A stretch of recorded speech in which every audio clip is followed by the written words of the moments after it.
Chapter 1663. Empress Zhongsun was so angry that she almost fainted. These days, because of the Tujue going south, the palace was in an uproar.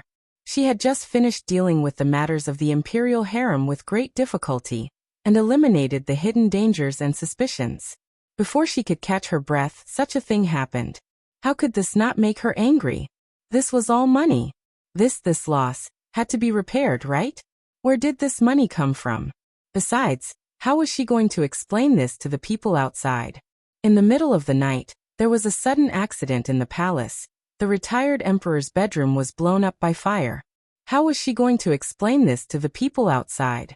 Thinking of this, Empress Zhongsun was so angry that her whole body was shaking. Seeing this, Li Shimin hurriedly supported Zhongsun and said, "What are you still standing there for? Quickly go and deal with this mess." How could Li Chengqian not see Li Shimin's expression? He hurriedly accepted the order and ran out. After Li Shimin comforted Empress Zhongsun and let people send her, Li Yuan and the others away. Only then did she hurriedly follow Li Chengqian to the place where the cannon was placed. The cannon was very big. It was placed on the lawn outside Li Yuan's bedroom, Yangxin Palace Hall.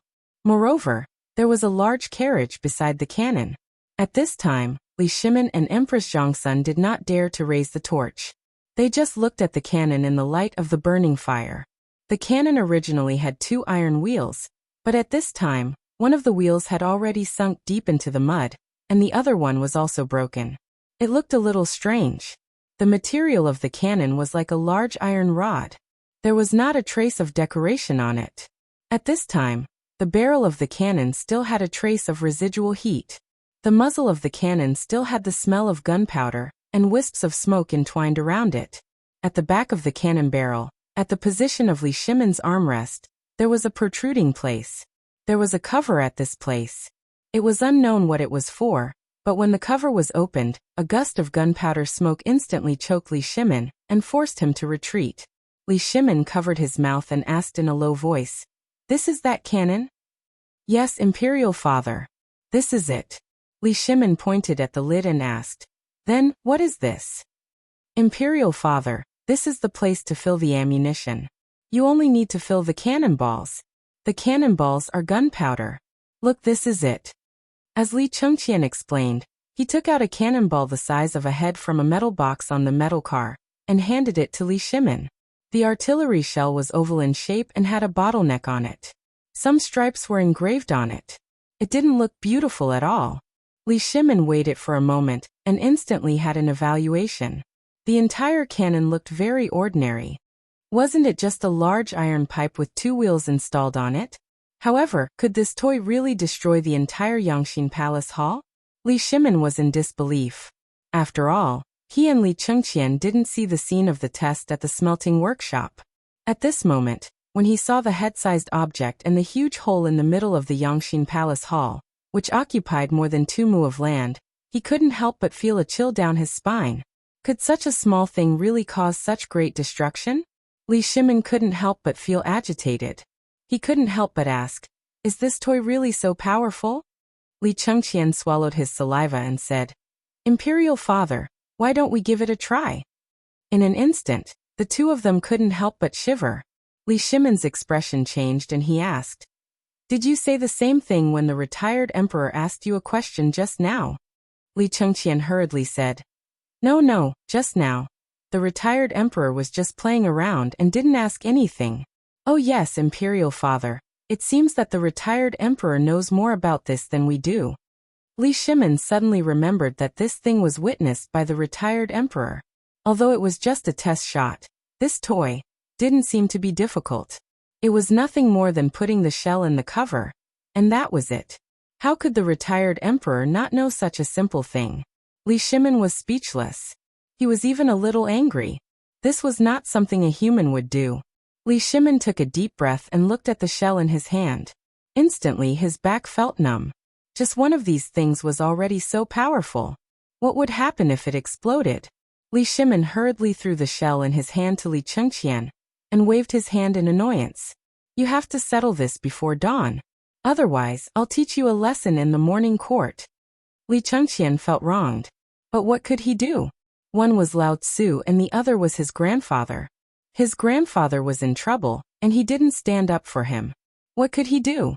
Although he felt wronged, when he saw the power of this shell, his chances of winning the battle against Qiuzi were even greater. Although there were only 10 cannons. At this moment, 1 cannon blew up his grandfather's bedroom. If 10 cannons were fired at the same time, Li Chengqian felt excited just thinking about it. Chapter 1664. Long live the Emperor. The next morning. To be precise, it was 6 hours later. He had just finished dealing with the matters in Yangxin Palace Hall when it was time for the morning court. Li Chengqian hurried back to change into his court attire. As soon as he arrived at the political announcement hall, he heard Xiao Gizi singing. Li Shimin waved his hand tiredly. The morning court had officially begun. At first, Wei Zheng hurriedly reported, "Your Majesty, what happened in the palace last night at 1 o'clock in the morning? This morning on my way to the court, I heard someone say that there was a thunderstorm. I'm afraid there's a change." The supervisor of the imperial astronomer also hurriedly complained, "Your Majesty, I've been observing the stars recently and I didn't find any signs of disaster. However, the sudden appearance of the thunderstorm last night was really strange. Everyone in the imperial astronomer has been busy since 1 o'clock in the morning. It's only now that we found out that it was a thunderstorm from the sky, which means there's a change. Your Majesty, Your Majesty." At this time, almost everyone in the court had different guesses. Almost every department seemed to be telling what they were doing after the incident last night. But in fact, they were telling the Emperor. They didn't sleep last night, because they had been busy with this matter. However, at this time, only the people in the military department didn't say anything. After all, Yu Qigong, Cheng Yaojin, and Qin Qiong from the military department didn't say anything. They were calm and composed. Even if they had something to say, they had to hold it in. This was the rule of the military department. If the boss didn't say anything, if they dared to say anything, they would be beaten up when they went back. No one could avoid it. This was the rule of the military department. At this time, Li Shimin also saw the problem. He ignored the crowd and looked at the military department. "My dear ministers, do you have anything to say?" Hearing this, Yu Qigong, Cheng Yaojin, and Qin Qiong looked at each other and then said, "Your Majesty, we don't know what happened in the palace last night, so we can't make wild guesses. However, after the incident last night, we sent 5,000 elites to wait for Your Majesty's orders. And the defense of the entire Chang'an city has been strengthened several times. We didn't find anything unusual. We think that if we want to investigate this matter, we should go to the palace." "How dare you? Yu Qigong, how dare you? That's the Forbidden Garden. What are you thinking? How dare you barge into the Forbidden Garden? Your Majesty, Yu Qigong has been sentenced to death." At first, Li Shimin nodded repeatedly as he listened. However, the sudden voice of the civil officials made him extremely displeased. He waved his hand indifferently and said, "Then Lord Zhou, do you have any good ideas?" Hearing Li Shimin's words, the Minister of Rights, who had been making the most noise, was instantly silenced.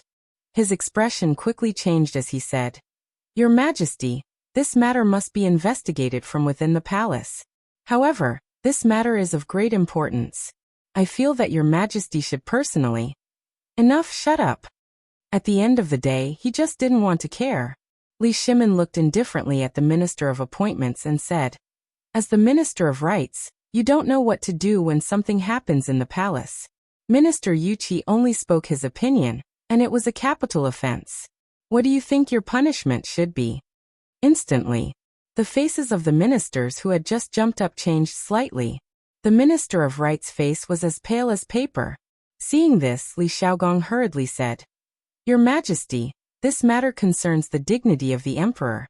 Therefore, I feel that this matter should be investigated thoroughly. It should be handed over to the Supreme Court to investigate." Seeing this, Li Shimin nodded. "My dear Minister, you are right. However, I saw what happened last night with my own eyes. Nothing happened in the palace. Let's not talk about this matter for the time being." "What? Your Majesty saw it with his own eyes? Then, what the hell is going on?" Hearing this, Wei Zheng hurriedly said, "Your Majesty, may I ask what exactly happened in the palace last night?" I want to give an explanation to the people of Chang. And last night, everyone in Chang and heard that sound. If your majesty, last night, I was doing divination with Minister Yuan Tiangang in the palace. By chance, we talked about repairing the east and west markets. While chatting, my interest was piqued and I made some lime powder. Then it caused such a noise. Yuan Tiangang? Lime powder? What did this mean? Everyone was instantly dumbfounded.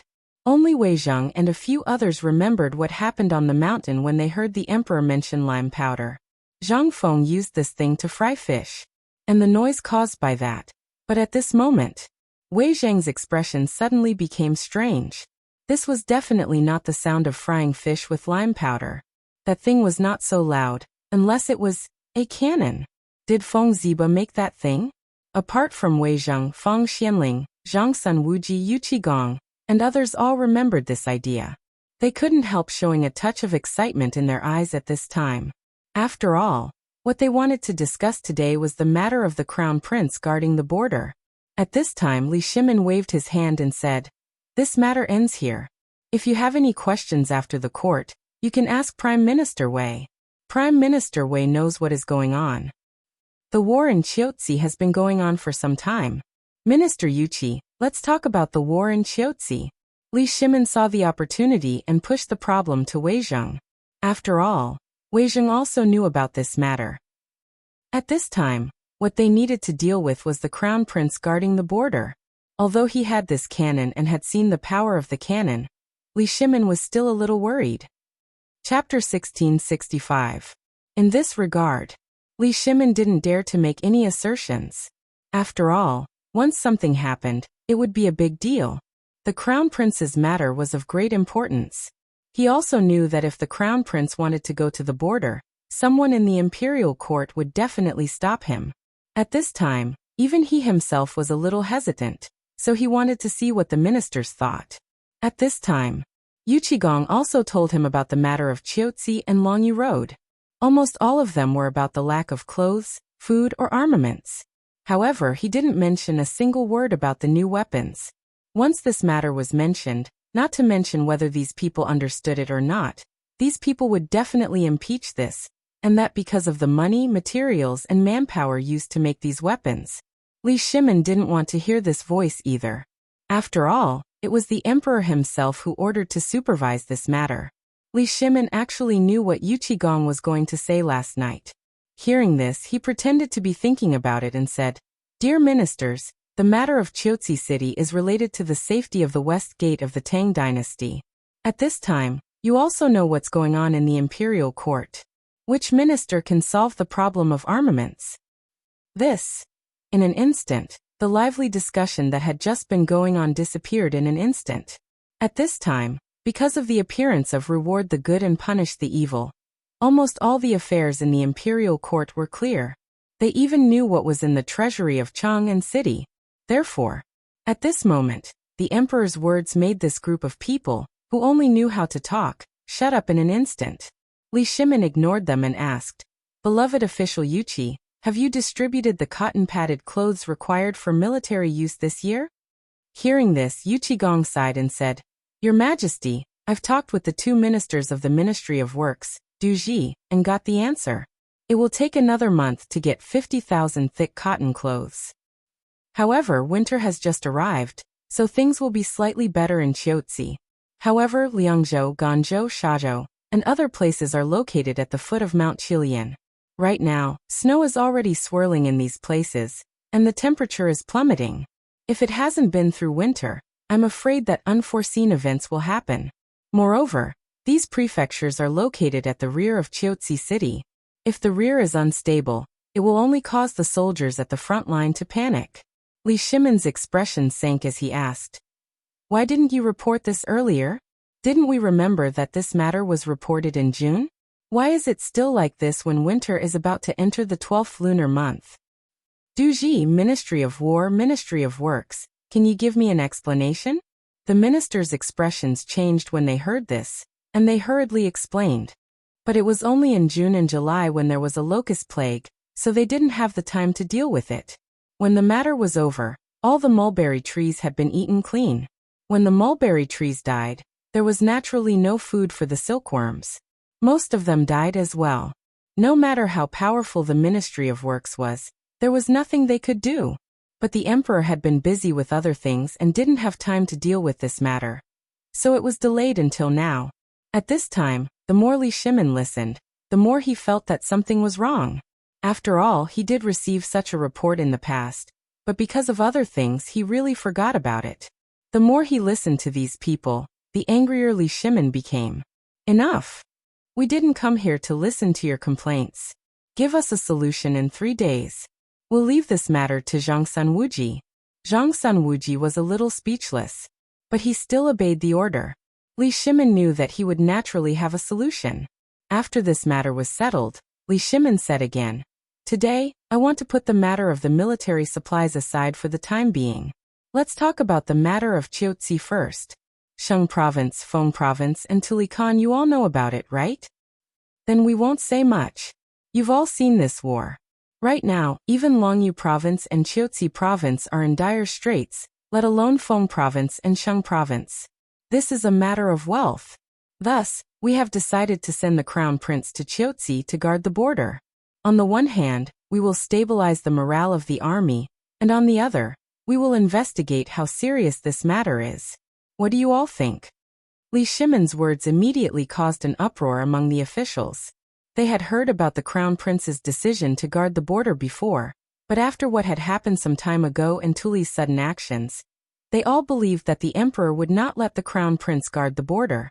After all, although guarding the border at this time would temporarily prevent riots due to the lack of food and supplies for the winter, it would definitely cause a sensation, especially when the Indian and Turkic armies joined forces.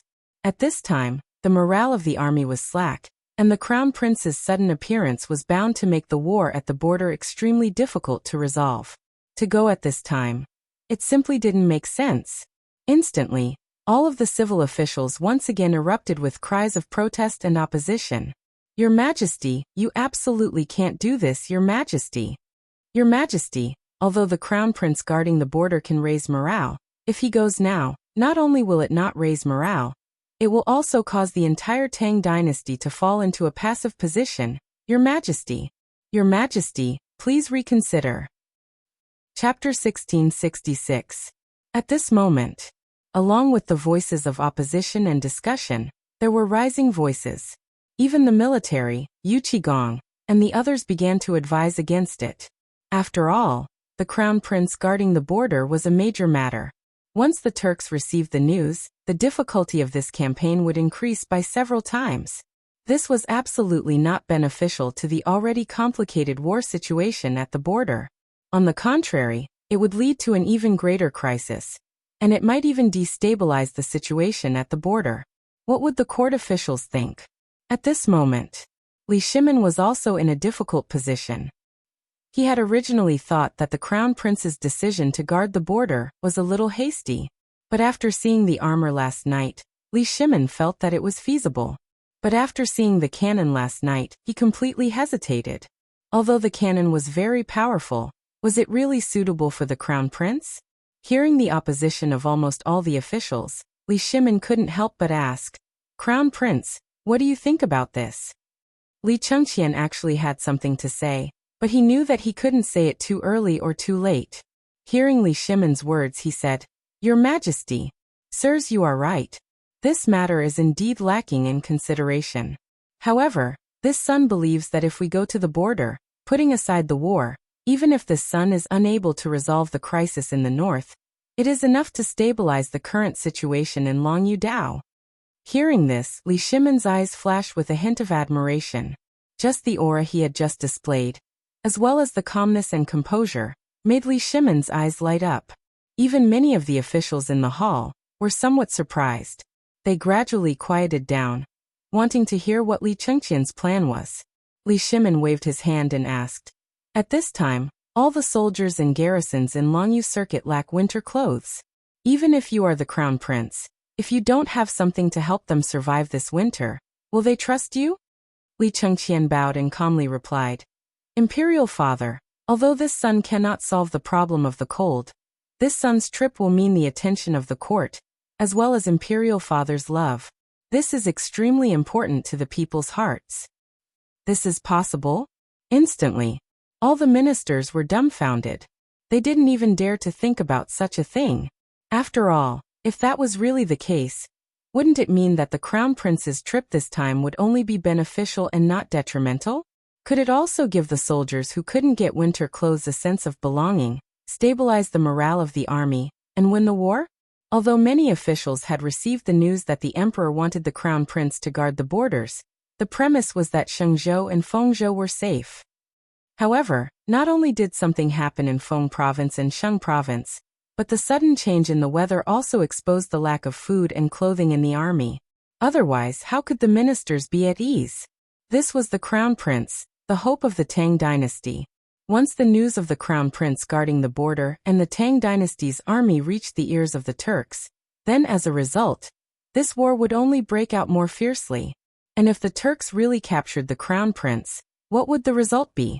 At this time, seeing the officials like this, Li Chengqian was instead calm and composed as he said, "I know what all of you are thinking about, but if there is someone who can finalize the winter supplies in the army in a short period of time, then what harm is there in not going?" Instantly, everyone was speechless. Who dared to make a guarantee about this? At this time, the Crown Prince actually talked about such a thing. This in an instant, everyone shut their mouths. Seeing this, Li Shimin couldn't help but sigh and say, "The Crown Prince is right. The biggest crisis at this time is the winter supplies. Dear ministers, who has a solution?" Silence. Silence. There was a deathly silence. Everyone consciously shut their mouths. They didn't dare to say a word. Li Shimin instantly felt a little suffocated in his heart. All the ministers and generals in the court, so many people, didn't even have a solution. This, alas! Li Shimin sighed deeply and said, "I was also worried about the Crown Prince guarding the border, but I didn't know the situation in Longyu had become like this. Last night, I received an urgent message from Longyu, saying that countless soldiers of the Tang dynasty are suffering from the cold in Ganzhou, Shazhou and other places. Ministry of Works, Duji and the Land Administration, I order you to come up with a solution in 3 days. No mistakes." At this time, the Land Administration, Duji, and the Minister of the Ministry of Works suddenly changed their faces. It turned the color of pig liver. But what could they do? At this time, the only things that could make winter clothes were nothing more than paper, mulberry and hemp. But even if they had the raw materials now, it would take a lot of them. Moreover, the journey was long. It would take at least 1 or 2 months to make it. Li Shimin also knew about this, but what could he do? If they didn't make it now, it wouldn't be a good thing. After all, if they really did it, it would be a big deal. How could they make it? At this time, they couldn't help but ask for help. After hesitating for a while, Yu Qigong said, "Your Majesty, I may have a solution in a short time." Chapter 1667. Do you really have a way? Li Shimin was shocked. He didn't think highly of this matter. After all, no one other than Feng Zi could produce so many armaments in such a short period of time. When Yu Qigong heard Li Shimin's question, he said with certainty, "Your Majesty, have you forgotten that this water wheel has a great use?" With that said, Li Shimin was instantly enlightened. He also remembered that Zhang Feng had said that this water wheel wasn't just used for the phosphate fertilizer factory. More importantly, it had to be used in other areas. For example, it could allow hundreds of weaving machines to work at the same time. This seemed a little ridiculous, but the appearance of the phosphate fertilizer factory gave Li Shimin hope. When the people of the 3 tribes saw that Yu Qigong had taken the initiative to take on this huge burden, they couldn't help but be secretly delighted. At this moment, Li Shimin said calmly, "Then I'll leave this matter to you and the 3 tribes. You must confirm the armaments of Longyu before the end of the year. Otherwise, I'll punish you severely." "Your Majesty, we obey." Without waiting for Yu Qigong to agree, the people of the 3 tribes hurriedly agreed. Now that Yu Qigong was taking on the burden, they couldn't wait for it to happen. After that, when they discussed the phosphate fertilizer factory again, there was almost nothing to say. No one dared to say that the Crown Prince shouldn't go to the border anymore. It was fine if he didn't go, but he had to offer something, right? At the very least, He had to stabilize the morale of the army. Finalize it, right? But who among these people could handle it? Who had the ability to do so? No one. This was a matter of whether hundreds of thousands of soldiers could survive the winter. Who would be so stupid as to block it? Naturally, everyone agreed with the Crown Prince's decision to go to the border. After all, with Neo Jinda's personal protection and the Crown Prince's performance in Chang'an City, this matter was almost set in stone. In addition, at this time, the phosphate fertilizer plant had officially started operations. This might be related to whether they could make a lot of money in the next year. Moreover, the phosphate fertilizer had been handed over to a few students from White Deer College. The Ministry of Works was in charge of it, but Li Xiaogong was in charge of it. Although they didn't know who came up with this idea, this matter was beneficial to them and had no disadvantages. Today's morning court session lasted for a full 3 hours before it finally ended. The Minister of Agriculture, the Minister of Works, and the Minister of Duji had been waiting outside for a long time as soon as the imperial court ended. As soon as Yu Qigong came out, the three of them hurried over to greet him. Lord Yuqi, wait. Originally, Yu Qigong, Cheng Yaojin Wei Zheng, and the others had been a bit puzzled by the muffled thunder in the palace last night, and the emperor's vague attitude today. They had prepared to go to the emperor's place after morning court ended, but as soon as they left, they ran into these three. Yu Qigong stopped in his tracks in surprise. A few of them hurriedly came forward and lit a cigarette for each of them. Only then did they say with a smile, Lord Yuqi, I can't thank you enough for today's matter. Now that this matter is over, how about we invite all of you out for a drink? Yu Qigong and the others knew about this matter, but the three of them didn't. They knew the whole story. Yu Qigong, Wei Zheng, and the others smiled and then waved their hands. Forget about the drink. It won't be too late to talk about it after this matter is over, but since the three of you are so kind, why don't you go, old man Yuqi? Cheng Yaojin took the opportunity to fan the flames. Although this matter wasn't a big deal to them, for the three of them, it was a matter that could cost them their lives. Moreover, it was a good thing to have the three ministries owe them a favor. At the very least, they would have to trouble them for many things in the future. For example, the Minister of Agriculture. And Duji. Yu Qigong also understood Cheng Yaojin's words. He smiled and cupped his fists. Everyone, I still have important matters to attend to. This matter is quite complicated. Let's not drink today. I have to quickly investigate this year's mulberry and hemp. When the three of them heard this, they knew the importance of this matter. They hurriedly cupped their fists and said, Thank you very much, Lord Yuqi. We also have to go back and check the situation of the treasury. After saying that, Yu Qigong and the others hurriedly left. After walking out of the Red Phoenix sect, they turned a corner and entered the East Palace through the Yanxi Gate. However, they didn't expect that the Emperor and the Crown Prince were sitting in the East Palace waiting. When the three of them entered the East Palace, they invited little Gizi over. As soon as they entered, they saw a huge thing covered with red silk placed in the center of the East Palace's main hall. Li Shimin also went straight to the point. Dear ministers, I know you all want to know what happened in the palace last night. Today, I will tell you that last night, the retired emperor blew up the Yangxin Palace Hall. In an instant, the few of them were completely stirred up. After all, this was a big matter. And the retired emperor actually blew up the Yangxin Palace Hall. What was going on? And he used the word blow up. Could it be? You guessed right. This thing is the divine weapon that Feng Zi tinkered with, the cannon. Chapter 1668. At this time, when they heard this, they were completely dumbfounded. They knew about the cannon, but now they saw it was real. Didn't that mean, furthermore, the sound of the cannon blast was enough to blow up the entire Yangxin Palace Hall? Although he didn't know what happened, he knew that the entire Yangxin Palace Hall must have been destroyed. Was this really the cannon that Zhang Feng said? They had heard Zhang Feng talk about this thing before, but now, the key was that it seemed a little too incredible. If one cannon was so powerful, did it mean that the 10 cannons Zhang Feng prepared this time were enough to pacify the more than 300,000 allied troops? Therefore, at this time, the few of them were staring at the thing wrapped in red cloth with burning eyes. Li Shimin didn't want to talk in riddles anymore. He waved his hand and personally lifted the red cloth. In an instant, a steel cannon appeared in the East Palace, and it was facing the gate. It looked quite strange and solemn. The cannon was not very complicated. It was an iron pipe about 10 feet long and slightly bigger than a wash basin.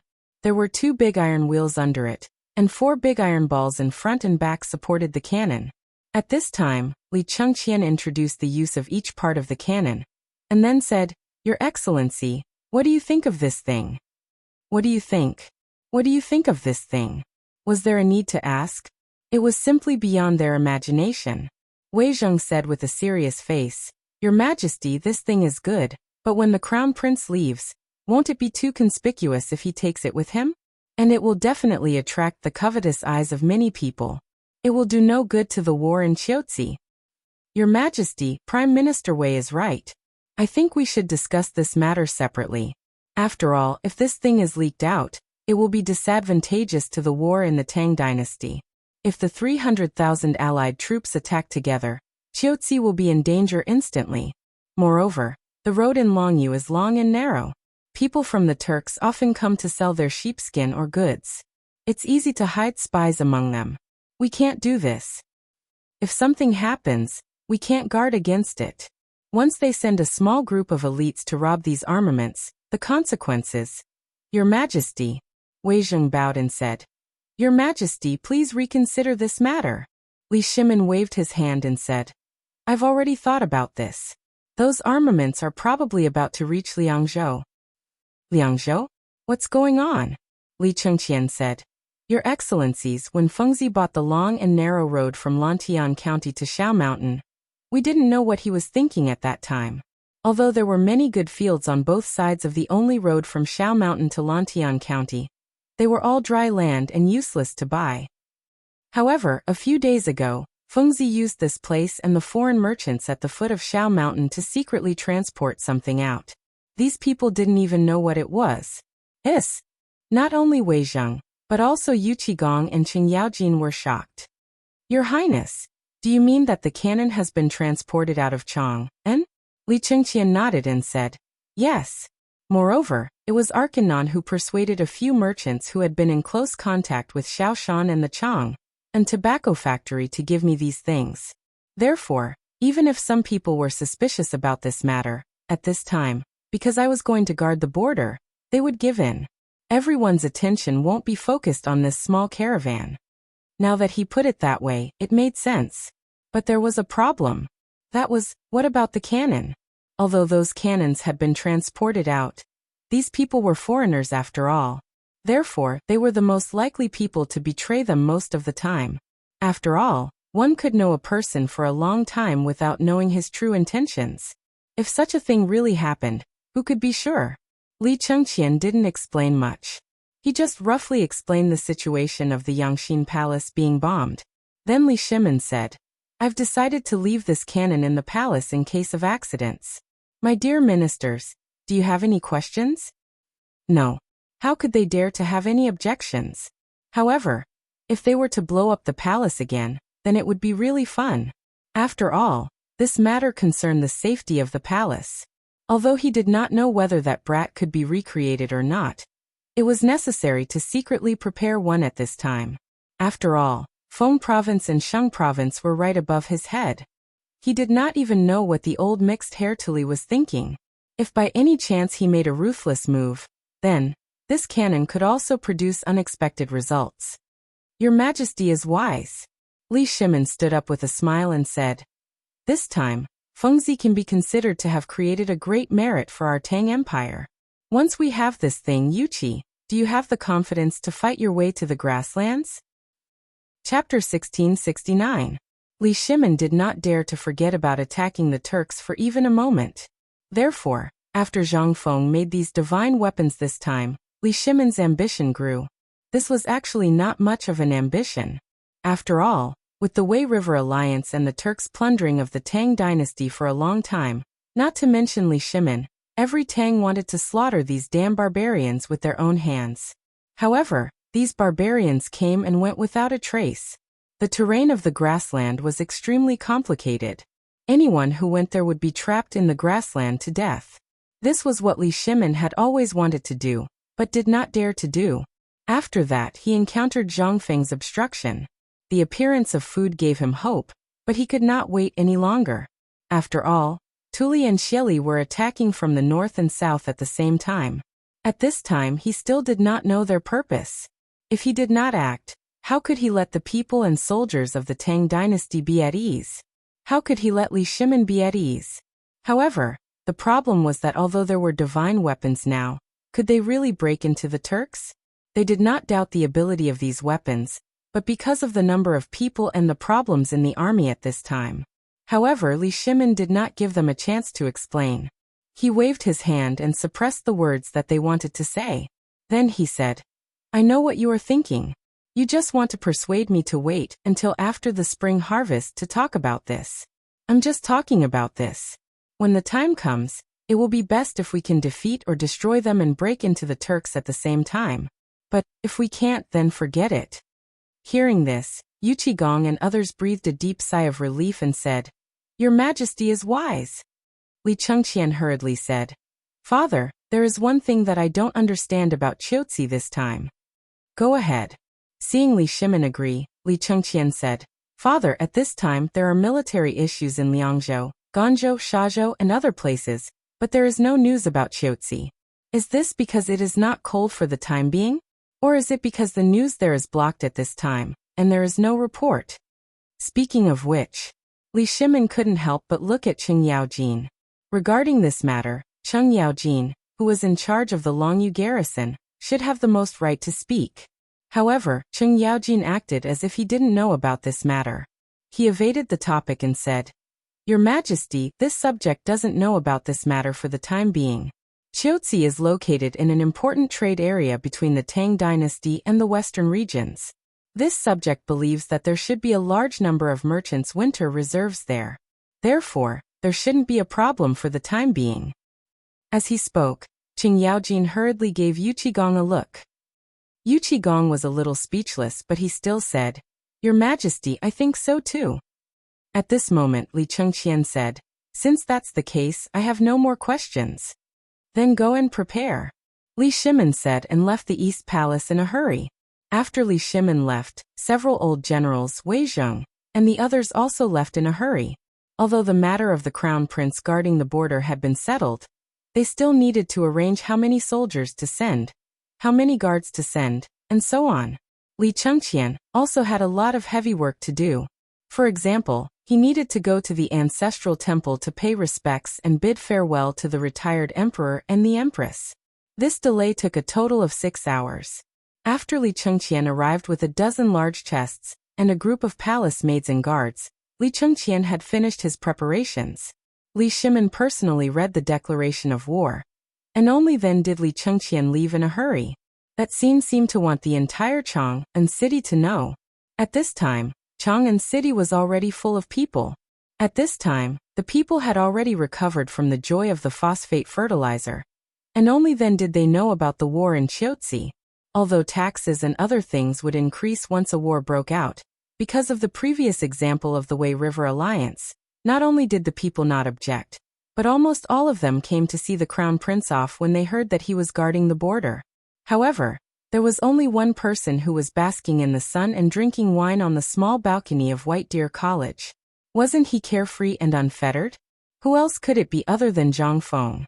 Last night, Zhang Feng had not slept since the explosion of the cannon. He had been waiting for news of the mansion's soldiers coming to his doorstep. At daybreak, the government soldiers still didn't come. Zhang Feng couldn't sit still anymore. He directly hired a sedan chair and wandered around Chang'an City. He even went to Niu Pai Huang's rubber factory for 2 hours. Although the rubber factory had moved to the mountains, the rubber workshop in Tonghuifang still existed. Now not only were they making rugby balls and basketballs, but they were also making compact rubber products, such as rubber pipes, which ranged from the size of chopsticks to the size of a wash basin. To put it bluntly, this was his ancestral skill of making cowhide, and he couldn't bear to pass it on to outsiders. In addition, Zhang Feng had taught him some skills of making rubber, so he didn't dare to easily pass it on to outsiders.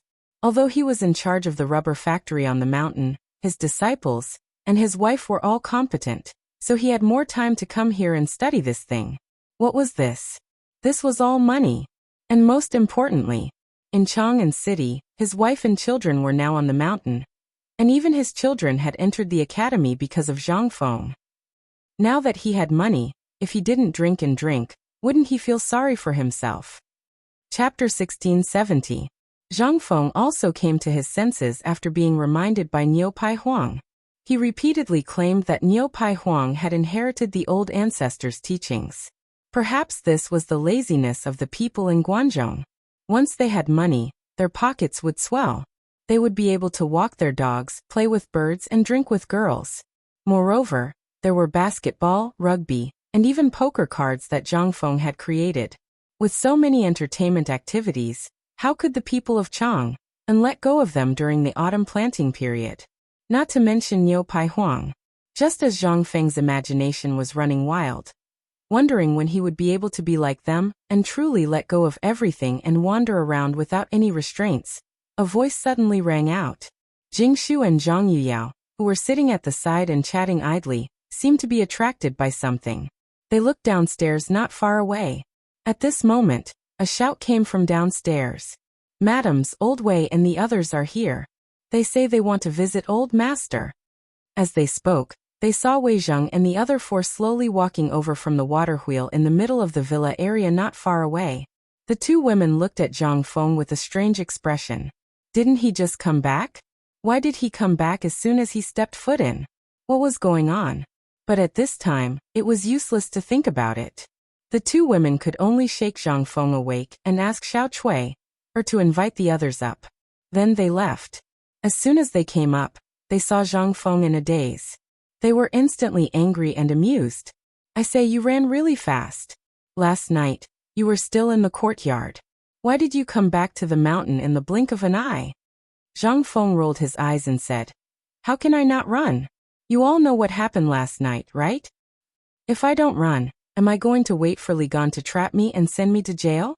They looked at Zhang Feng speechlessly. Feng Xianling stroked his beard and interrupted Zhang Feng with a smile. You worry too much about this matter.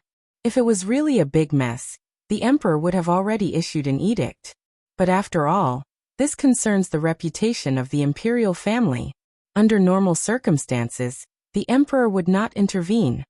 But I heard that the retired emperor blew up his own Yangxin Palace hall last night. When Zhang Feng heard this, his eyes almost popped out of their sockets. You said that the retired emperor blew up his own house last night? Feng Xianling nodded gloomily and said, Isn't that so? Today, I heard that during the court session some ministers asked about this matter, but His Majesty covered it up and buried it. I also heard that His Majesty is preparing to leave a cannon in the palace. At first, Zhang Feng was very happy to hear that. It was good that he could block it, but the more he listened, the more he felt that something was wrong. Why would he leave such a thing in the palace? Although the emperor did this for the sake of the safety of the palace, it was not safe for him to leave such a thing. What if some idiot decided to fire such a cannon at some time? Thinking of this, Zhang Feng hurriedly asked, Nothing happened in the palace last night, right? To be precise, no one died, right? As long as no one died, then it was not a big problem. But once someone died, it would be a big problem. Although the emperor had suppressed this matter, it still had to be solved. At this moment, Zhang Feng felt that there was a secret behind this matter. Especially after seeing Feng Xuanling's expression, Zhang Feng sat up from the recliner and asked, Old Feng, what's the matter? Tell me. Feng Xuanling's expression was not good, which made Zhang Feng's heart tighten. If something happened to the retired emperor, it would not be so bad. After all, this fool played with the cannon himself. But Zhang Feng was not sure. If this iron fool lit the cannon and stood at the muzzle, then this was what Zhang Feng was most worried about. Feng Xianling stammered for a long time before he said, The retired emperor's 3 concubines are gone, but the rest are fine. Hearing this, Zhang Feng breathed a sigh of relief. As long as the retired emperor was fine, it was not a big problem. Is the retired emperor okay? He's fine. Seeing this, Zhang Feng lay down, lit a cigarette, and stretched lazily. as if he was ready to go back to sleep. They looked at him and said, Fengzi, now what do you think about the matter in the north? Zhang Feng knew that these people must have come for something, and it must be something big. Sure enough, this thing came. Zhang Feng did not know about the war in the north. However, it was known from history that it was precisely because of this fuse that Li Shimin had the intention to kill, thus starting a war that lasted for several years. As for Qiuzi, as the most marginalized place in the Tang dynasty, it also suffered from war all year round. But most importantly, Zhang Feng dared to guarantee that this war in Qiuzi had never happened in history. But history did record that in the winter of the second year of Xingguan, the Turks robbed Longyu, and the Tang army went out to fight, but they were defeated. There were only 25 words. So Zhang Feng did not know whether this was true or not. Therefore, Zhang Feng was more concerned about Qiuzi than Fengzhou and Xingzhou. At this time, he saw that these people were still asking about this matter. Zhang Feng was also interested and said, It's time to educate you people about the meaning of the national war. Chapter 1671. War of Nations. This was a new term. However, for Yu Qigong and Cheng Yaojin, this was equivalent to opening a new door for them. Cheng Chimo and the others originally wanted to come, but because of this matter, Wei Zheng and the others instructed them to send Li Chengqian off. After all, the lack of winter clothes in the army was only known to the officials and a few people in the imperial court. Once this matter was spread out, how could they not know how big of an uproar it would cause? Moreover, these people were famous for their big mouths. Who would dare to tell them such an important matter? The reason why Zhang Xian had come to look for Zhang Feng today was to ask Zhang Feng if there was a way to resolve the matter. After all, previously, Zhang Feng said that he had a way to make more than 100 textile machines automatically weave cloth. At this moment, seeing that Zhang Feng seemed to be interested, they hurriedly sat up straight and asked, Fengzi, what is this war of nations? Zhang Feng waved his hand and said, Before asking this, I have to ask if you still remember the National Tussa? National Tussa? How could they not know about this? They couldn't help but nod and say, We remember. Zhang Feng heard and said, Since you know about the National Tussa is the rivers and mountains of the country, which is also the fate of the country. And this war of nations, as the name suggests, is a war between two countries. At this time, Xieli and Tuli launched an invasion at the same time. In fact, one of them is real and the other is just a test. At the beginning, when we were at the foot of the mountain, I told Laoli that Tuli was going to the south. At this time, he chose this place to test us and ask for some money, food, and war horses from the Tang dynasty. After all, we made him anxious with a knife last time. At this time, the internal war of the Turks broke out. Plus, at this time, the Turks and the Indian army. Didn't you think of anything else? Zhang Feng thought that they would be able to respond, but when he finished speaking, he saw that they were all smoking and staring at him. He couldn't help but sigh. He said, The Turks have the most frequent contact with our Han people. But if you check the history, when did the Turks ever fight together with others? Never. When Zhang Feng said that, Yu Qigong and Cheng Yaojin couldn't help but gasp. Fengzi, it really is as you said. The Turks have never worked with anyone, but that doesn't mean anything. Wei Zheng could not help but frown, but he had a different explanation. Old Chen, the two of you should calm down. Fengzi is right. These 2 years, I've been paying more attention to the affairs of the Turks. The Turks are arrogant and eccentric, and they disdain fighting with others. They believe in the heavenly wolf. As for wolves, they are extremely unruly. Have you ever seen a pack of wolves hunting with a tiger? After asking this question, Yu Qigong and Cheng Yaojin were even more confused. You mean to say that the Turkic Khaganate and Indian alliance at this time means that he has a bigger plan? But in the next moment, Wei Zheng refuted Cheng Yaojin and Yu Qigong's words. He said, I think that they have reached a point where they can't do anything without external help. After all, as Fengzi said last time, we got a lot of cattle, sheep, and horses from the Turks. I even heard that most of the Turks don't have any cattle or sheep. They even exchange their war horses for food. So Fengzi is saying that the Turks and the Indians are working together to divert the crisis on their side? Zhang Feng pointed at Wei Zheng and praised. Look at old Wei. It's good to read a lot. Look at him. He can understand this point easily. Yu Qigong and Cheng Yaojin's faces darkened when they heard that. They felt that he was laughing at them for being illiterate. Seeing this, Zhang Feng's eyelids twitched. He hurriedly said, "Well, what I mean is, the Turks are doing this because they haven't completely solved their food shortage, and they don't have enough war horses. However, they are jealous of the things that the Tang dynasty has now. Seeing that winter is coming, they have no choice but to start this war. And their purpose this time is not just to plunder. They want to go straight to the root of the problem. That is, their purpose is the vast Tang dynasty." What? In an instant, everyone was in an uproar. If that's the case, doesn't it mean that Tuli from the north is playing for real this time? At this time, the crown prince was guarding the border. Didn't it mean that the danger would be doubled? At the thought of this, their expressions changed abruptly. "Fengzi, is what you said true?" Zhang Feng nodded and said. "How can it be false? Not only that, but Tufan, Tuyu, and Hungao will also be implicated because of this matter. Therefore, the current war in the north does not depend on when he will attack, but on when the heavens will allow him to attack. If the heavens are on his side, Tuli in the north will only return empty-handed this time.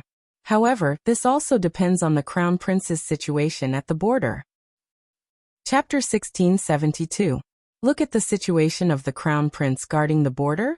How could they look at it? At this time, their expressions changed again. Even Wei Zheng was ready to go down the mountain immediately to stop the crown prince from guarding the border. Zhang Feng didn't know what was wrong with Wei Zheng. He hurriedly said, "Old Wei, what are you going to do?" "I'm going to stop the crown prince from guarding the border." At this time, the crown prince is taking the important military equipment of the Tang dynasty to Chiotzi. If there is an accident on the way, won't there be a big problem? No. Sit down.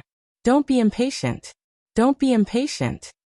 Zhang Feng hurriedly pressed Wei Zheng down and said, "Old Wei, this is a matter of the imperial court. What are you anxious about?" Wei Zheng was stunned. Only then did he realize that he was careless. Feng Xianling hurriedly said, "Well, Old Wei is not worried about that. He is worried about the military equipment and cannons that the crown prince is personally escorting, as well as Lao Li's son. If these cannons fall into the hands of the Turks, then it will be dangerous." Zhang Feng waved his hand carelessly and said with a smile, "Do you think I'm stupid? I'll install the whole thing and then send it over." Cheng Yaojin couldn't help but pat Zhang Feng on the shoulder.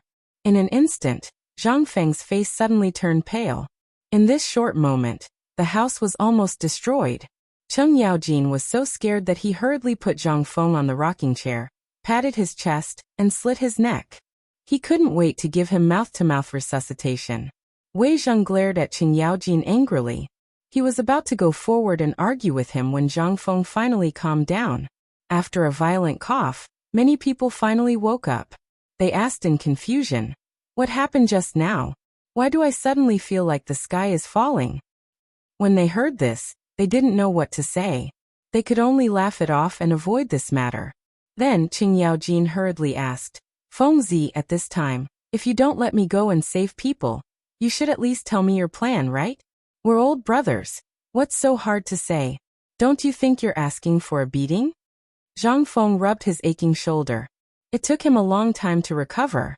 He stared at Cheng Yaojin suspiciously. He seriously suspected that he had been plotted against by this person, but Zhang Feng had no evidence. In addition, Cheng Yaojin was thick-skinned. At this moment, his face was not red nor was he panting. Zhang Feng could do nothing about it. He could only say, "Although those things were given to the merchants of the western regions to transport, I have already secretly placed them in the official salt team. Moreover, I have taken these things apart. Other than Li Gan, no one else knows how to assemble them. Otherwise, why would I let Li Gan go?" This time, Li Gan went to Chiotzi for two reasons. On the one hand, he wanted to train. On the other hand, the most important thing was to show off our firearms and military command ability. This was something I fought hard for. This time, the crown prince went. This is also a good thing. After all, with a big head like him, no one will notice Li Gan. This way, it will be much easier to do things. If only that was the case. The key was that everyone here knew that the crown prince was Li Gan. and Li Gan was the crown prince. At this moment, Zhang Feng's words meant that there were interceptions along the way. Wei Zheng's face suddenly darkened. Fengzi, this is a serious matter. It is not something that only Li Gan can deal with. From what I heard, you mean that the crown prince's journey to the border is not peaceful? Zhang Feng nodded. Of course. Who is the crown prince? He is the future of the Tang dynasty. Whoever can get his hands on him will practically own the west gate of the Tang dynasty. Hearing this, everyone's face suddenly changed. Well, tell us, do you have any ideas? The crown prince. Once he and those cannons fall into the hands of the Turks, then, how can the Tang dynasty be safe? Fengzi, say something. Stop arguing. Let's see what Fengzi has to say.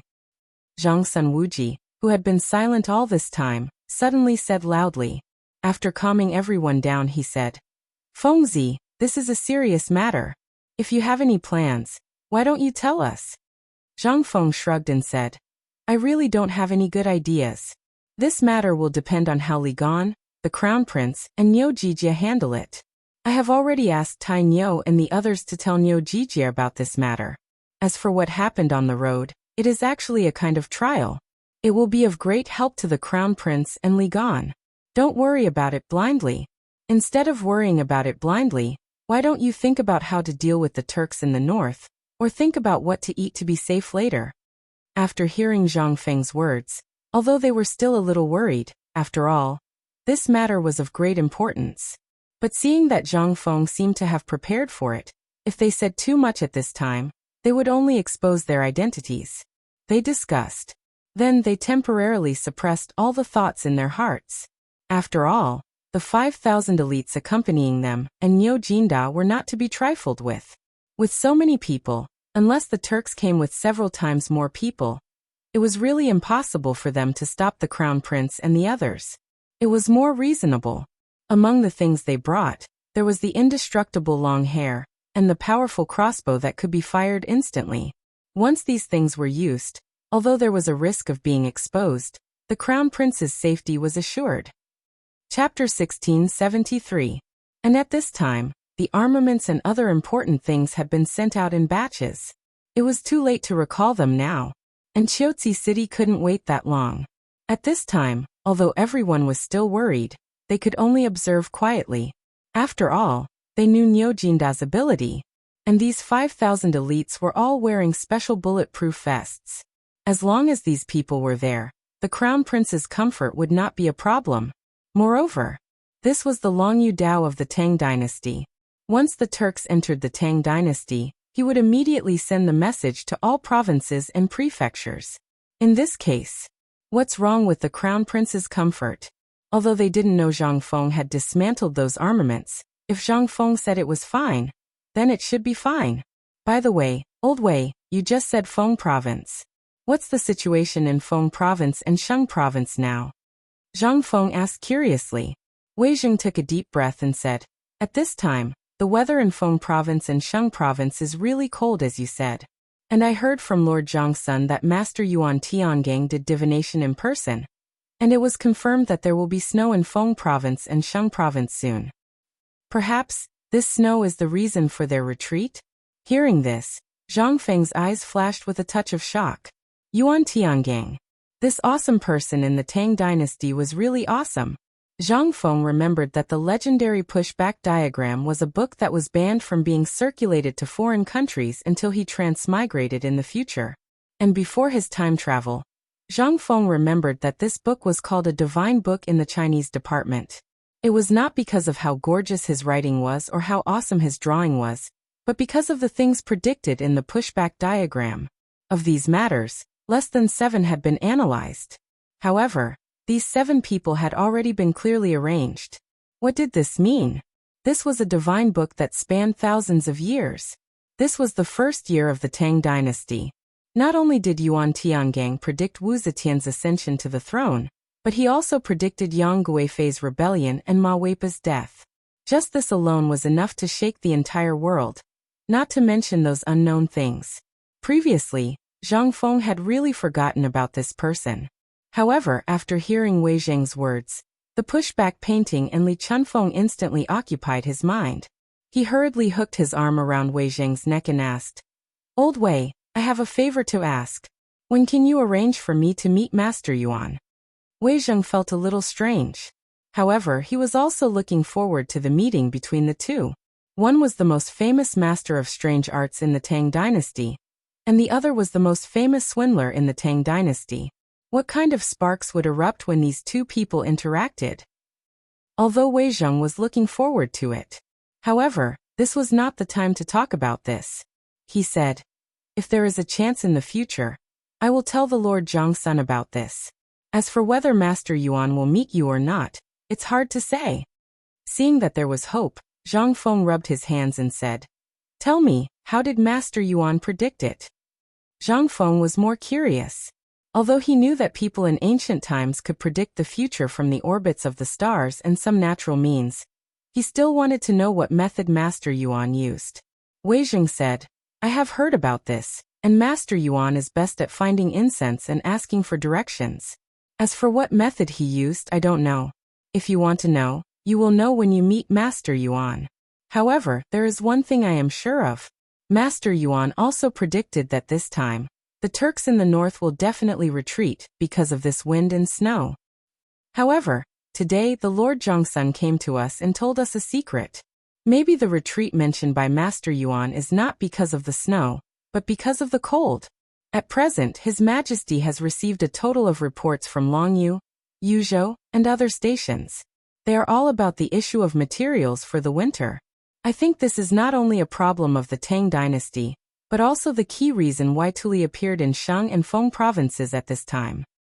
This time, the purpose of our visit is to ask you about the war against Qiuzi and Tuli in Feng province. Also, the issue of the military equipment. At this time, almost all of Liangzhou, Shazhou, Ganzhou, and other places have started to snow. However, almost all of our military equipment is from last year, as well as the equipment from summer and autumn. What do you think? Zhang Feng could not help but feel a little confused. Isn't this the matter of the Ministry of Works? Didn't they prepare for it? What does this have to do with me? Zhang Feng was instantly alert. It was definitely not a good thing to talk about this at this time. As expected, Wei Zheng sighed and said, "Didn't we suffer from the plague of locusts this year? The leaves of the trees were all ruined. With this, all the mulberry trees are gone. Those who raise silkworms and plant hemp have almost no harvest this year. Say, even immortals can't do anything about this. I heard that His Majesty was furious in the court early this morning, but he had no choice. In the end, he ordered the Lord Zhongsun, the Ministry of Works, Duozhi, and the Agriculture Temple to find a solution. Otherwise, these people will lose their heads." "So, the Lord Zhongsun came to you and loudly agreed? That's why you came to me?" At last, he asked with his eyes widened in disbelief. Although these people were sly old foxes, they really couldn't refute when their purpose was directly stated at this time. At this time, they even felt a little embarrassed. However, they really could not find a second person in this matter, except for Zhang Feng. Therefore, at this time, Wei Zheng and Zhongsun Wuji cupped their hands and said, "Feng, no way. This matter is not negotiable. Goodbye. I still have something to do. Bye." Chapter 1674. What a joke. If you were to say that there was cotton or something like that, then it would be fine. In this entire era, let alone cotton, Zhang Feng had never even seen the shadow of cotton before. During the Tang dynasty, the winter temperature was no different from that of the south in the modern era. The temperature was also warm and pleasant. Longjiudo, Tubo, Shazhou, Ganzhou, and other places were also vast oases. Only after leaving Yumen Pass would one see the boundless desert. However, this did not mean that he did not feel cold during the winter. Chang and was not cold. However, the places where there were garrisons were almost always the most difficult places. The environment and temperature in these places were the worst. However, in this magical era, the thing to pass the winter was actually strange paper clothes. If someone told Zhang Feng in the modern era that people wore paper clothes during the winter in the Tang dynasty, Zhang Feng would not even think about it and hit that person in the face with his shoe. However, when he saw those things for real, he fell silent. In this stupid era, there were actually people who wore paper clothes. This paper was a special kind of paper. It was made from the bark of a spring tree. It was ground into cotton and then made into paper. This kind of paper was thick and could absorb heat and sweat. Most importantly, after processing, this kind of armor was made into clothing. It was really comfortable. At the very least, this thing was enough to keep one warm for a winter. However, the problem in making this thing was that his paper-making technique was not developed. Even if he asked Zhang Feng to make this thing with his paper-making technique, he would not be able to make 100 caddies in a day. Most importantly, this thing had to be steamed at high temperature and pasted to make clothes. This paper was not thin to begin with, so it had to be pasted with 30 layers of paste. If there were too few layers, it would break after a few times. If there were too many layers, it would be cumbersome. In this way, it would take almost 3 days to make a piece of clothing. Zhang Feng did not know how many garrisons there were in Longjiudo, but he knew that there were 100,000 soldiers in Chiaotzi City. 100,000 soldiers. Who knew how long it would take for him to make it? Wouldn't that be asking for his life? It would be strange if he could accept this job. He wasn't stupid. But once Zhang Feng left, they couldn't help but be dumbfounded. Seeing Zhang Feng slip away just like that, he did not know what to say. When Zhang Feng really went downstairs and disappeared in front of everyone's eyes, the few of them woke up. Zhang Sun Wuji couldn't help but look at Zhang Feng, who had disappeared from his sight, and asked, "Old Wei, what do you think we should do now?" "Old Wei, this matter depends on you and Old Sun. Otherwise, I'm really dead," Yu Qigong said with a sobbing tone. He really didn't know what to do about this. If she had known earlier, she wouldn't have made a promise in front of the emperor today. Otherwise, she wouldn't have caused so much trouble. But now it was too late to say anything. Seeing this, Wei Jing couldn't help but sigh. "I think we still have to consider this matter at length. Think about it. No one would dare to accept this mission. At least 100,000 armaments in a month. How is that possible? And you made a promise in front of the emperor. The emperor also made a decision in front of everyone. This matter is too hasty." Yu Qigong was about to cry. He hurriedly stopped Wei Zhang and said, "I know. Don't be sarcastic, okay? Let's talk about this first. What should we do? Don't ask who's to blame now." Hearing this, Du Ruhui narrowed his eyes and said, "Why don't we go and ask Mr. Huai for help?" Hearing this, everyone's eyes lit up in an instant. Du Ruhui was right. At this time, going to the old scholar might be the right thing to do. As for Yu Shinan and the others, there might not be any hope. After all, Yu Shinan and the others had expressed their stance last time. From now on, Zhang Feng was not allowed to stir up trouble again.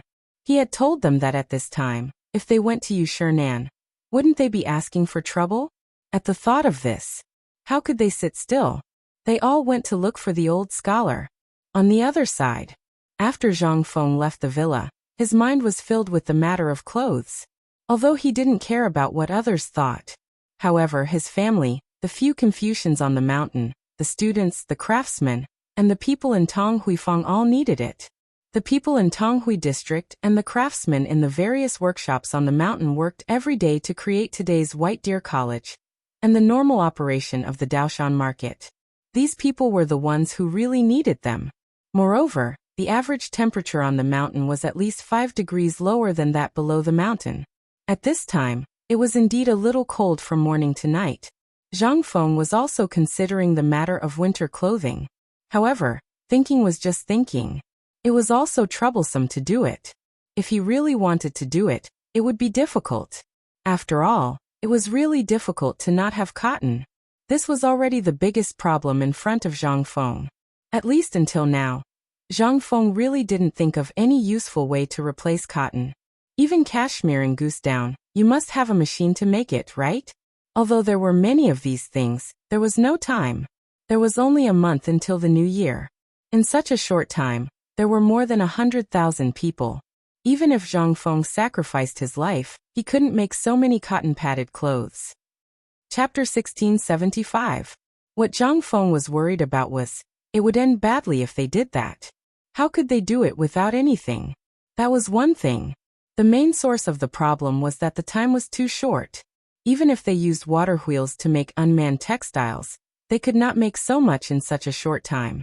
Even the large garment factories of the later generations could not do it. Not to mention now. It could be said that although there were many people in the Tang dynasty now, it was useless.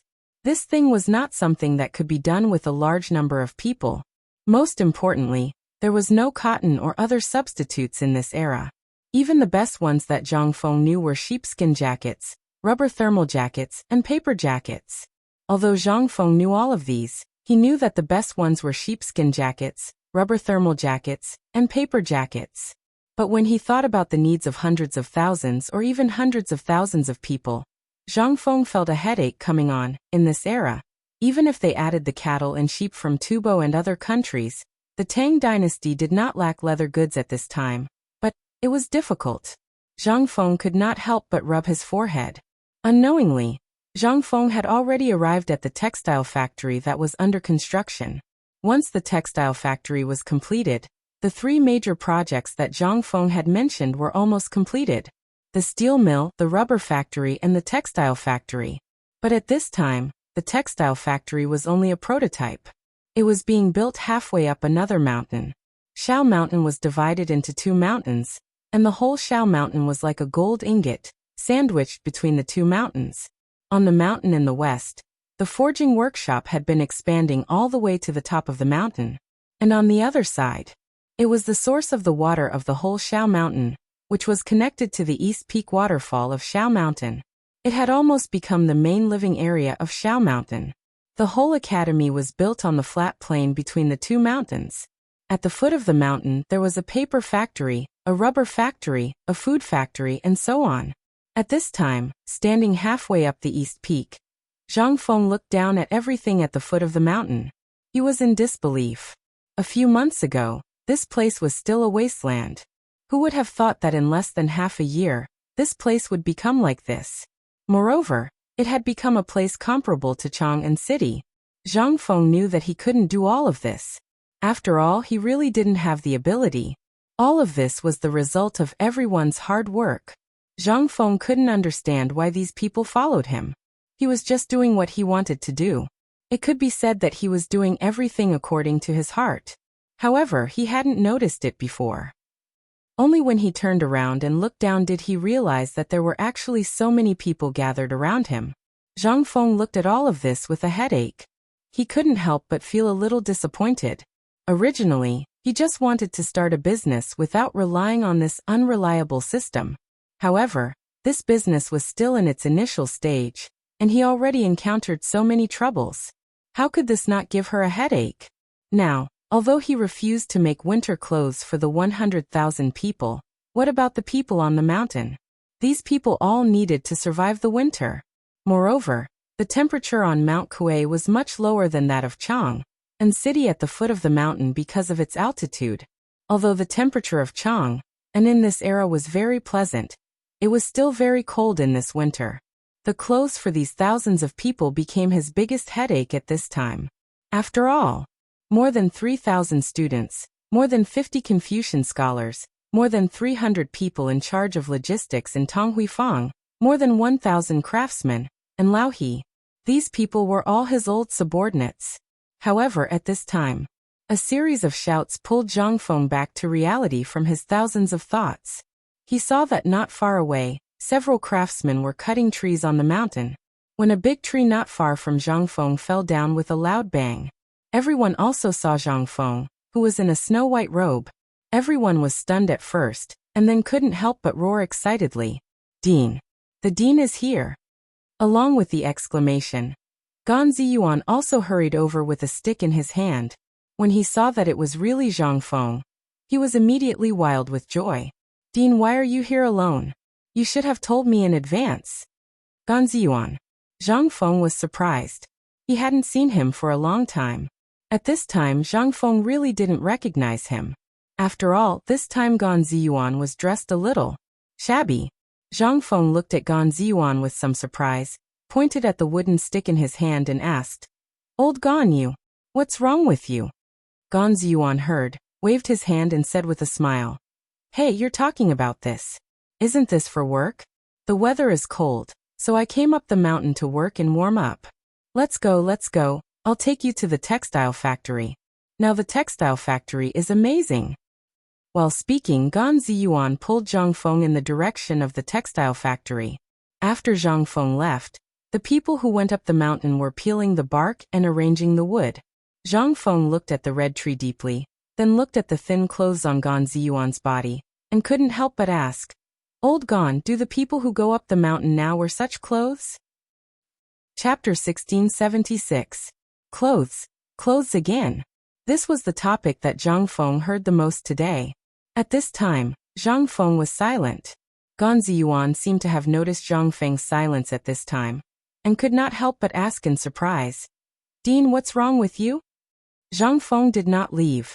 Looking at the construction site that was bustling with activity not far away, he said, "Old Gan, tell me the truth.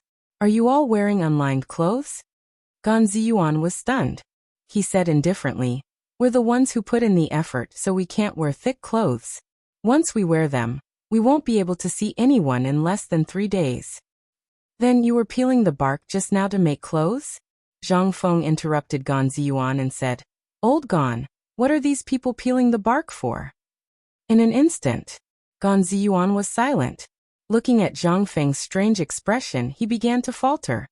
"Well, it's going to be Chinese New Year soon, and the construction site needs wood.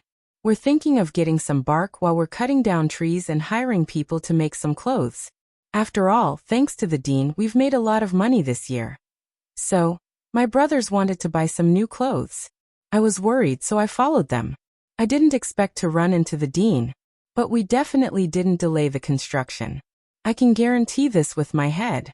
Zhang Feng's breathing could not help but become a little rapid. Looking at the craftsmen who were peeling the bark and the craftsmen who were curled up in the corner, Zhang Feng suddenly felt that he seemed to have failed.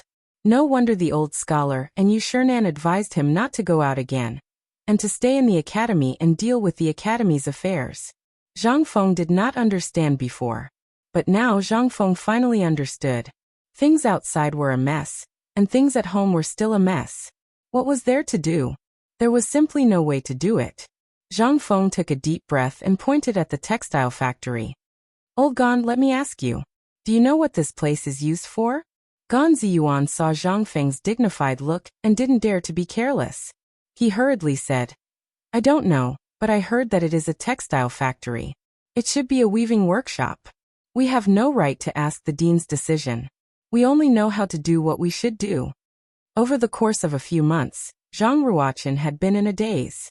Gan Ziyuan could clearly feel the changes on the mountain. Among the people he brought here, as well as the people he called here before, almost every craftsman was paid 10 copper coins a day. No matter where they were, they would receive such a high salary. The most important thing was that every 3 to 5 days, they could go to the cafeteria and have a free meal when the students were teaching. There was plenty of wine and meat. Furthermore, he would pay his salary on time every month, and he would never be late. These were enough for a stone golem to fuse, right? They were the lowest of the low, but in this place, they received the same treatment as the students. Sometimes, the students even had to come here to work, and work together with them. It was just like that. In this world, perhaps only White Deer College was like this. Zhang Feng's heart was slowly changing without him knowing. After a moment of silence, Zhang Feng said, "This is indeed a textile factory. In the future, it will be one of the largest textile factories in the Tang dynasty. Every day, there will be white cloth produced here, and thousands of clothes will be distributed from here. This is my purpose for setting up this textile factory." Gan Ziyuan didn't know whether Zhang Feng could do it or not. He also didn't know whether Zhang Feng's words, which they didn't even dare to dream of, would come true. However, they believed in Zhang Feng. They believed that Zhang Feng would definitely do it. However, what was the meaning of Zhang Feng's words? He didn't understand, so he could only nod. Zhang Feng didn't explain anything. He took a deep breath and said, "Old Gan, count the workers here. How many are there? Isn't it just winter clothes? If I can't even do this, my position as the dean will be over. Quickly count the number of people and send them to my courtyard." As he spoke, Zhang Feng left in a hurry. After Zhang Feng left, the craftsmen who had already noticed Zhang Feng quickly surrounded him and asked what the dean was doing here. Gan Ziyuan's mind was only filled with Zhang Feng's words. He took a deep breath and scolded. What the hell are you all doing here? Can't you see that the dean is unhappy? The dean just told me that he's making clothes for you frozen ghosts. If you don't work hard, don't even think about it. Hearing this, all the craftsmen were in an uproar. The dean is making winter clothes for us? Is this true? I told you that this is a textile factory.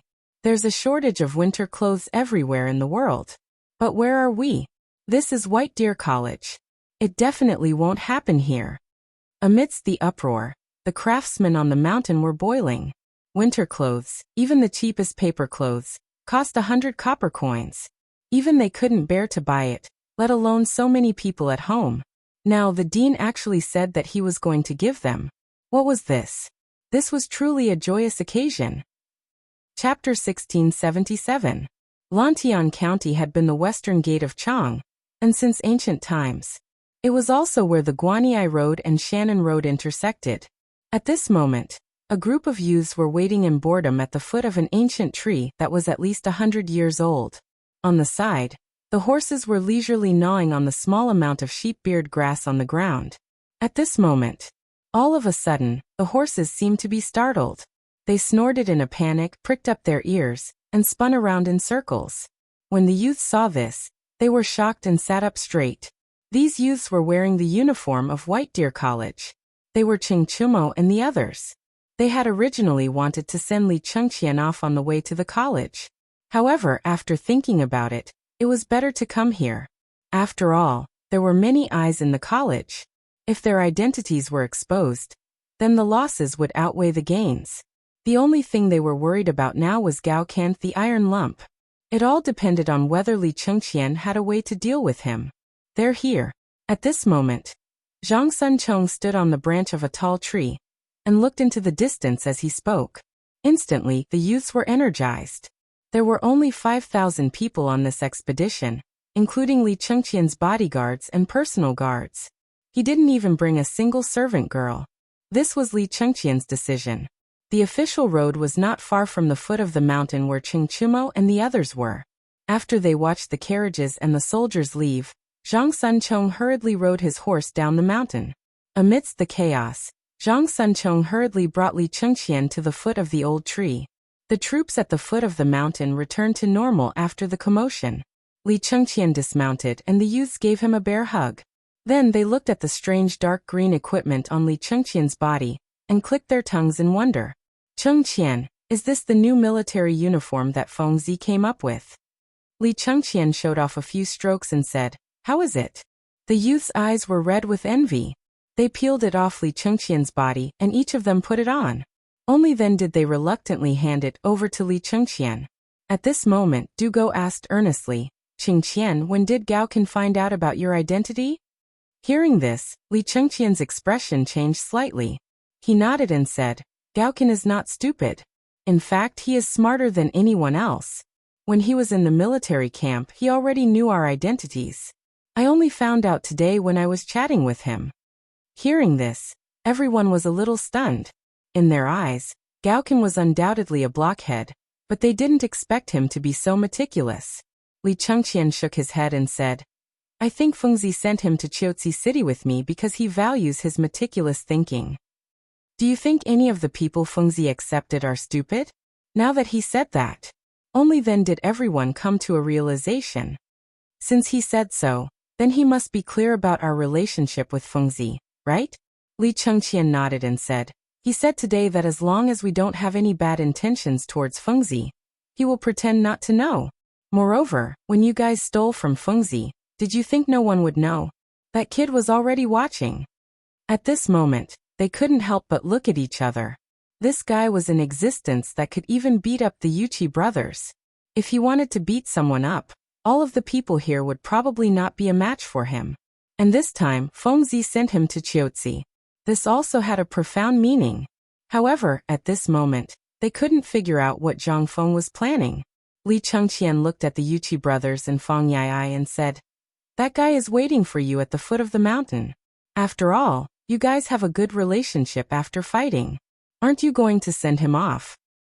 That guy has been waiting for you all the way. As he spoke, Li Chengqian was a little envious. However, he was more puzzled. Wasn't it just a beating? How could they have a good relationship after fighting? This made them very puzzled. Li Chengqian shook his head and said, "Since you are sending him off, did you bring wine?" "Hehe, you asked the right person. How can we not have wine?" Cheng Chimo chuckled and took out a few jars of wine from under the tree behind him. However, in his astonishment, Yuchi Baolin hurried over and snatched them away. Cheng Chimo was a little dumbfounded as he took out the remaining 3 jars of wine and watched Yuchi Baolin slip away on her horse again. He could only speechlessly say, "Fine, I was just saying that we could drink to our heart's content today." This kid really dared to take 4 jars of wine in one go. "Haha, who told you to drink so much just now? Are you all right now?" Zhang Sun cursed speechlessly as he handed the wine to Li Chengqian. The few of them leaned against the tree and looked at the marching group not far away. They said with some envy, "I really envy you. You can go to Chiotzi City. We don't know when Fengzi will let us out." AI. Isn't that right? My heavy cavalry, not to mention equipment, they don't even have a weapon now. AI. The few of them couldn't help but sigh. They didn't envy Li Chengqian and Gao Kansas. Li Chengqian shook his head and said, "You guys are thinking too simply. Fengzi's move is to stabilize Chiotzi City in a short time. The reason he sent me over is to show His Majesty our strength. I was the one who solved the siege of Chang. That's why Fengzi decided to send me to the army for training. This is under the premise that he doesn't know our identities. He's paving the way for our future." Chapter 1678. The old elementary scholar was very comfortable. At this time after class, he was leisurely warming his wine and reading with relish. He was also holding a cigarette in his hand, and occasionally took a puff. The old elementary scholar hadn't experienced such a life for a long time. In his memory, he hadn't experienced such a feeling for at least 10 years. Only after attending White Deer College, and thanks to Zhang Feng, did he have everything he had today. Although there were some shortcomings, it didn't affect the overall situation. Especially at this time, with such a magical book to study every day and teach with so many students every day. Such a life was a real paradise for the old elementary scholar. However, the only thing that worried him was Zhang Feng, the silly boy. He knew about what happened today and knew about the identity of Li Shimin and the others. But after seeing that they posed no threat to Zhang Feng, he didn't say anything. But from the beginning of the incident in Chang, and until now, everything had changed silently. The old elementary scholar couldn't recognize it anymore. Especially after the phosphate fertilizer factory and the rubber factory were set up. All of this made the old elementary scholar a little fearful. This was not the most important thing. The most important thing was that the old elementary scholar was really uneasy after seeing those murderous weapons in the workshop last time. In addition, there was a loud noise from Chang and City last night. Although no one on the mountain heard it, after all, it was so far away, but someone talked about it. Every day, people came and went from the academy and the market at the foot of the mountain. In less than 2 hours, the news had spread on the mountain. The noise from the palace in the middle of the night was not simple. But through Old He's description, the old elementary scholar, Yu Shernan and the others couldn't help but connect it with the explosion in the workshop a few days ago. With such a thing, in an instant, everyone was horrified.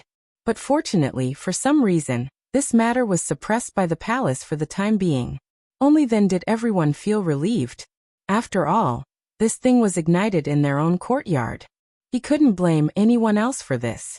After understanding this matter, the old elementary scholar could not help but think about the future. After all, manufacturing and armaments had always been walking on the edge of a knife since ancient times. The slightest mistake could lead to eternal damnation. And the most important thing was that the students of the academy were blindly admiring Zhang Feng. Therefore, what would Zhang Feng do in the future, and how he would go? That was the most important thing. After all, at this time, not only was it not very peaceful outside, there were also countless people waiting and watching Zhang Feng. If Zhang Feng were to come up with this at this time, wouldn't it mean that Zhang Feng was completely on the side of the military ministry? This would be fatal to Zhang Feng and the future of the academy. Would the Ministry of Works let Zhang Feng off the hook for all the dirty tricks he had mastered? let alone anything else? That would be truly strange. However, at this moment, with a series of knocks on the door, the old elementary scholar came to his senses. He looked and saw that the wine on the small stove in front of him was already boiling. The old elementary scholar hurriedly took down the flagon on the small stove in front of him before slowly opening the door. As soon as he opened the door, he saw Yu Qigong and the others outside. The old elementary scholar was stunned. However, Wei Jing cupped his fists and said, "Brother Zihuai, I can smell the wine in your room from afar. Can I ask for a cup?" Seeing this, the old elementary scholar hurriedly invited them in and said apologetically, "This is just ordinary wine. I didn't expect you to come to my place. Please come in, quickly come in." As soon as they entered the door, Wei Zheng and the others were attracted by the old elementary scholar's flagon of wine. The old elementary scholar poured a cup of wine for each of them and asked, "Today, I wonder what you are here for." "Oh, this is what we are here for. We came here today for no other reason than to be attracted by the smell of your wine, and to ask for a cup to warm our bodies."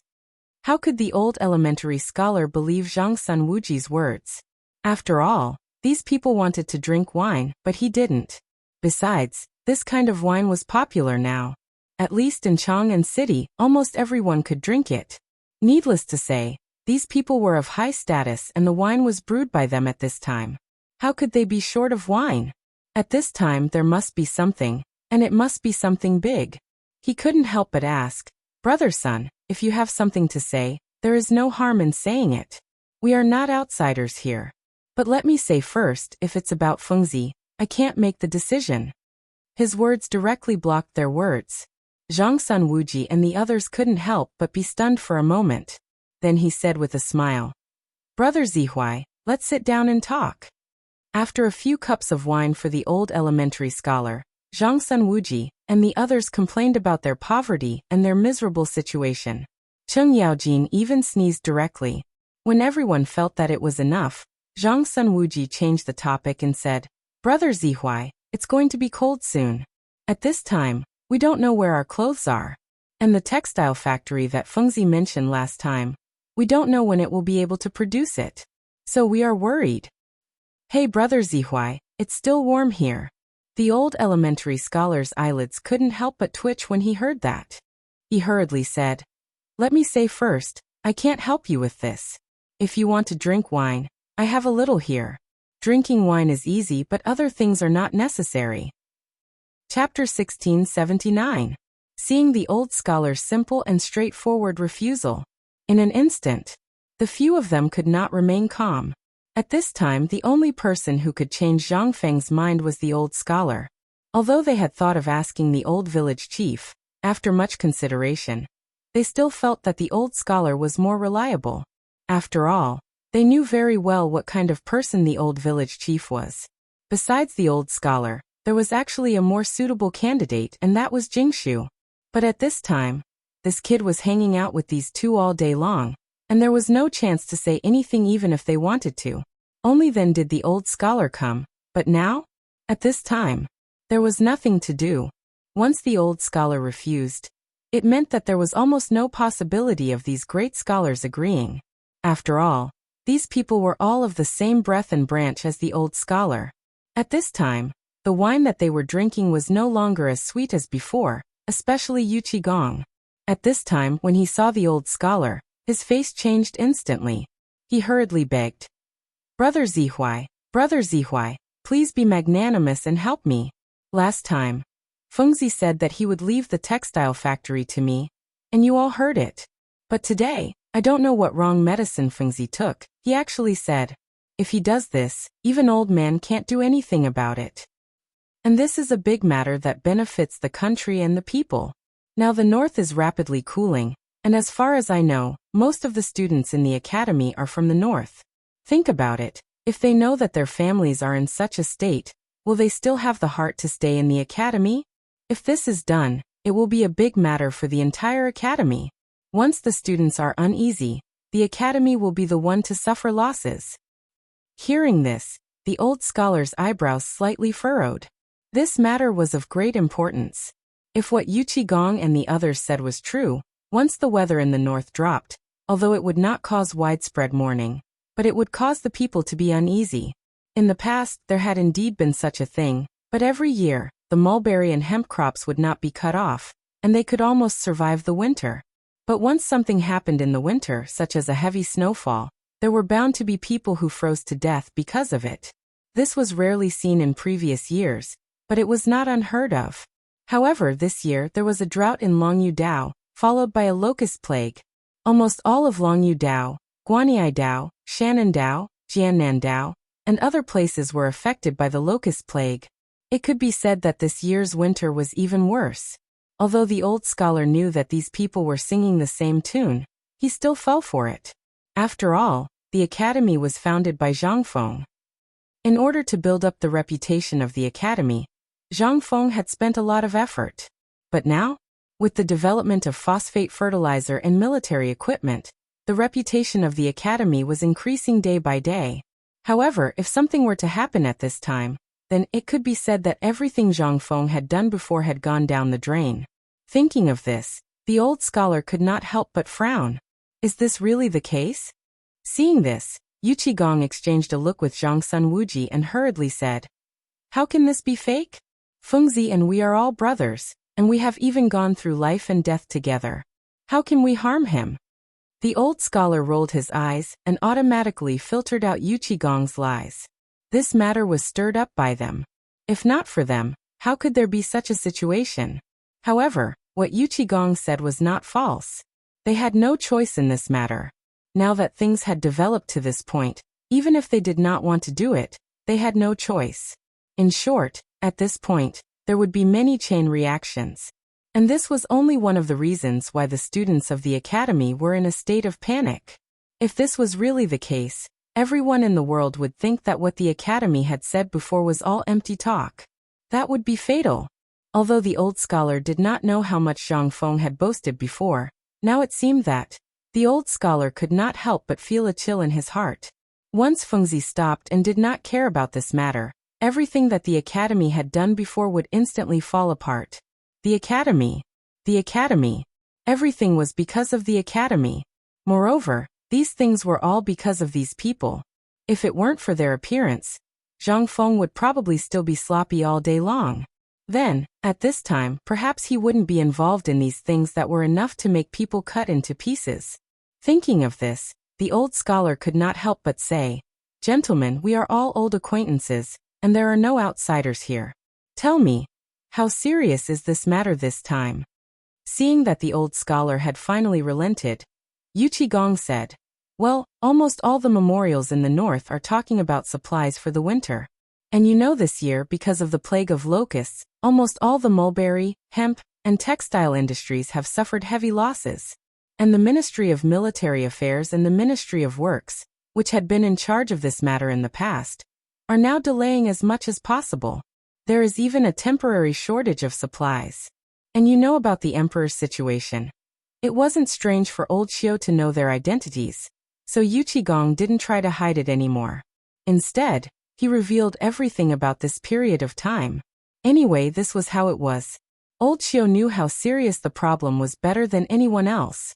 Therefore, it wasn't just one person's problem, but everyone's problem.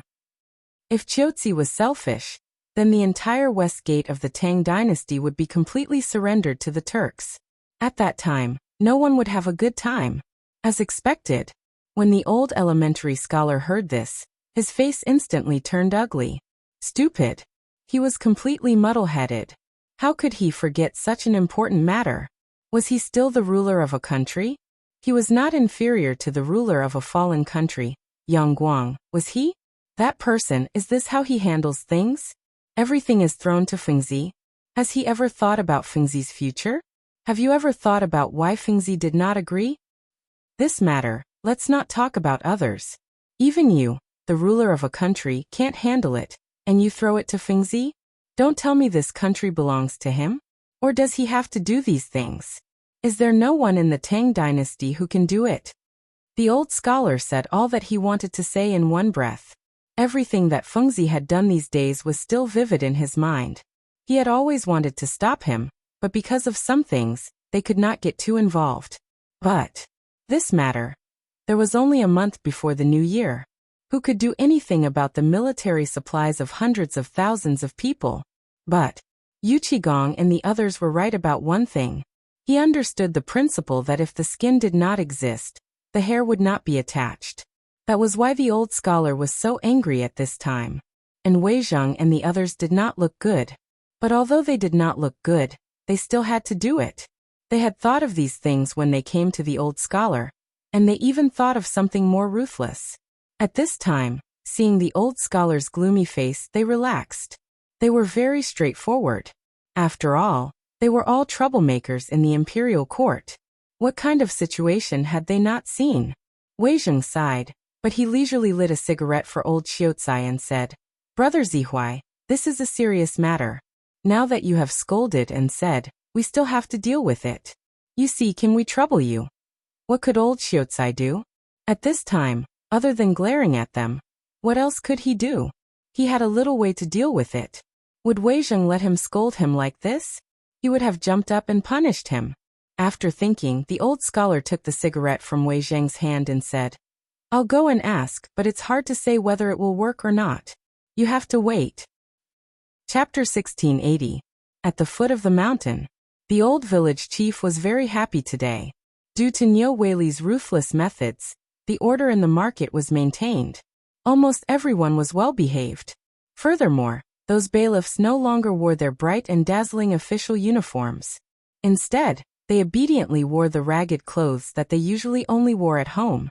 Instead, their efficiency increased. This was all thanks to President Zhang Feng, who was on a stroll, who requested the broadcast. In an instant, the security on the mountain improved by several times.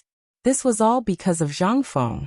At this time, at the fork in the road between the paper mill and the market, there was an additional pavilion that looked like a sentry post at the mountain gate. This pavilion had no other purpose except for the old village chief's daily surveillance and patrol. But at this time, inside the pavilion, it was somewhat unsightly. The pavilion was not big. It was only a little bigger than a toilet. In the middle of it was a pile of red-hot coals. Around it, the old village chief was drinking wine with Chingchumo and the others. At the same time, he was leaning on a wild rabbit. The old village chief laughed heartily as he talked, almost wanting to become sworn brothers with them. A few jars of wine had already gone down his stomach. The old village chief's face was gradually turning red, and he was even slurring his words. Seeing this, Du Go and the others looked at each other and bumped Chingchumo.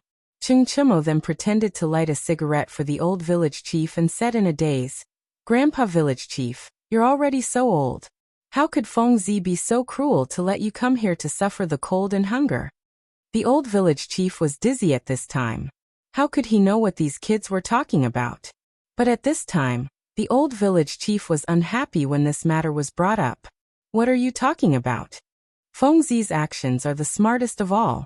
You have to know that at this time, all of this is insignificant. After all, old man has been the deacon for decades. Although he is not proficient in other things, he is proficient in judging people's faces in the market. If not for me being busy with the paper mill last time, how could this matter have happened?" Hearing this, Chingchumo and the others exchanged a smile. Du Go continued to ask, "Old village head, you're talking about level. That's why this Xiao Mountain market has reached such a scale under your management. If it weren't for you, how could it become like this? But do you know that ever since the paper mill, the food factory, the phosphate fertilizer factory, the forging workshop, and the rubber factory were established, we suddenly felt that there was nothing to do. Recently, Fengzi has also been mysterious. I don't know what he is doing. Do you know what Fengzi is talking about?" This, the old village chief choked instantly. Ever since the last incident in the market square, although the market square was still in order, it did not restore the glory of the past. The old village chief had been in a state of guilt, so he did not care about anything and just stared at the market square. At this time, seeing the old village chief like this, Du Go toasted him again and asked with a smile, "Grandpa village head, you also know that the impact of the water wheel on the Tang dynasty is fatal. But we are also young people and also want to do something. At this time, it has been a few days and the weather is gradually getting colder, so do you know what Fengzi's plan is?" This, Ahem. Well, the old village chief was stumped. It was a good thing that young people could think for Fengzi, but at this time, how could he know? Fengzi would not tell him these things. But now that these kids were asking him, how could he say no? He could only vaguely say, well, I'm not sure for now, but I can tell you one thing for sure, and that is, I will go up the mountain tomorrow morning. At that time, I can help you buy it and ask. You guys are really too much. If you have any questions, why don't you ask him personally? Chingchumo hurriedly said, aren't we just thinking of giving Fengzi a surprise? Previously, we heard that Fengzi wanted to build a textile factory, the kind that can produce hundreds of bolts of cloth a day.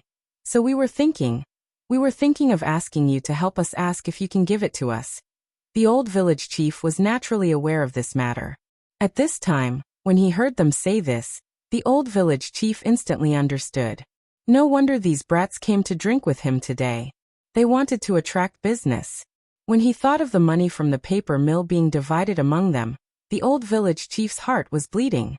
If it were not for Fengzi's desire to be a hands-off shopkeeper, and there was really no one on the mountain that he could use, the old village chief would not have tolerated Zhangfeng's squandering. At this time, seeing that the few of them were thinking of this textile factory, instantly, the old village chief's expression changed and he asked, what did you say? You said that it can spin hundreds of bolts of cloth a day? Seeing this, the few of them nodded. They said, that's right. Fengzi has said it more than once. So you see, without waiting for Chingchumo and the rest to finish, the old village chief hurriedly opened the door. As he walked, he hurriedly muttered, wait, I'll go and ask this prodigal. Why didn't he discuss such a big matter with us? Chapter 1681. At this time, the temperature in Chang and city was very pleasant. Although it was early winter, there was almost no coldness at this time. Only in the morning, and at night could one feel a trace of coldness. The autumn planting had just ended. The popularity of the phosphate fertilizer matter had not dissipated yet. Although the authority of the phosphate fertilizer agent and the manufacturing authority were slowly transferred to the Ministry of Works. However, with so many people and so many demands, the Ministry of Works Agriculture Temple was almost overwhelmed. Therefore, some merchants saw the momentum and plunged into the market. Although there was no written rule that phosphate fertilizer could not be sold privately, at this time, it had just been popularized. The Ministry of Works itself had not figured out all the manpower and procedures. If they figured it out, who would know what twists and turns were involved in this? Therefore, under the instigation of Chengchumo, Dugo, and the others, Lao Li and the other consortiums came into being. Although this Lao Li was not a despicable Lao Li, he was hired by Li Shimin to replace him. This could be considered as an explanation to everyone. There was nothing wrong with doing this. This was also the decision made by Li Shimin after thinking hard. After all, Chang'an City was only so big. If the news was leaked, or if one day Zhang Feng was out of his mind and went to their house for a visit, then there would be big trouble. And this Lao Li, Lao Wei, and the others, although they were strictly selected from the palace, these people were almost all part of it. Almost everything was handled by Chengchumo, Dugo, and the others. Therefore, at this time they continued Zhang Feng's usual practice of looking for an agent. Of course, in this era, Zhang Feng really did not dare to use the professional term, agent. He could only use some other terms. For example, the next agent. According to Zhang Feng, it was better to have fun together than alone. Therefore, Chengchumo and the others also became hands-off managers. This time, the entire Chang'an City and the businessmen around Chang'an City saw a way to make money. Although the price of phosphate fertilizer was only 10 copper coins for 2 caddies, it was still a burden for the commoners. After all, no matter how little it was, every household had at least 3 to 5 mu of land. Even if it was just 1 mu of land, according to the Ministry of Works, using 5 caddies per mu of land was still an astronomical figure. But there was no other way. In order to fill their stomachs, everyone was throwing money into it. This allowed Zhang Feng and Li Shimin to earn a lot of money. At this moment, Chang'an was experiencing an unprecedented prosperity. There was no other way. He had already finished drawing, so he had to earn some money, right? Moreover, it was almost the end of the year. It was time to prepare some things for the new year. Therefore, the number of peddlers doing business in Chang and city suddenly increased by dozens of times. At this time, walking on the streets of Chang and city, Zhang Feng swayed and ate snacks while looking left and right. He really took a fancy to a few good things. Today, after saying goodbye to Wei Zheng and the others, Zhang Feng ran away with Zhang Yuyao and Jingshu's children. It was rare to have peace and quiet. Zhang Feng was not a god. Naturally, he also wanted to enjoy his free and unfettered life. Moreover, it was wishful thinking to make 100,000 sets of winter clothes in a month's time. Besides, there was no cotton, not to mention eiderdown or goose down. In this era, Zhang Feng was puzzled. Why was there not even cotton? However, when Zhang Feng was hit by the warm wind, he instantly understood. This might be because the temperature in this era was really as warm as spring. Although Zhang Feng had not been to Sanya and Chang, and at this time, in comparison, the temperature here was not inferior to Sanya in the future. Only then did he realize what had happened. However, at this time, Zhang Feng stopped at the stall of a woman in a pink dress that had been starched until it was white. It was mainly the things in the woman's stall that attracted the last bit. The stall was very small. It was almost a piece of linen on the ground. On the linen, there were stacks and bundles of delicate dried flowers neatly arranged. Zhang Feng squatted down and looked at the various types of dried flowers.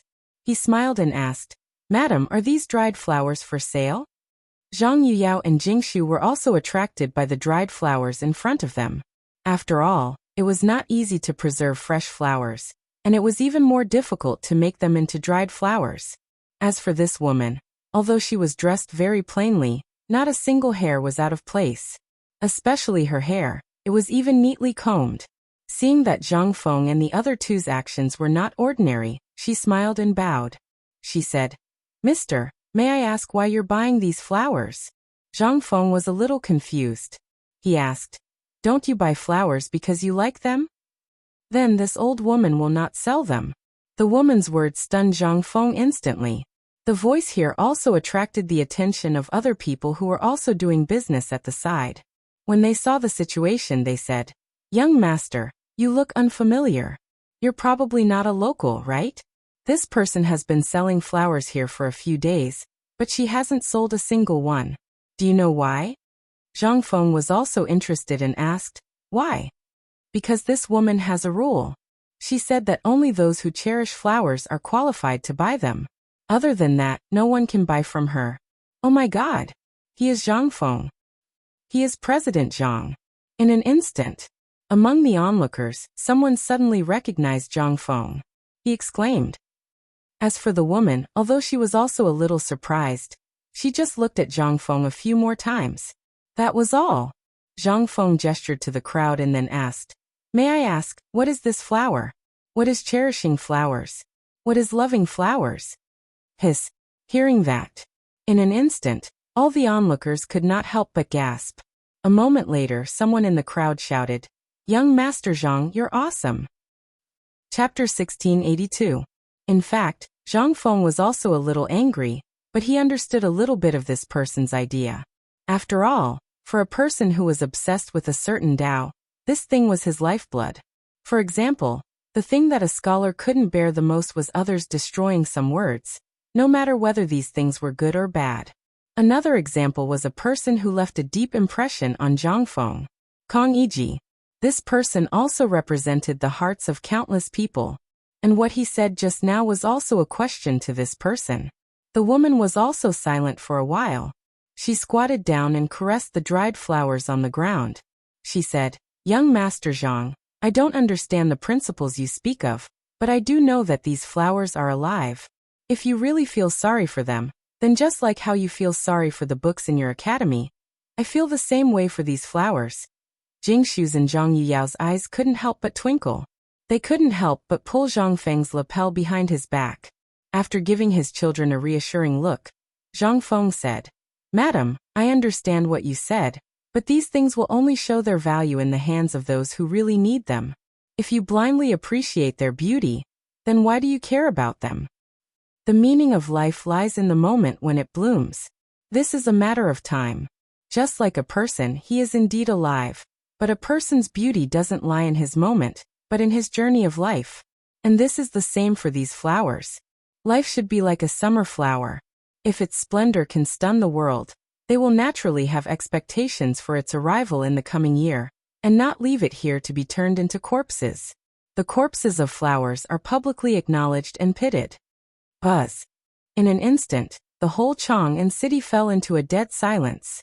Everyone was shocked by what Zhang Feng had just said.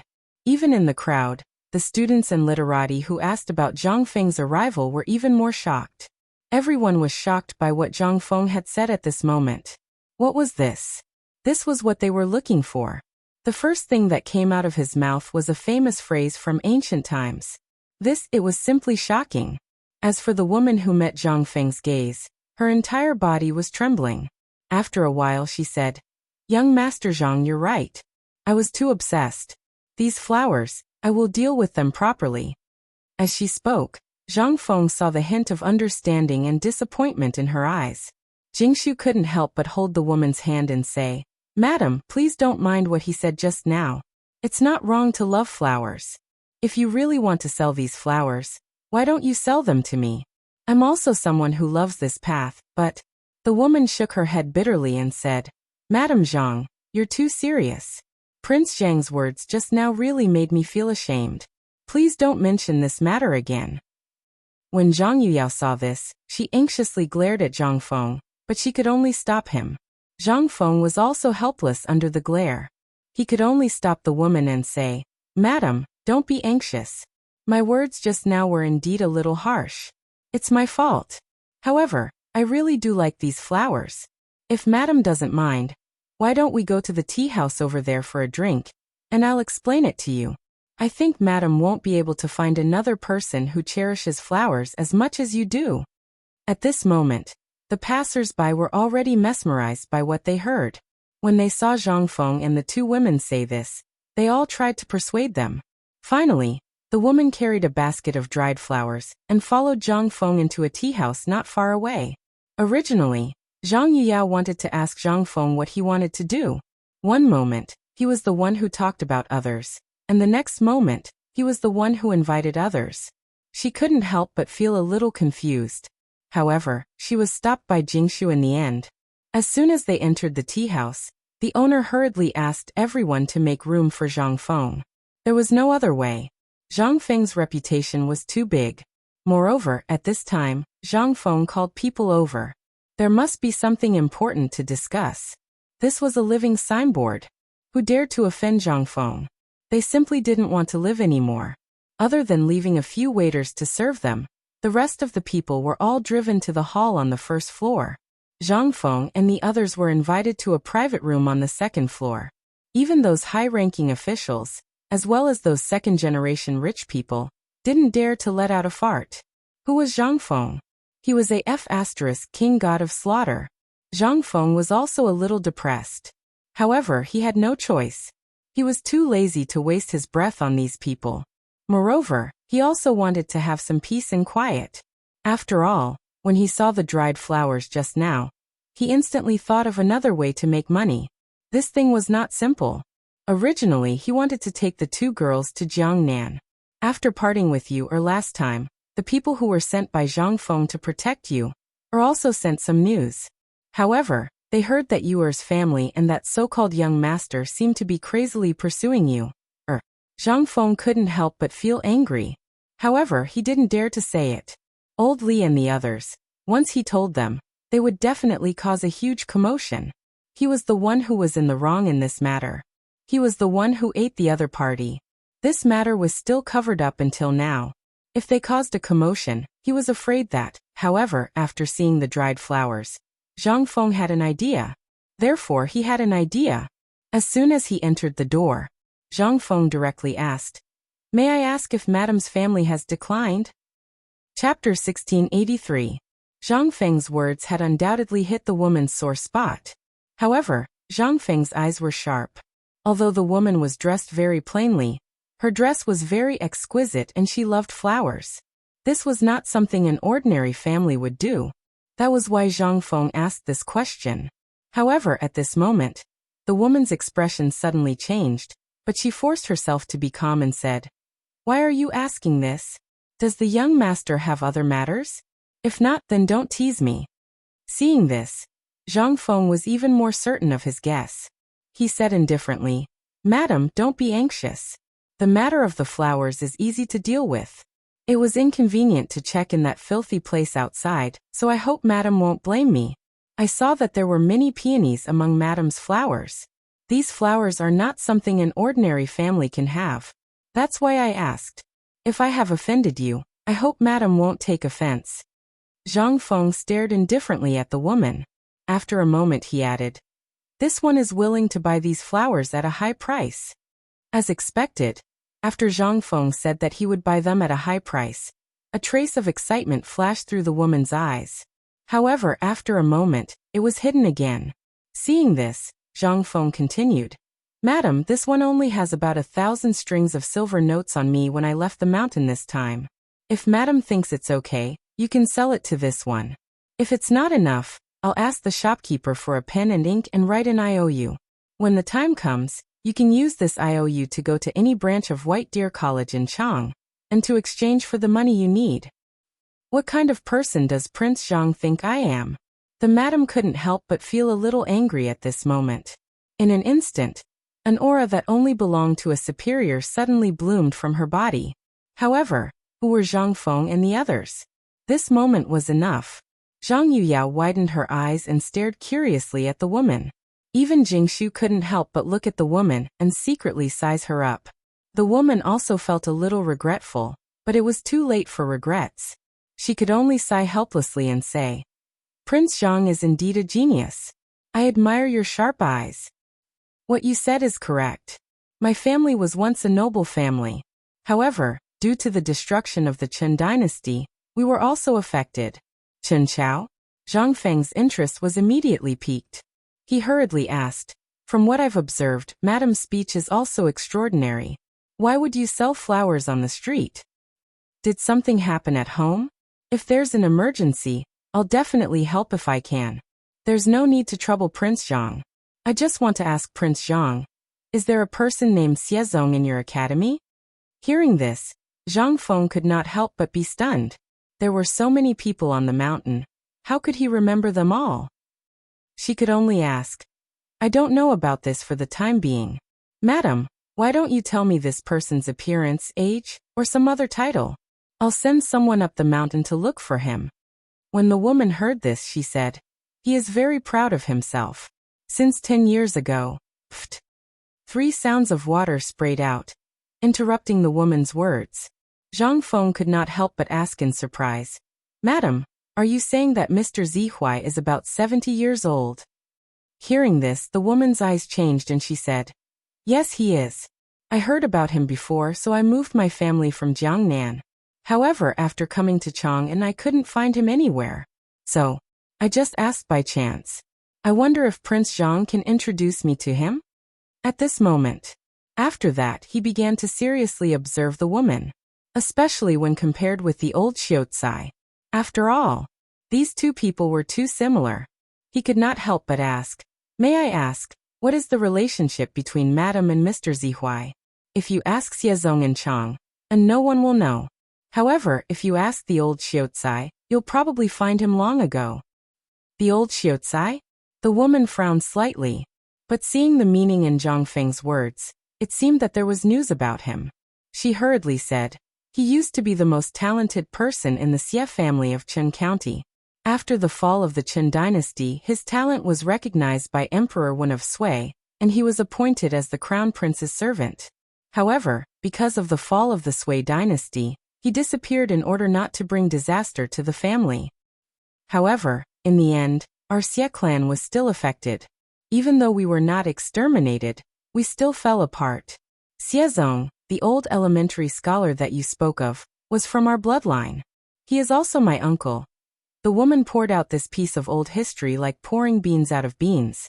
Those who listened and those who spoke were incomparably sad. It was as if they were watching a drama of life. When she finished, Zhang Feng was silent. Although he was very curious about the old Xiaotsai's background, Zhang Feng could not help but feel pity for the old Xiaotsai when he heard this at this time.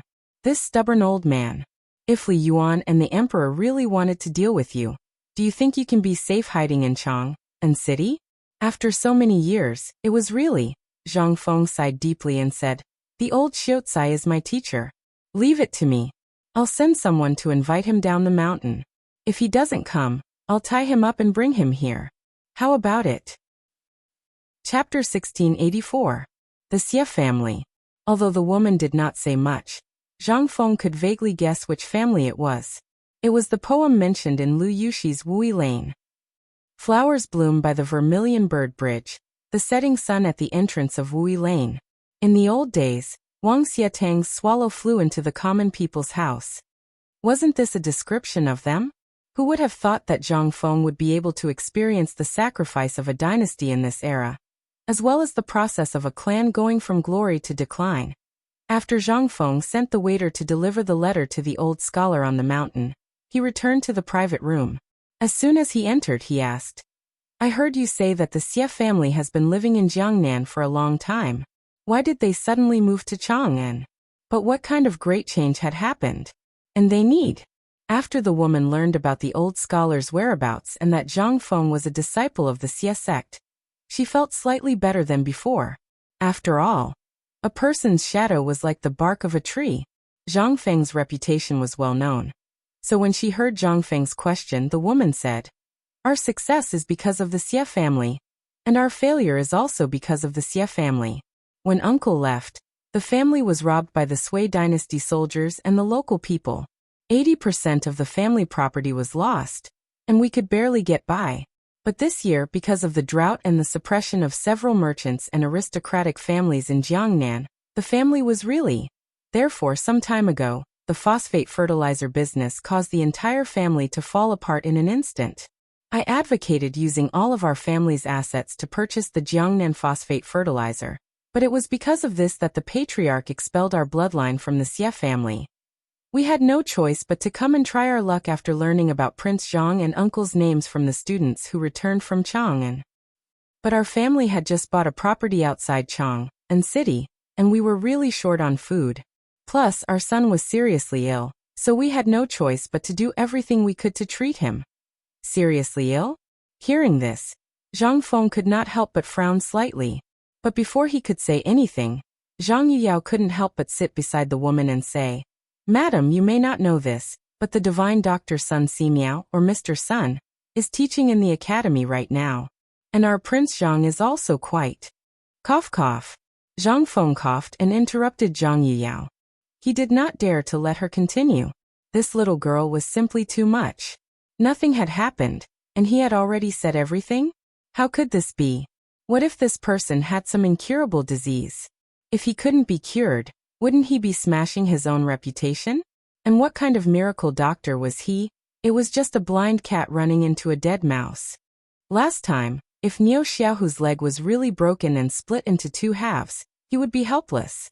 This time, he dared not promise others anything casually. It would really cost him his life. Madam, may I know what illness the young master has? The woman was also frightened by Zhang Yuyao's words. After all, as a former big clan, although they were driven out, they were still a big clan. She must have some information about some things. Naturally, she also knew Zhang Feng's ability.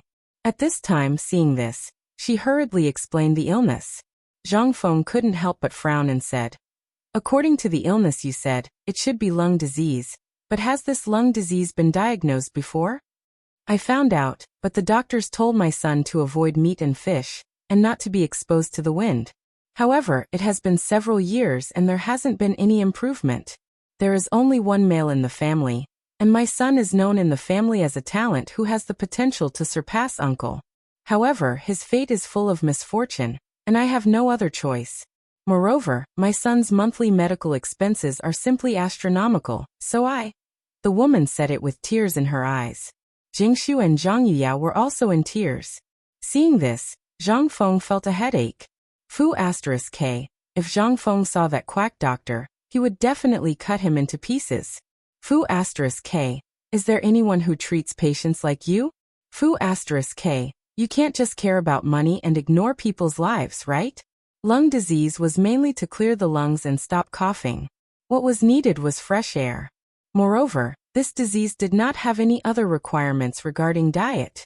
As long as one avoided spicy and stimulating food, there was no need to King abstain from eating meat.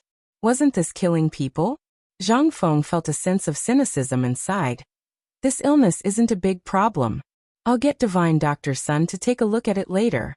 Furthermore, I'll write something for you to change your living environment. Hearing this, the woman said with some doubts, Prince Zhang, what you said is true? Zhang Feng couldn't help but spread out his hands.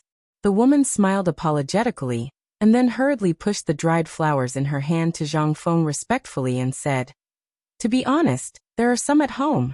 But as for the consultation fee, I will send the full amount later. Since Prince Zhang likes this flower, I have nothing else. Just take it as a gift for Prince Zhang to play with. Chapter 1685. A family that used to be glorious. Since when did they do this for a disease? Zhang Feng couldn't help but sigh with emotion.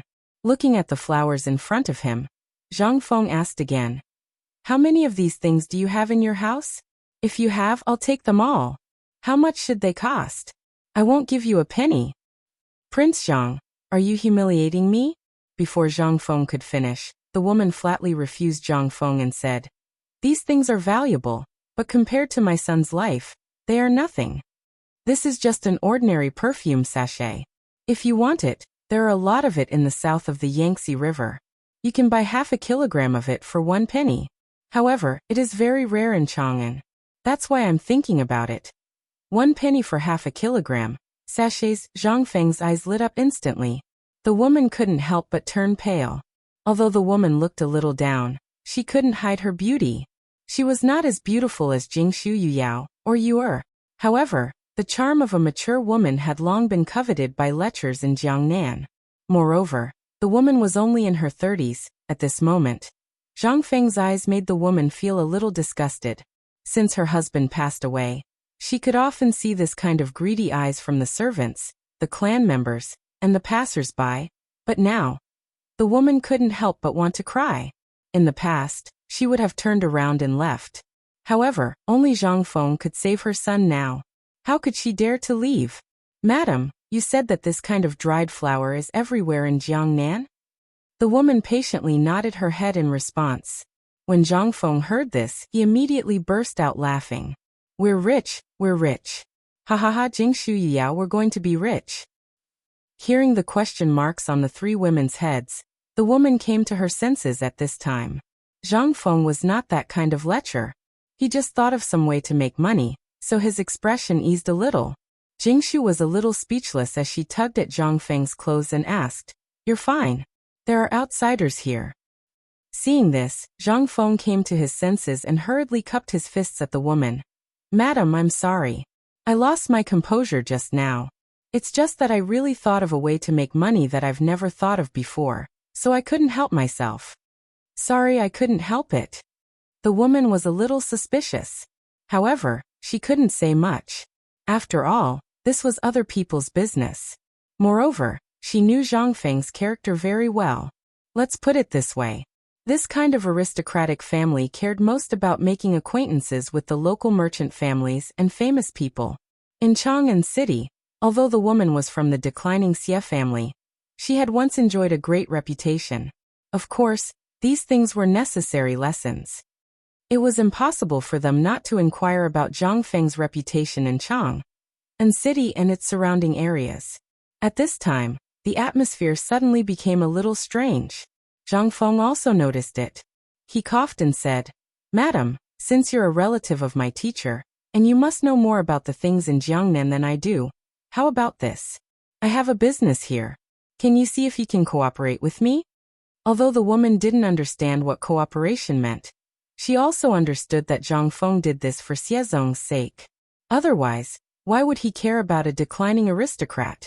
However, this was also the woman's expectation. How many years had it been?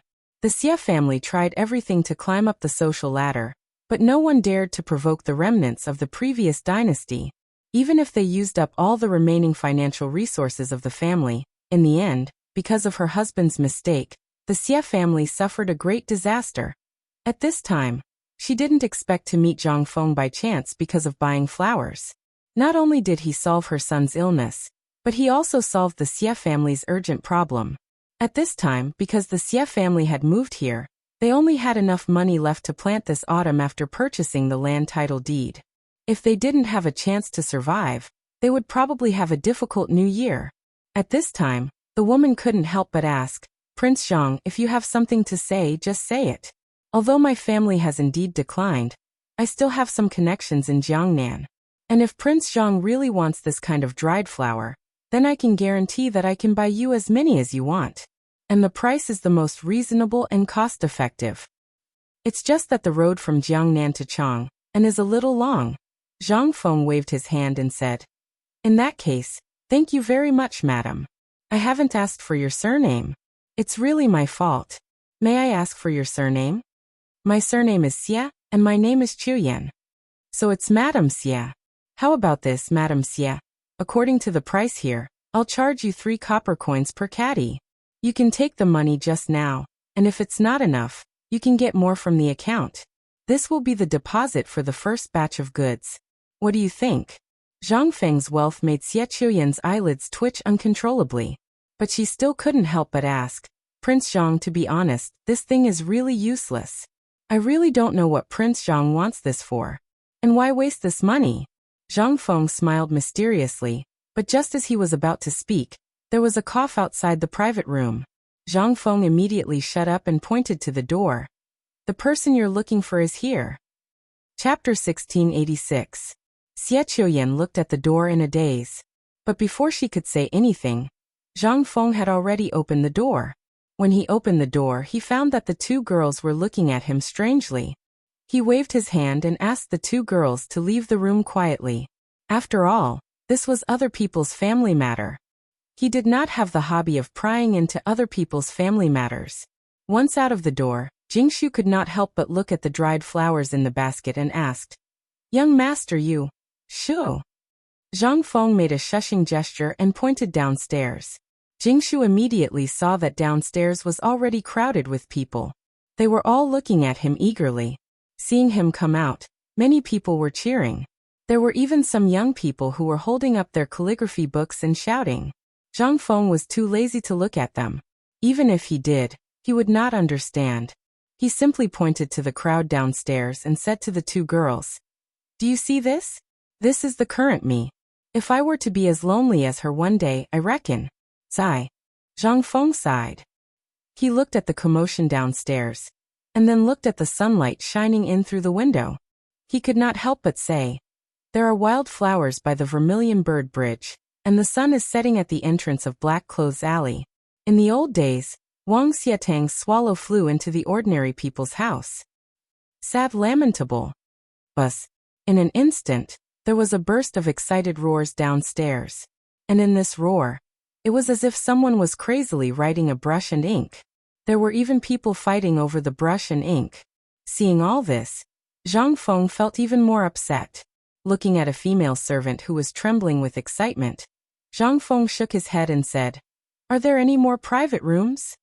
Yes, yes, yes.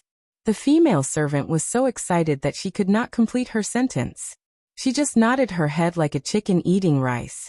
Under Zhang Feng's signal, she finally reacted and hurriedly led Zhang Feng into another private room, some distance away from the old scholar and the old scholar's private room. As soon as they entered the door, Jingshu lit a cigarette for Zhang Feng, and then looked at the dried flowers in a daze. After a while, Zhang Feng said cautiously, Don't feel bad about this little bit of money. I can only say that this money is really worth it. What do you mean? The 2 girls asked in confusion.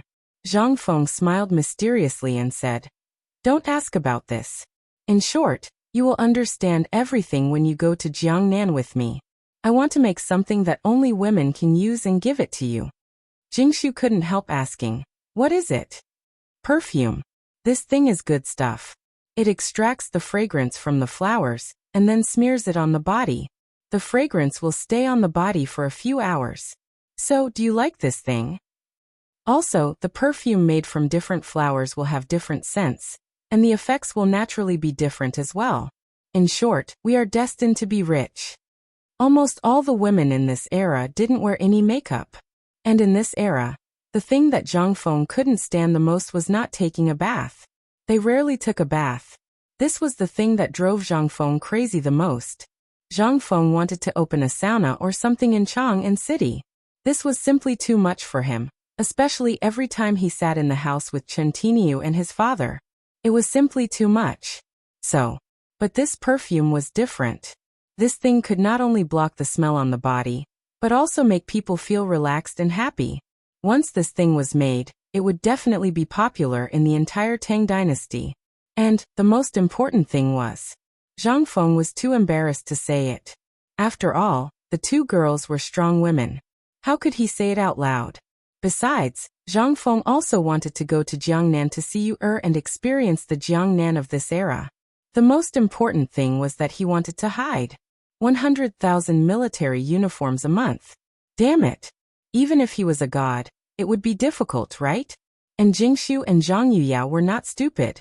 At this time, at Zhang Feng's words, the two girls instantly realized that all this was prepared for you. You said that all this was prepared for you. We still want to go to Jiangnan? Zhang Feng was instantly speechless and said vaguely, well, Jiangnan has the most of this thing and you heard it just now. So I was thinking that if I leave this matter to you, it will be twice the result with half the effort. Of course we have to go too. After all, I haven't been to Jiangnan and I want to see the scenery there. This year, we will spend the new year in Jiangnan. I'm afraid you won't be able to escape. At this time, the old scholar's words almost made Zhang Feng choke to death. Zhang Feng hurriedly turned to look. At this time, the old scholar walked in slowly. Madame Xie greeted Zhang Feng at the door and hurried away with a red face. It seemed that something big had happened. When Zhang Feng heard this, he could not help but sigh and said, Old scholar, what are you talking about? Don't you want to go to Jiangnan to have a look?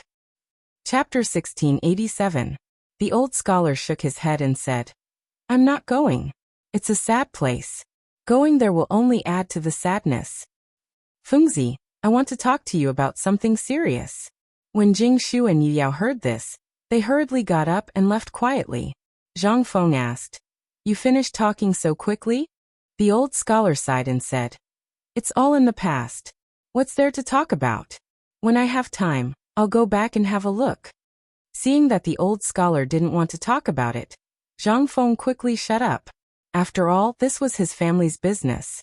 If he didn't want to talk about it, who could do anything about it? Old scholar, what did you say just now? Don't talk about the military equipment. 100,000 pieces a month. Even a god can't do that. The old scholar smiled bitterly and said, It's true. When I was on the mountain, Old Wei and the others came to me. Tai Nyo and the others also went to the village chief. Do you think that if Lao Li and the others could think of a way, they would do that? And I'm worried that this is the emperor's idea. Whether we do it or not, it's your business.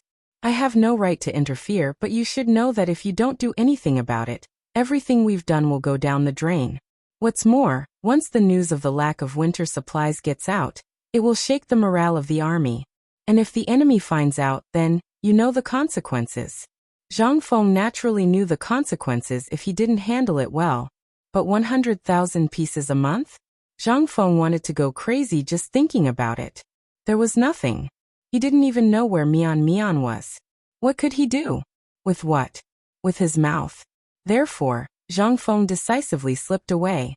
But he didn't expect these people to be so persistent. They directly went to find the old scholar. This was going to be troublesome. Zhang Feng coughed and said, Old scholar, although I know about this, what should I do? What should I do? Although I know how to make this textile machine produce 500 bolts of cloth in a day, this thing is not the same as weaving. If you were to do something else, I would be able to pay you 100,000 yuan a month. But at this time, I can't do anything about this. I can't possibly make some paper clothes to fool others, right? Speaking of which, the old scholar didn't say anything. He just undid his belt and waved his hand. Come and see what I'm passing on. Zhang Feng had been wondering if the old elementary scholar had gone senile, but now he understood. He hurriedly went forward to take a look. He saw the old elementary scholar pull at the inner shirt, and then pull at the seam, revealing something underneath. Zhang Feng took a look. Good Lord, this guy is really wearing paper clothes. This kind of paper was a bit like Xian paper, but the material was different. It was very soft, as if it was made from the bark of a tree and then pasted together with the technique of paper making. It also had a kind of elasticity to the touch, but the traces of sweat and grease had to be removed. Zhang Feng was a little surprised and asked, "Old scholar, your clothes are really made of paper. Can this thing be worn?" The old scholar rolled his eyes. "Then what do you think people of this era wear? What do you wear in winter?" Zhang Feng immediately shut his mouth. This question really made him speechless. When he first crossed over, he really didn't pay attention to what he was wearing. But at that time, it was early spring and he didn't feel that cold. Although the clothes he was wearing were a little thin, he was wearing at least 4 or 5 pieces of clothing, so he didn't feel that cold. He didn't know what people of this era wore. At this time, when he saw what the old scholar was wearing, Zhang Feng suddenly couldn't help but ask, "Could it be that they really wear clothes?" The old scholar was a little speechless. He seriously doubted how Zhang Feng had survived the winter before. He could only blame it on Zhang Feng being young, so he didn't wear these things in winter. He just patiently explained to Zhang Feng, "Ordinary people basically have to endure the winter, or use linen or the bark of this kind of tree to make clothes. This kind of clothes is also jokingly called paper clothes. Only those high-ranking officials or businessmen can afford to wear clothes made of palm bark. These are all in Chang'an, and the officials are here. If you go to the north, you need sheepskin or cowhide to keep out the cold. But even so, every winter in the north, there are frequent reports of people freezing to death. But this year's situation is more special. You also know that after the locust plague, basically no grass grows. Those mulberry trees and hemp trees are almost extinct. So this year's winter is really a bit difficult. Otherwise, they wouldn't have come to you so painstakingly for help." The old scholar took a deep breath and stared deeply at Zhang Feng. "Actually, I also want to know if you can solve this matter. Although I used to be very tired of you doing these military things, but this time, I think it is very necessary for you to solve this matter. After all, when the nest is overturned, there are no eggs intact. This is also something you said before, so I still think you should seriously consider this matter." Zhang Feng was silent. If it was someone else who said this, he would definitely refuse without thinking. But it was the old scholar who said this, so he had to carefully consider it.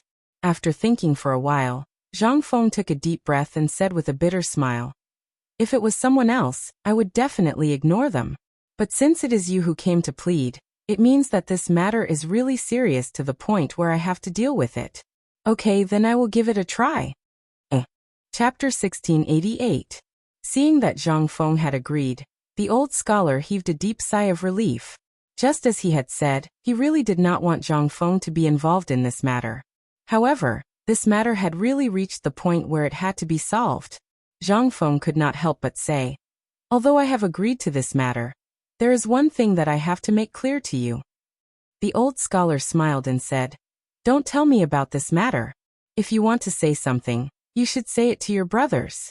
After all, they have also told me that no matter what request you make, as long as it can solve this matter, they will fulfill it. Don't you think that I should confirm it with you first? I still have something to do, so I will leave first. As for the rest, you can worry about it." After saying that, the old scholar decisively left the room. Zhang Feng was stunned. This was the first time he had seen the old scholar so unconcerned about this matter, because he still remembered that the old scholar had really taught him a lesson when he was experimenting with gunpowder last time. "I gave him a good lecture, and at that time, he kept telling me not to do it. But now?" Previously, the old scholar had told him not to get involved in this matter. But now? However, Zhang Feng could also understand this matter. If it was the first step that could be solved, the old scholar would not have been so anxious to persuade him. Zhang Feng was sure that if he still did not agree to today's matter, there would be countless people who would be persuaded to persuade him. Zhang Feng did not dare to try being brainwashed again.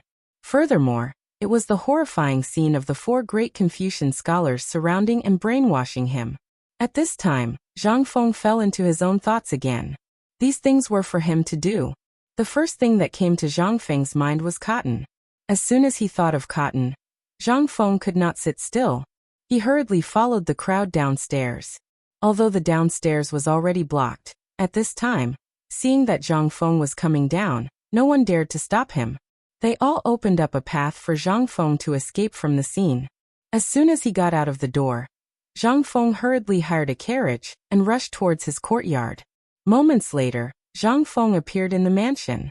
As soon as he entered, he saw Du Ziting and the others strolling around in the courtyard with nothing to do. As soon as they saw Zhang Feng return, everyone was so busy that they rushed to greet Zhang Feng. Seeing this, Zhang Feng had an idea and said, "Old Du, hurry up and gather everyone. I have something to ask everyone." Everyone couldn't help but feel a little confused when they heard this. This was especially so when she saw Zhang Feng rushing back anxiously and gathering everyone as soon as he returned. She thought that something big had happened. Zhang Feng hurriedly asked, "I have something to ask you today. What kind of clothes do you wear during winter?" Everyone was stunned at first. Then, everyone's expression became a little strange. Seeing this, Zhang Feng was speechless. He had to beckon Du Ziting to his side and asked, "Old Du, let me ask you. This is not a joke. Tell me, how do you spend the winter?" Du Ziting was completely confused. "Master, why do you ask this?" But seeing Zhang Feng's serious face, Du Ziting did not dare to be careless. She hurriedly said, "In winter we basically wear paper clothes." Paper clothes again. These were the words he heard the most today. After taking a deep breath, Zhang Feng said, "Hurry up and get me a piece of paper clothing. Let me take a look." Du Ziting was a little confused. However, he didn't dare to say anything. He still followed Zhang Feng's instructions, and hurriedly went to get a clean paper shirt and handed it to Zhang Feng. Zhang Feng held the clothes and looked at it carefully for a moment. The clothes were basically made of crushed bark of the red holly tree, and mixed with wood and grass ash. Although it was quite soft, Zhang Feng could feel that it was definitely not sturdy. Zhang Feng didn't know if it could keep warm, but once it rained or snowed, it would definitely not be able to be worn. This was definitely not possible. If this item was in the past where there was less rain and snow, then it would still be okay. If it was in the north, then this item would basically have to be changed after wearing it once or after 2 or 3 days. At this moment, Zhang Feng suddenly thought of something. Why did the army lack this item every year? This was King paper clothes. How could it not cost? That would be like seeing a ghost. But at this time, if he used something else to replace it, the best thing was cotton. But in this era, at this time, where was he going to find cotton? Zhang Feng held the clothes in the courtyard and thought hard. But at this time, he was suddenly attracted by the clusters of small white flowers in the garden. He couldn't help but walk over and take a closer look. He couldn't help but exclaim, "Who King planted cotton in the flower bed?" Chapter 1689. Cotton? Everyone was dumbfounded. What was that? Wasn't that white folded cotton? Since when was this thing called cotton? Old master, isn't this a kind of flower unique to Longyu? What's so strange about it? Du Ziting asked, a little confused. At the same time, he wanted to tell Zhang Feng that this thing was really not that useful. It was just a kind of flower that bloomed like snow in winter. Moreover, this kind of flower wasn't beautiful. If it wasn't for the high officials and dignitaries adding some winter flowers to their flower beds, who would use this kind of thing? It was extremely difficult to clean it up. Zhang Feng was also a little confused. Even his heart was bleeding. It was such a good thing. What kind of prodigal was this? Such a top-notch thing to keep out the cold, but it could only stay in the flower beds? What the hell? It was really unreasonable. However, Zhang Feng also saw the hope of 100,000 armaments in an instant. He hurriedly asked, "Old Du, let me ask you, is there a lot of this thing in Chang, and in Longyu?" This? Du Ziting was a little confused. However, when he saw Zhang Feng's serious expression, he hurriedly said, "Old master, we have a lot of this thing. At least, almost every family in Chang and city has some in the flower beds. Because this thing bloomed too quickly, coupled with the cleaning of these flower beds every year, in the end, almost all the banks of the Longsho Canal outside the city, next to Zhongnan Mountain, are connected." Damn it! Zhang Feng could not help but swear. This undoubtedly gave him a shot of confidence. He hurriedly asked, "Then let me ask you, if I want it now, how long will it take to collect more than 10,000 caddies?" This, Du Ziting could not help but be dumbfounded. Although there was a lot of this thing. However, this thing was not so easy to collect. After all, this thing could only stay in the flower beds other than being made into tinder. What was wrong with old master? Zhang Feng pondered for a while. Seeing that old Du did not understand, he hurriedly waved and said, "Jia Daoren. Jia Daoren, where are you?" "Master, didn't Jia Daoren go to Jiangnan?" Du Ziting reminded him with good intentions. Zhang Feng immediately understood and hurriedly said, "Quickly go and find Chen Tiniu, Lao Li and the others. Also, go to the Zhang residence, the Qian residence and Niu Weili. If they ask, tell them that there is a great opportunity to make a fortune." "What did you say?" In the palace, Li Shimin was leisurely playing with Empress Zhongsun and Li Tai in the imperial garden.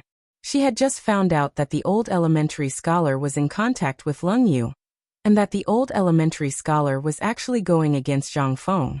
Zhang Feng had also agreed to help with this batch of armaments. Therefore, Li Shimin also put aside the matter of the Xie family. After all, they were just a lonely noble family.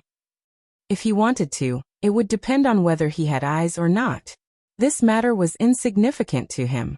However, he was somewhat concerned about Zhang Feng's purchase of the dried flowers. This kid would give him a big gift from time to time, so he had to pay attention to it.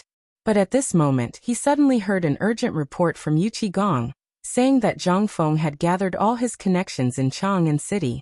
This was what shocked Li Shimin. He hurriedly asked, "Did Yu Qigong say anything else?" "Your Majesty, this servant heard that Prince Zhang was worried about the armaments for the winter. As soon as he returned home, he gathered all the servants and asked about the paper clothes. Then, when he saw the white folded flowers in the flower garden, his expression changed greatly, and then this matter happened." Little Gizi explained the cause and effect of the matter in detail. Li Shimin was dumbfounded when he heard this. White folded flowers. Li Shimin couldn't help but look at the flower garden not far away. Little Gizi hurriedly picked a bouquet and handed it to Li Shimin. This was the first time Li Shimin looked at the flowers seriously. The flowers were not fragrant. There was no smell at all. When he thought about how Zhang Feng had gone to buy the dried flowers in Chang'an City today, and how Zhang Feng had found this flower because of the winter clothes, he couldn't help but think about it. He couldn't figure out what was the connection between this and the flowers. Li Shimin couldn't figure it out, and Empress Zhongsun didn't know what was going on either. On the other hand, Li Tai smiled slyly and said, "Father, didn't Brother Fengzi say that he was looking for you? Won't you know if you go there?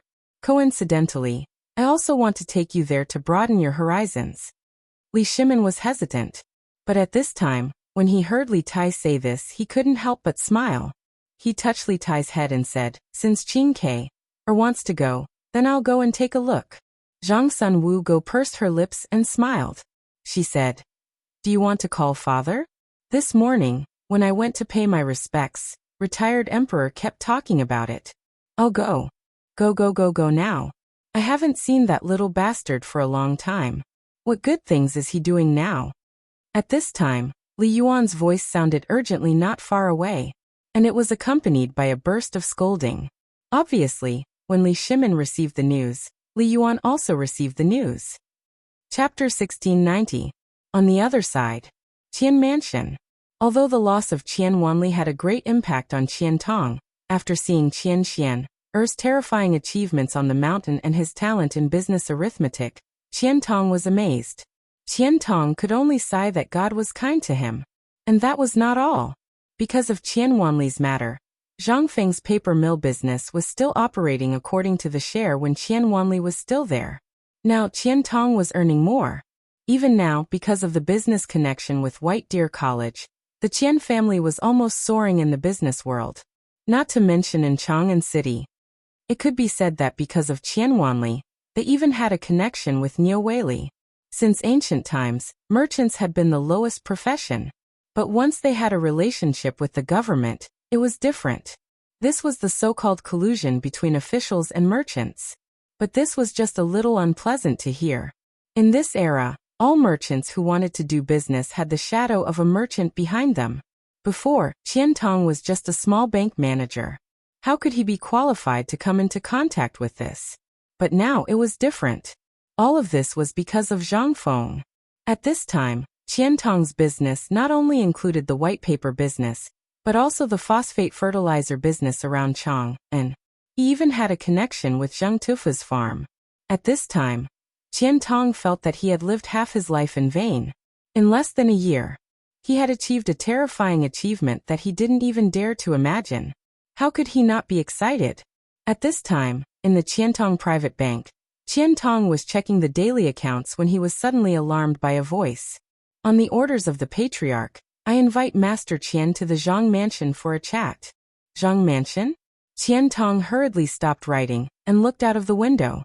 He saw a servant coming, but the word on the servant's clothes made Tang hurriedly come out to greet him. That symbol was Zhang. That word. To be precise, in the entire Tang dynasty, who else but Zhang Feng could make his servants wear the same uniform? The servants in Zhang Feng's residence wore almost the same clothes. Almost all the men wore satin, but the color of their clothes was uniformly white.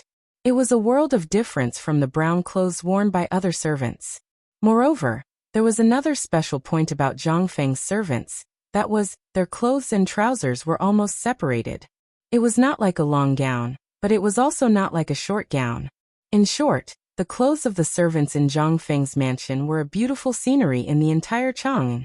Once they saw the person in the robe, they would be shocked. They all knew one thing. Zhang Feng's men were here. Moreover, because of Wanli, Zhang Feng had killed people in Chang'an. At this time, when the servants of the Zhang mansion went out, almost everyone had to take a detour. They did not dare to offend him. However, Zhang Feng's servants were all very humble, and did not give off the feeling of arrogance. There was even a rumor that if a servant in Zhang Feng's mansion dared to put on airs, as long as Du Ziting and Steward Du heard it, they would pack up and leave immediately without Zhang Feng's order. That was the rule. The most beautiful servants in the Zhang mansion were the maids. Each of them was wearing a skirt and a pair of light blue trousers, and a slanted opening with a row of buttons on the upper part of the clothes. Her clothes accentuated her figure vividly. Every time these maids went out, a large group of men would follow behind them. There would even be fights. There were even people from the Chang and local government waiting in Zhang Feng's mansion. Once a maid of Zhang Feng's mansion went out, they would definitely warn all the men in advance, especially the men who had improper thoughts. Zhang Feng's mansion became the cradle of the dreams of the entire Chang and city and the slaves of the right age in the surrounding areas. More importantly, it was, in the entire mansion, there was almost no other family in the entire Chang and city. It could be said that they ate better than the young ladies of the rich families. Tang thought about it in his mind and instantly cupped his hands and said, "Little brother, you said that Prince Zhang invited me?" The servant also nodded humbly before bowing to Tang and saying, "Master Qian, my master has an urgent matter to attend to and I must inform Senior Niu, so I won't speak any more. I hope Master Qian can return to the house as soon as possible."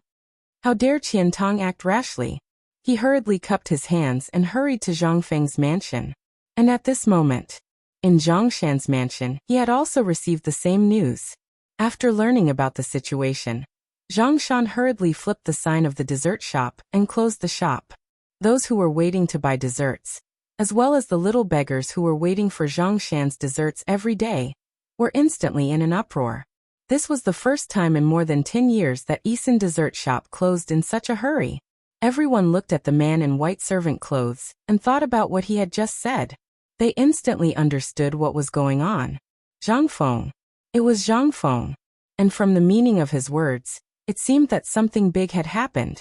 Everyone's face couldn't help but change suddenly. Something big was going to happen. Chapter 1691. As people who knew Zhang Feng received the invitation one by one, they were all shocked. Then they were all shocked. Then, everyone rushed to Zhang Feng's mansion, although they didn't know what Zhang Feng wanted to do. But the matter of Zhang Feng meeting the people of the Xie family in the tea house was known by everyone. They even knew the true identity of the old scholar. However, this was no longer important. What was important was what Zhang Feng wanted to do. This was the key point. After a little inquiry, everyone understood that Zhang Feng agreed to the 100,000 sets of military equipment in the army. This was the key point. In less than 2 hours, everyone hurried to Zhang Feng's mansion. But at this time, everyone looked at Zhang Feng, who was sitting in the flower garden with his butt sticking out. They were a little confused. Even Li Shimin couldn't help but want to ask, but he closed his mouth several times. "Grandpa, what is Uncle Zhang doing? Why don't he use the servants but do it himself?" Hearing this, everyone couldn't help but twitch the corners of their mouths. The person who spoke was Li Tai.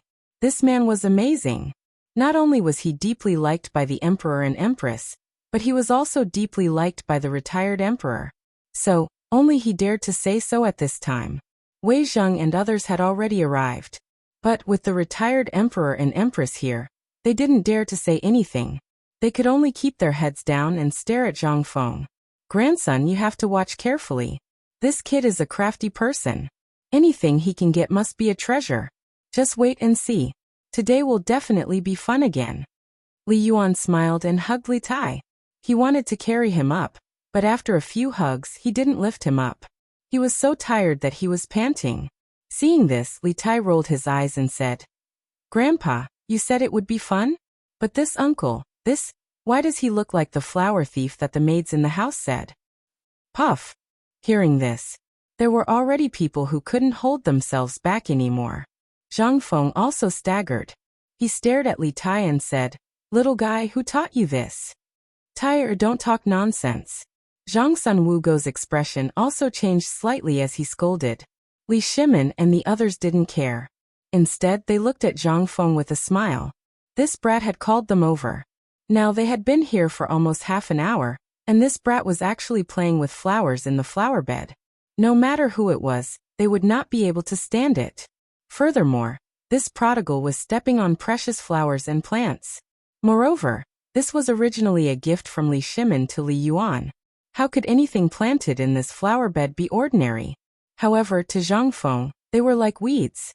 At this time, Li Shimin and the others felt that Zhang Feng was not stepping on his own things, but on their faces.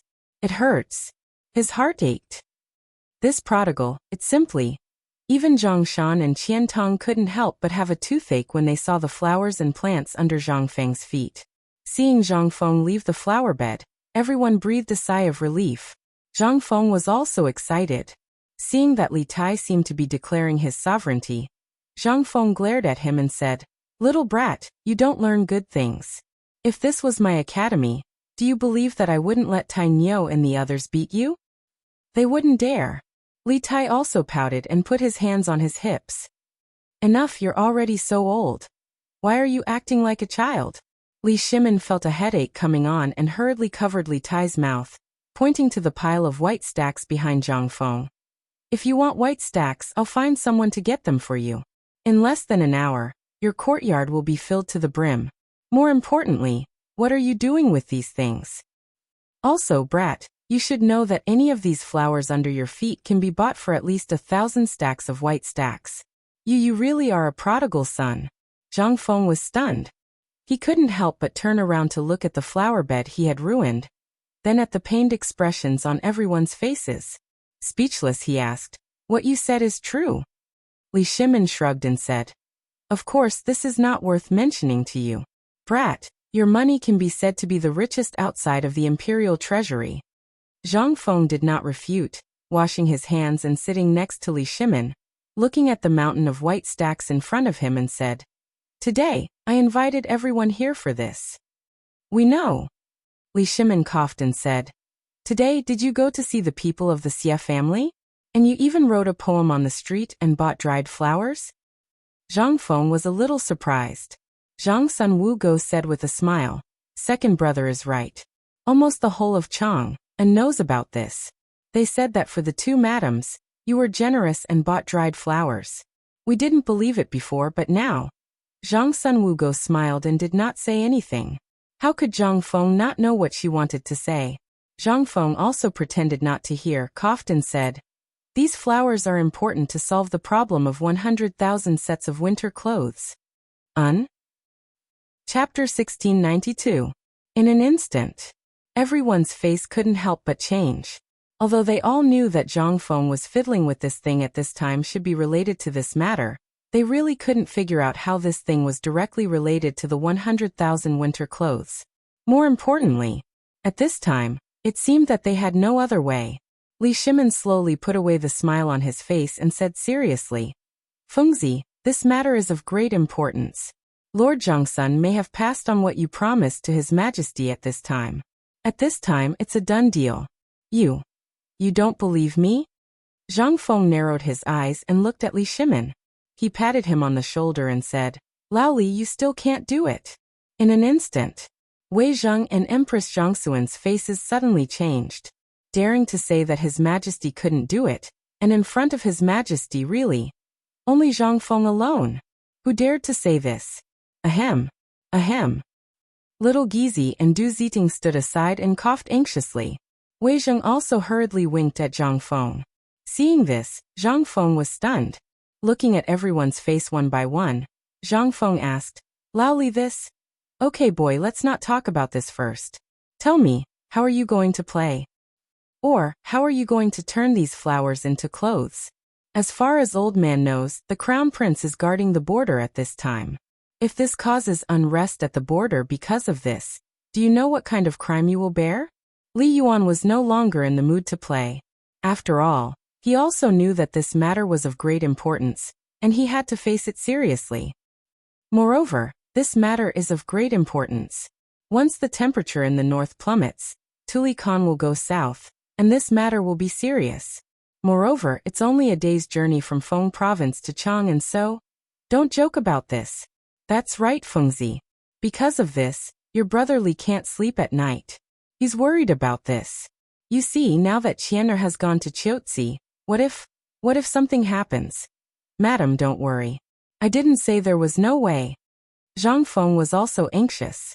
Seeing Zhang Sun Wugo's distressed appearance, he couldn't help but feel numb. Zhang Sun Wugo's appearance was already peerless, and now that she was crying, Zhang Feng couldn't bear it anymore. Madam Li, sister-in-law, don't worry, I have my ways. How was Zhang Sun Wugo crying? It was just a method. She knew that this kid was amenable to coaxing but not coercion. But at this time, when he called her sister-in-law, she couldn't help but look at Zhang Feng with some interest. You called me sister-in-law. Zhang Feng was a little confused, but he still said, well, let's talk about serious matters. This thing is actually called cotton. I didn't know about it before, but I saw this thing in a book called Record of the World by my respected teacher. It said that this thing is unique to the Longyu Dao. But now the Western Turks also have it, but that's not the main point. The main point is that this thing, after some simple processing, can be made into clothes. No matter how cold the winter weather is, it can make people feel as warm as spring. Moreover, you can see that this thing is very soft and elastic. Zhang Feng fiercely boasted about the cotton. For a moment, everyone was a little confused. However, what Zhang Feng said was true. This white cotton, which Zhang Feng called cotton, was really very soft. It was even softer than the ferret's fur. Coupled with the fact that Zhang Feng was excitedly introducing this thing, everyone subconsciously became excited as well. Fengzi, this thing is so miraculous, and it can be made into a mess. It's as comfortable as being stuck in wool. If this is really so miraculous, why didn't it exist before? Really, Fengzi, if you really have a way, why did you refuse to do it at the start? Faced with this series of questions, Zhang Feng felt a headache coming on. Is it because I didn't notice this thing before? At that time, if I had known that such a good treasure would be wasted like this, I would have taken it out long ago. However, it's not too late now. Right now, I have an important task for you guys to do, and that is buy this thing in bulk for me. Zhang Feng's words were for Zhang Shan, Qian Tong, and Niu Weili. As for Lao Li, he knew that he was more anxious than anyone else, so Zhang Feng wasn't worried about them. On the contrary, the few people who had just been called over were a little confused at this time. And after hearing so many big things in the military that they had never heard of, their jaws had already dropped to the ground. At this time, when they heard Zhang Feng say this, they were a little confused. Especially Niu Weili, he had a good eye, especially because of his identity. Before, he had some doubts about the identity of Wei Zheng and the others. At this time, seeing so many people, and the momentum that these people occasionally exuded during their conversation, he could faintly guess that they were not simple. At this time, when he heard Zhang Feng say this, Niu Weili hurriedly said, "I'll order people to buy it, but this thing, no one has ever bought it before, and there are as many of them as there are hairs on an ox at the foot of Zhongnan Mountain." When Zhang Feng heard this, he raised a finger and said, "I'll buy it for 5 copper coins per caddy. As for how much you want to buy it, that's your business. I'll only pay 5 copper coins." Chapter 1693. After seeing them off. At this time, only Zhang Feng, Li Shimin, and a few others were left in the courtyard. Wei Zheng's courage gradually grew. Just as he was about to speak, he heard Li Yuan slowly say, "Boy, this thing can obviously be sold at a lower price. Why did you ask for such a high price from the beginning?" Zhang Feng smiled faintly. Looking at the warm sunset that was about to set, they followed Zhang Feng into the room. Zhang Feng then said, "This is why I called them here. Businessmen, if there are no benefits, why would they help you? Besides, this Niu Weili is the county magistrate of Chang'an. Although he has an official Weibo, he is the local snake of Chang'an. If he participates, many things will be very easy to handle. Besides, this Qian Tong has been cooperating with us for a long time, and he can run a bank in Chang'an for so long. Naturally, he has his reasons. Most importantly, he is in this business. If I don't look for him, who will I look for? If I look for you, you just wave your hand and the whole world will know. In less than 10 days, this thing will be known by the whole world. Besides, Zhang Shan, although he is a peddler, the people he contacts are the same as Qian Tong, the people at the bottom. Although we have to do this business, we also need to take things from the people and use them for the people. Moreover, the whole cotton and cotton clothes will be a trend in the future. That's why I called the 3 of them here." Hearing this, Li Shimin and the others suddenly understood. At this time, Li Tai interrupted. "Boy, you say this white dye is really so good? Can anyone wear it in the future?" Zhang Feng's face instantly pulled a long face. Li Shimin glared at Li Tai, and Li Tai looked innocently at Li Yuan behind him. Li Shimin instantly had no way out. Li Yuan hurriedly smoothed things over and said, "A child's words carry no harm. A child's words carry no harm. Boy, why don't you say, could it be that this thing is even better than that fur?" Zhang Feng thought about it, and didn't know what to say. He had no choice but to turn around and call for Du Ziding and the others to come up. He took out some cotton and some silk and cotton cloth from his house, and started to flick the cotton on the spot according to Zhang Feng's instructions. This cotton ball made Zhang Feng stumped. After all, he didn't know how to do this. He had only seen it once in a classic anti-Japanese war drama, so he copied it and asked the servants to tidy up the living room. With this, the eyeballs of Li Yuan and the rest all popped out. He couldn't figure out what Zhang Feng was doing. However, the fluttering cotton soon turned everyone's heads white. In the end, they couldn't take it anymore and moved to Zhang Feng's study to admire his collection of calligraphy. After a full 2 hours, Zhang Feng reimbursed Jingshu for 3 sets of gauze curtains, and only then did he manage to make a piece of cotton the size of a bed. It was soft and elastic. Although it wasn't as good as ideal, Zhang Feng felt it was almost there. He hurriedly called the maids in the mansion, and hurriedly sewed it according to Zhang Feng's request. Just when everyone's stomachs were rumbling with hunger, Zhang Feng walked into the study with a roughly made cotton-padded shirt and trousers.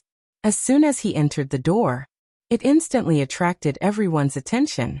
Zhang Feng's cotton-padded jacket was almost made according to the style of cotton-padded jacket and trousers of later generations. Therefore, the style was indeed a bit unimaginable for everyone at this time, but they didn't care. After all, this thing was nothing to Zhang Feng, but for everyone, it was simply a miracle. It wasn't excessive at all. Just now, everyone was still looking at a pile of cotton, but in just more than 2 hours, it became clothes. How could it not be shocking? Li Shimin solemnly took the cotton-padded jacket from Zhang Feng and held it in his hand to examine it carefully. The cotton-padded jacket looked very thick, at least 2 inches thick, but it was less than an inch at the stitches. It was soft to the touch, softer than wool and mink fur. It wasn't heavy in his hand. It was as light as a feather. Li Shimin was a little shocked, but he still put it on without batting an eyelid. In an instant, that soft and warm feeling filled his whole body. At this time Li Shimin couldn't help but ask, Fengzi, how did you do it? Why am I really so warm? And no one has ever found such a magical thing before? Li Shimin was very excited. But he was also very upset. This white fold could be said to be a kind of useless flower that everyone in Chang'an loved and hated. They loved it because there were still flowers in the imperial garden from autumn to winter, but hated it because every year when this flower fell, when the wind blew, it was more frightening than the white poplar flowers. The whole house was full of this thing. But who knew that it would have such a magical effect? How else could Li Shimin not be excited? 100,000 winter clothes in a month, in the bag. This was the most important thing. At this time, everyone was also a little shocked. After all, who was Li Shimin? He was the emperor. Even if Zhang Feng made phosphate fertilizer, he wouldn't be so excited. But at this time, the emperor didn't care about the scruples and directly said, "I." What did this mean? This meant that the pink material called cotton padded jacket he was wearing was really effective. Chapter 1694. At this moment, everyone was staring at Li Shimin with their eyes wide open. To be precise, they were looking at the red cotton padded jacket and trousers he was wearing. This was simply a little unimaginable. It could even be said that it was a little ridiculous. However, at this moment, no one could laugh, and no one dared to laugh. After all, the clothes Li Shimin was wearing at this moment could be said to be a unique existence in the world. Although everyone wanted to try on the clothes and see how magical it was, but, at this moment, looking at the expression on the emperor's face, everyone almost understood half of it. This thing should not be a big problem.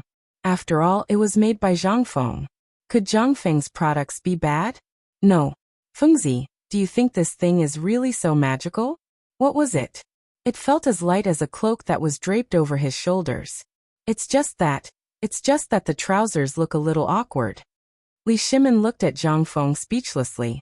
Just now almost everyone was wearing a robe at this time, only wearing a pair of trousers inside. However, at this time, Li Shimin was in a hurry to put it on. After putting it on, he realized that the robe could be said to be tied to his body. It was incomparably awkward and strange. It was fine if Li Shimin did not say it. Once he said it, everyone's expression could not help but become strange. Zhang Feng shrugged and said, "This thing is actually designed for the military. The main purpose of this thing is to keep people warm. If it's not to keep people warm, why would I make it?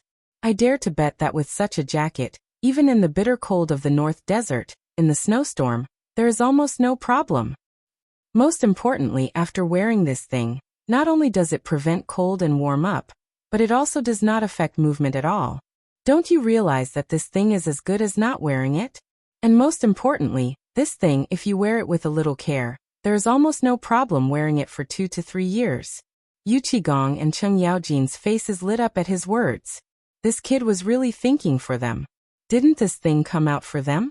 If this was placed in the military 3 years, how much money would they save in 3 years? Putting everything else aside, if what Zhang Feng said was true, then no one in the army would ever die from the cold. Thinking of this, Yu Qigong hurriedly said, "Fengzi, is what you said true or false? If it's true, then." Seeing this, Li Shimin hurriedly interrupted Yu Qigong and said, "I have my own decision on this matter, and this matter must be reported immediately. Old Yu, quickly report this matter to the Lord Zhangsun. As for the following matters, I will discuss it with Fengzi." As he spoke, Li Shimin turned to look at Zhangsun Wugo and said, "Why don't you take Tai, and Lord Father for a walk in the courtyard?"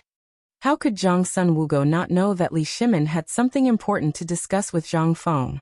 He quietly left with Li Tai. This kid had been impatient for a long time. Now that he could finally go out to play, he was extremely excited. Li Yuan naturally knew the importance of this matter, and did not say anything. With his hands behind his back, he called out to Li Tai and walked outside. Although the sky had already darkened. Who was Zhang Feng? At this time, the entire residence was hung with lanterns.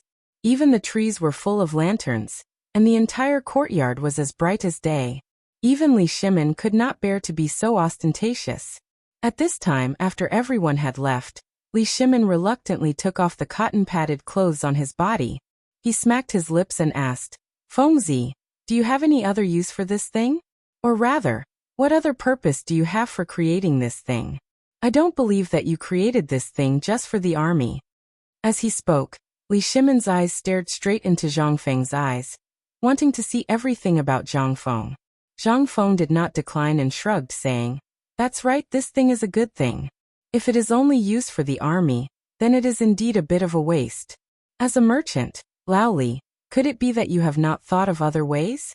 For example, like fine salt or other Eastern things, to sell to the common people? Li Shimin was shocked. He quickly calculated in his mind and said, You brat, could it be that you want to use these things? Zhang Feng smiled mysteriously and patted Li Shimin's shoulder. Brother, let me tell you this. You have seen this thing. Although I am only giving them a profit of 5 copper coins, you have to know that once my next step is to build the textile factory, it will be mass-produced. At that time, if I put these two together, Lao Li, think about it, this will be a considerable income. Li Shimin actually knew about the textile factory, but at this time, when it came from Zhang Feng's mouth, Li Shimin still felt a little shocked. After all, a textile factory that could produce a few hundred bolts of cloth a day without many people was in existence that had never been heard of before. At this time, if this thing was put together and produced together, then Li Shimin suddenly felt that it was really possible to solve the military supplies problem in a month's time. Moreover, what Zhang Feng said was not unreasonable. In this way, not only would the problem of the common people be solved, those great scholars and the pedantic officials in the court would also have mysterious things to say. But at this time, Zhang Feng said again, In fact, this business is nothing more than production around people. Eating, drinking, defecating, and sleeping is a necessity for people. Now we have solved the problem of clothing and eating and drinking, but now there is only one gap, Lao Li. When Li Shimin heard this, he could not help but mutter, Don't tell me you want to open a brothel? Zhang Feng's expression froze. He hurriedly said, No. What are you thinking all day long?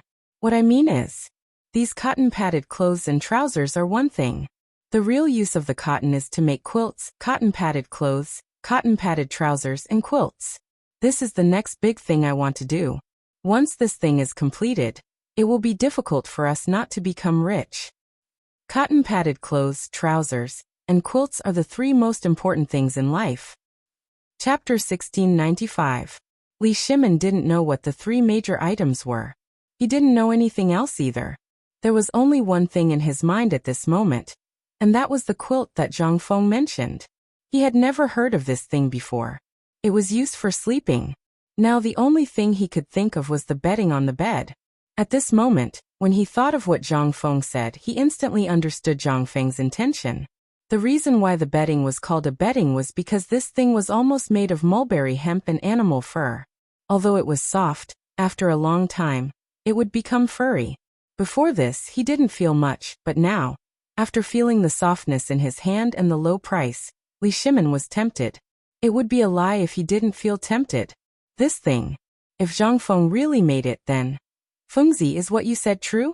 Li Shimin was a little uncertain at this moment. He asked cautiously. Zhang Feng rolled his eyes. Do you think I'm a liar? No. I just find it a little unbelievable. Think about it.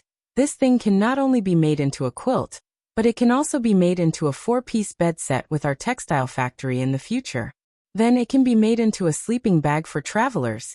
That is, sleeping bags for people who go out often. Lao Li, we're going to be rich. And I can guarantee that when this thing makes money, it can make money from fine salt and forging factories. Wait.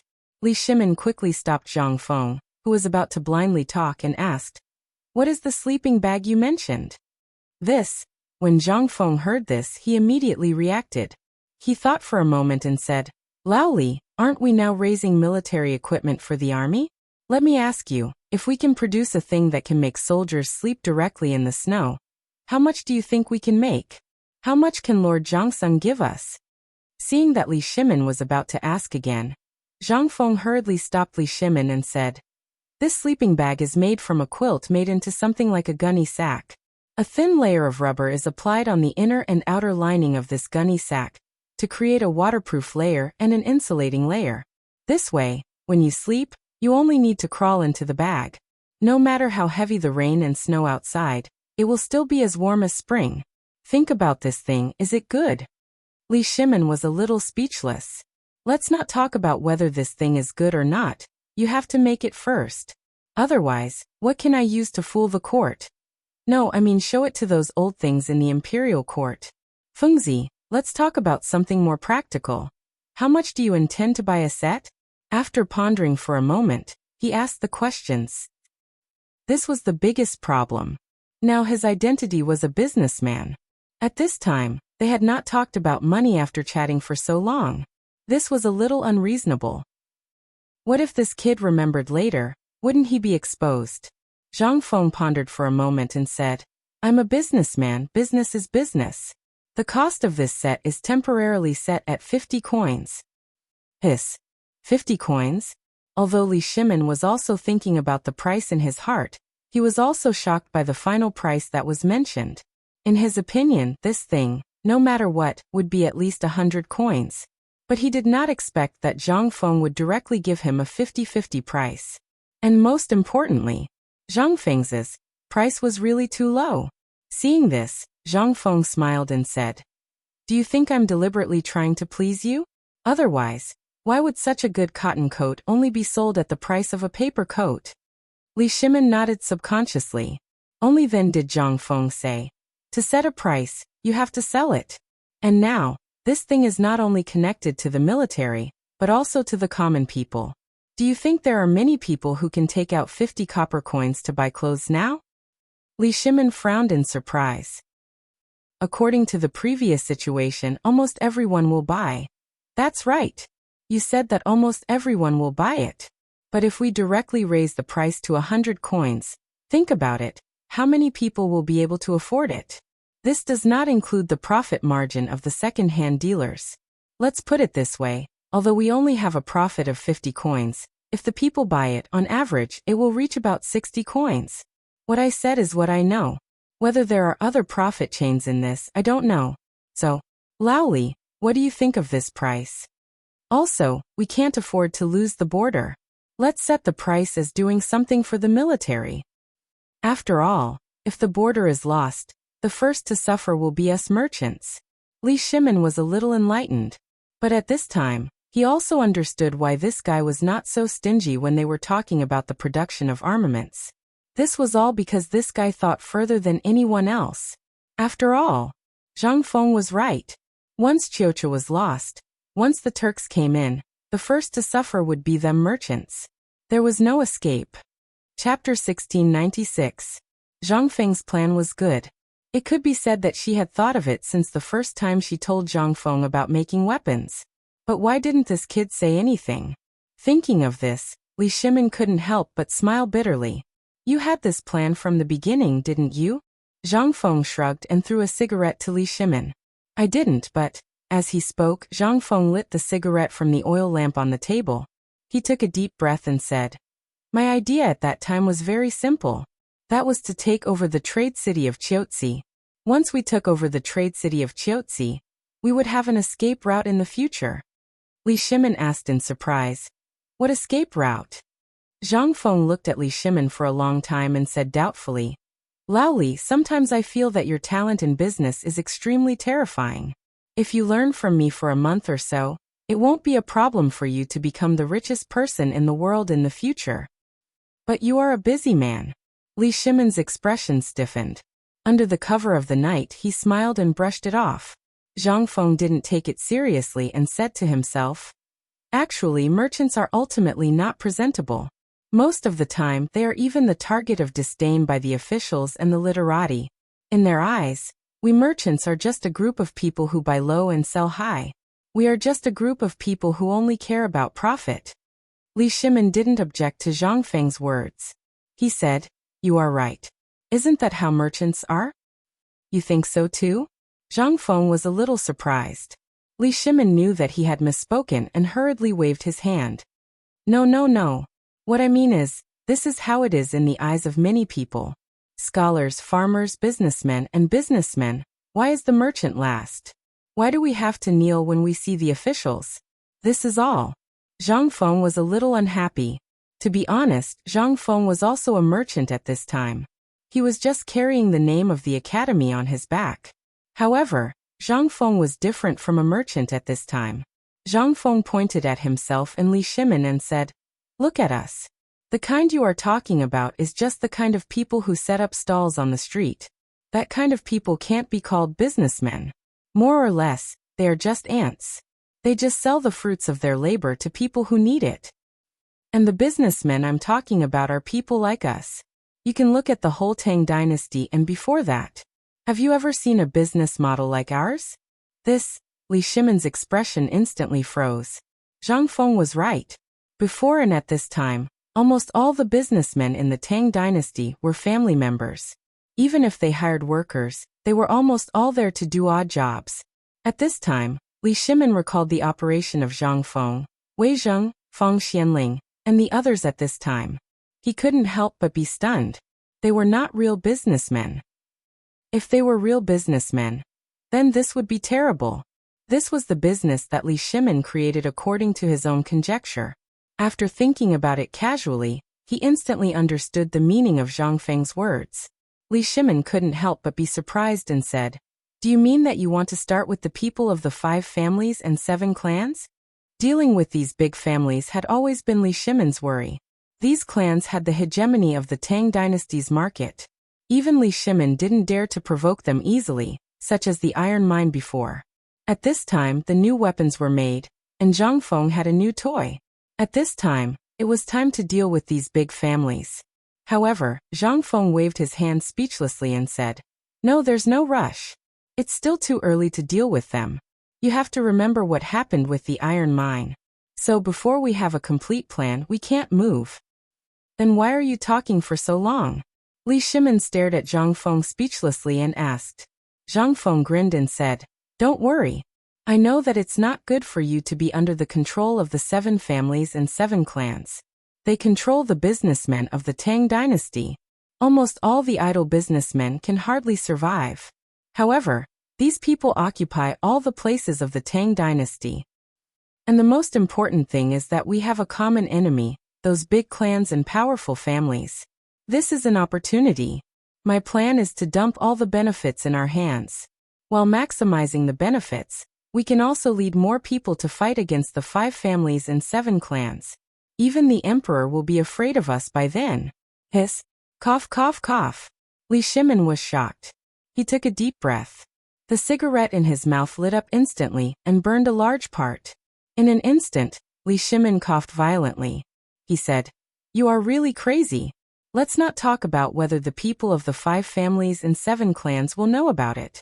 Even if they don't know, you should know that many things we have now are inseparable interests with someone in the palace.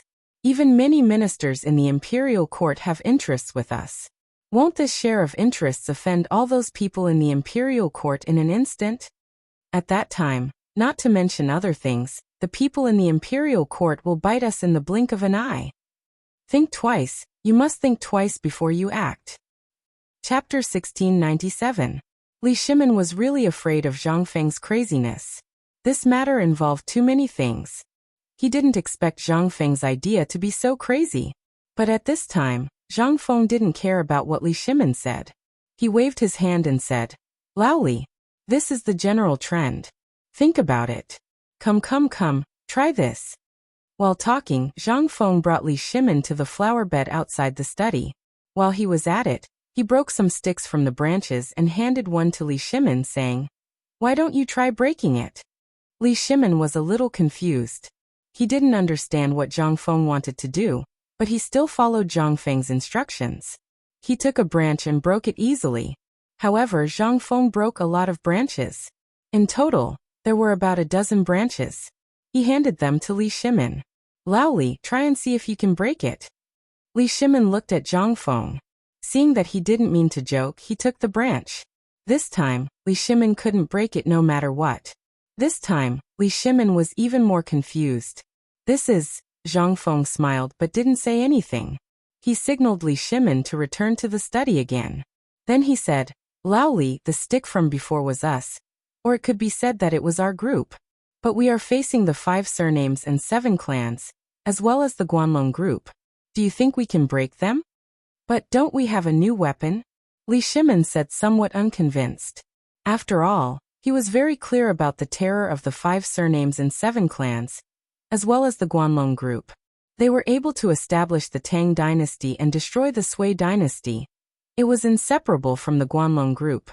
At this time, if they took them by surprise and directly mobilized troops, although it would cause the economy of the Tang dynasty to decline a little, as long as they controlled these 2 clans, they could recover in a short time. Most importantly, he was the emperor. If he couldn't control everything in the world, then what was the use? Zhang Feng also saw Li Shimin's anxiety. He couldn't help but feel that Li Shimin was able to develop his industry in the gap between the Guanlong group and the 5 surnames and 7 clans. At this time, it was not surprising that he had such an ugly expression and strong killing intent. Seeing Li Shimin's gloomy face, Zhang Feng patted Li Shimin's shoulder and said, "Lao Li, don't worry. You want to hear me out. It's not that we don't want to deal with the 5 surnames and 7 clans and the Guanlong group, but it's not the right time yet. You saw that wooden stick too. That thing is equivalent to what I said just now. Joining forces with those weak families and merchants. It seems that our profits have shrunk, but do you know what we can do with just the few of us? You should know that there are still countless businessmen under our control, who can still find profitable business, such as second-hand dealers. Then we should just open our arms. Although it seems that we are earning less now, think about it. The streets of Chang and city are full of businessmen. These people, if they all buy goods from us and then pull them to other places, such as other villages and towns, then you should know that this is the maximization of profits. At that time, no matter what those people in the court do, they will make more than twice as much as they do now in less than a month. Aren't you worried about the court? Don't worry, nothing will happen. Also, even if the Guanlong group and the 5 surnames and 7 clans make a move at this time, it will be too late. As long as our actions are fast enough, we can settle this matter before they find out the clues. By then, even if they want to stop us, it will be too late. After all, they won't be able to stop the public from gossiping. There's also Chiotzi City. At present, although water transportation has been developed, it still needs to be rerouted in Luo State. It's not used by ordinary merchants, so the land route has become their main transportation hub. And Chiotzi City is a place they have to pass through. When the time comes, even if the 5 surnames and 7 clans, Guanlong group, and even the emperor are dissatisfied with us, we will have our own place to push them. Half of the Tang dynasty's industries are connected to each other, and it will be our natural barrier. This is my current business model, and it is also the safest and most reliable business model. What do you think? Zhang Feng told him everything he knew and wanted to say in one breath. For a moment, Li Shimin's mouth was wide open, and he looked at Zhang Feng in shock, not knowing what to say. Zhang Feng was right. This was based on the fact that he was the real Lao Li. However, Li Shimin thought more about his relationship with Zhang Feng. This kid wanted to pave the way for them. In the past, which businessman who worked closely with the court had a good ending? Zhang Feng was not afraid. At this time he was a viscount, a great scholar, and the chancellor of Chang'an University and White Deer College. Even if he were to be in the court in the future, it would not be a big deal. But what about the others? For a moment, Li Shimin was silent. He could not help but feel guilty. However, he still asked curiously, "Fengzi, you said this is a new business model?" "Yes. Distribution business." Chapter 1698. In the past few days, Zhang Feng had spent most of his time in the villa. Jingshu and Yu Yao had also gone to Zhang Feng's mansion. In the past few days, Zhang Feng's mansion had not been idle at all. The most eye-catching thing was the mountain of white cotton. No matter how much they tried to persuade Zhang Feng, he would not listen. Instead, he called it cotton. There were also all kinds of fabrics bought from Chang'an. There was also a large group of craftsmen coming in and out. The huge mansion, which was usually very quiet, had suddenly become as lively as the new year. In the backyard of Zhang Feng's mansion, all the women in the mansion, including those from Tonghui Lane, had been recruited. The entire backyard was now a vast expanse of white. If one looked down from above, they would think that it was snowing. The main job of these women was to use a gigantic bow-like object to flick away the cotton that was piled up like a mountain. Then they would press it down and sew a layer of gauze with large holes on it.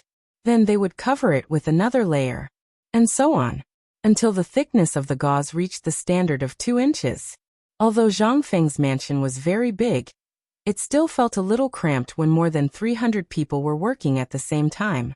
Among the 4 courtyards in the east, west, south and north, except for the east courtyard, which had always been closed to the public, the other 3 courtyards, including the front yard, the backyard, and the courtyard, were all piled up with a mountain of cotton.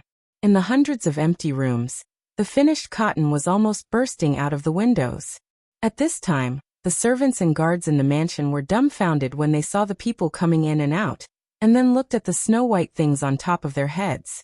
No one knew what Zhang Feng was going to do. But the only thing was that the money in the mansion had been emptied of 10 big wooden chests. It should be known that one chest was worth 1,000 strings of cash. Master bought so many white cotton. What is he going to do? How much money is left in the mansion for him to squander like this? Who knows? For the past 2 days, everyone outside has been crazily spreading the news that our master has lost his mind. I think that's right. Even if you give it to someone for free, no one will want it. How did it become a treasure in front of master? Who knows? Don't say any more. Housekeeper Du is here. Along with a burst of whispers, a voice rang out. Everyone hurriedly shut their mouths. Not far away, Du Ziting walked over with her hands behind her back and a head full of cotton. Seeing that they had nothing to do, Du Ziting couldn't help but scold them. However, right at this moment, suddenly he realized that Cheng Chimo had come in a hurry with some people. As soon as he entered the house, he carried the cotton wicks that had been made in the house and walked out of the door. How could this be? Child Chen, what are you? Master said that these things were made for the military. If you take them then. Before he could finish, Cheng Chimo pushed him aside and said, All right. These are the things that the 4 great Confucians want. Fengzi knows about it. I'll tell him personally later. As Cheng Chimo spoke, he turned around and urged the people behind him. Aren't you moving faster? When the people behind him heard this, they didn't dare to be careless. They hurriedly lowered their heads and carried the things away. In fact, the people that Cheng Chimo brought were Ma Zhou and the others. The purpose of their visit was actually not that Chu Suiliang and the others had asked them to come. It was because they were itching to know that Zhang Feng was hiding here and tinkering with so many good things. Therefore, they took advantage of the time when Zhang Feng went to the small pub to sneak into Zhang Feng's mansion. Otherwise, even if they were given 10 guts, they wouldn't dare to come and rob openly. It should be known that the guards and servants in Zhang Feng's mansion were all top experts. In addition, although there were many people in the mansion at this time, they were all close to Zhang Feng. Therefore, they had to take it easy. The most important thing was, they were following orders. They didn't want to do this. However, the retired emperor was burning the fire.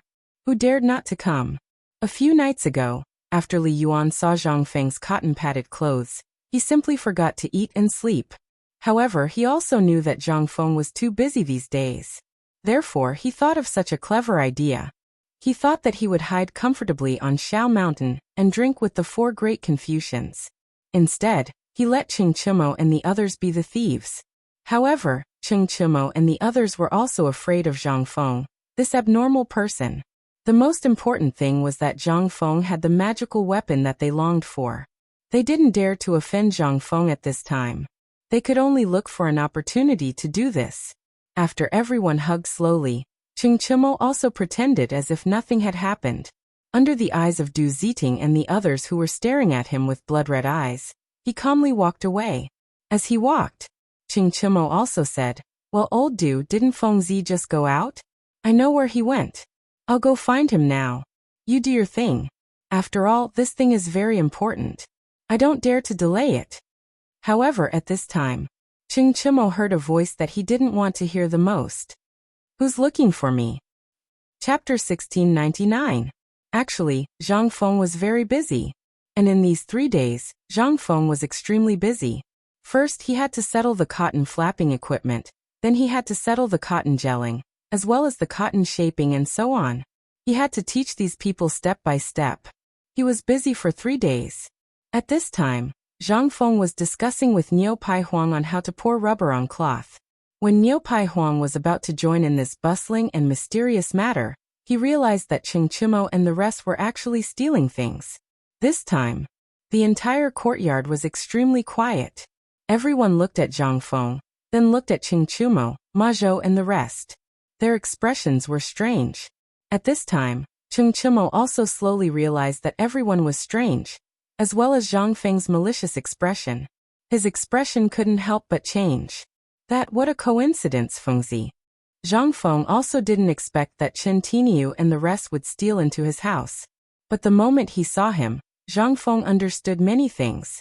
The first thing he thought of was the old master, as well as the few people who were present that night.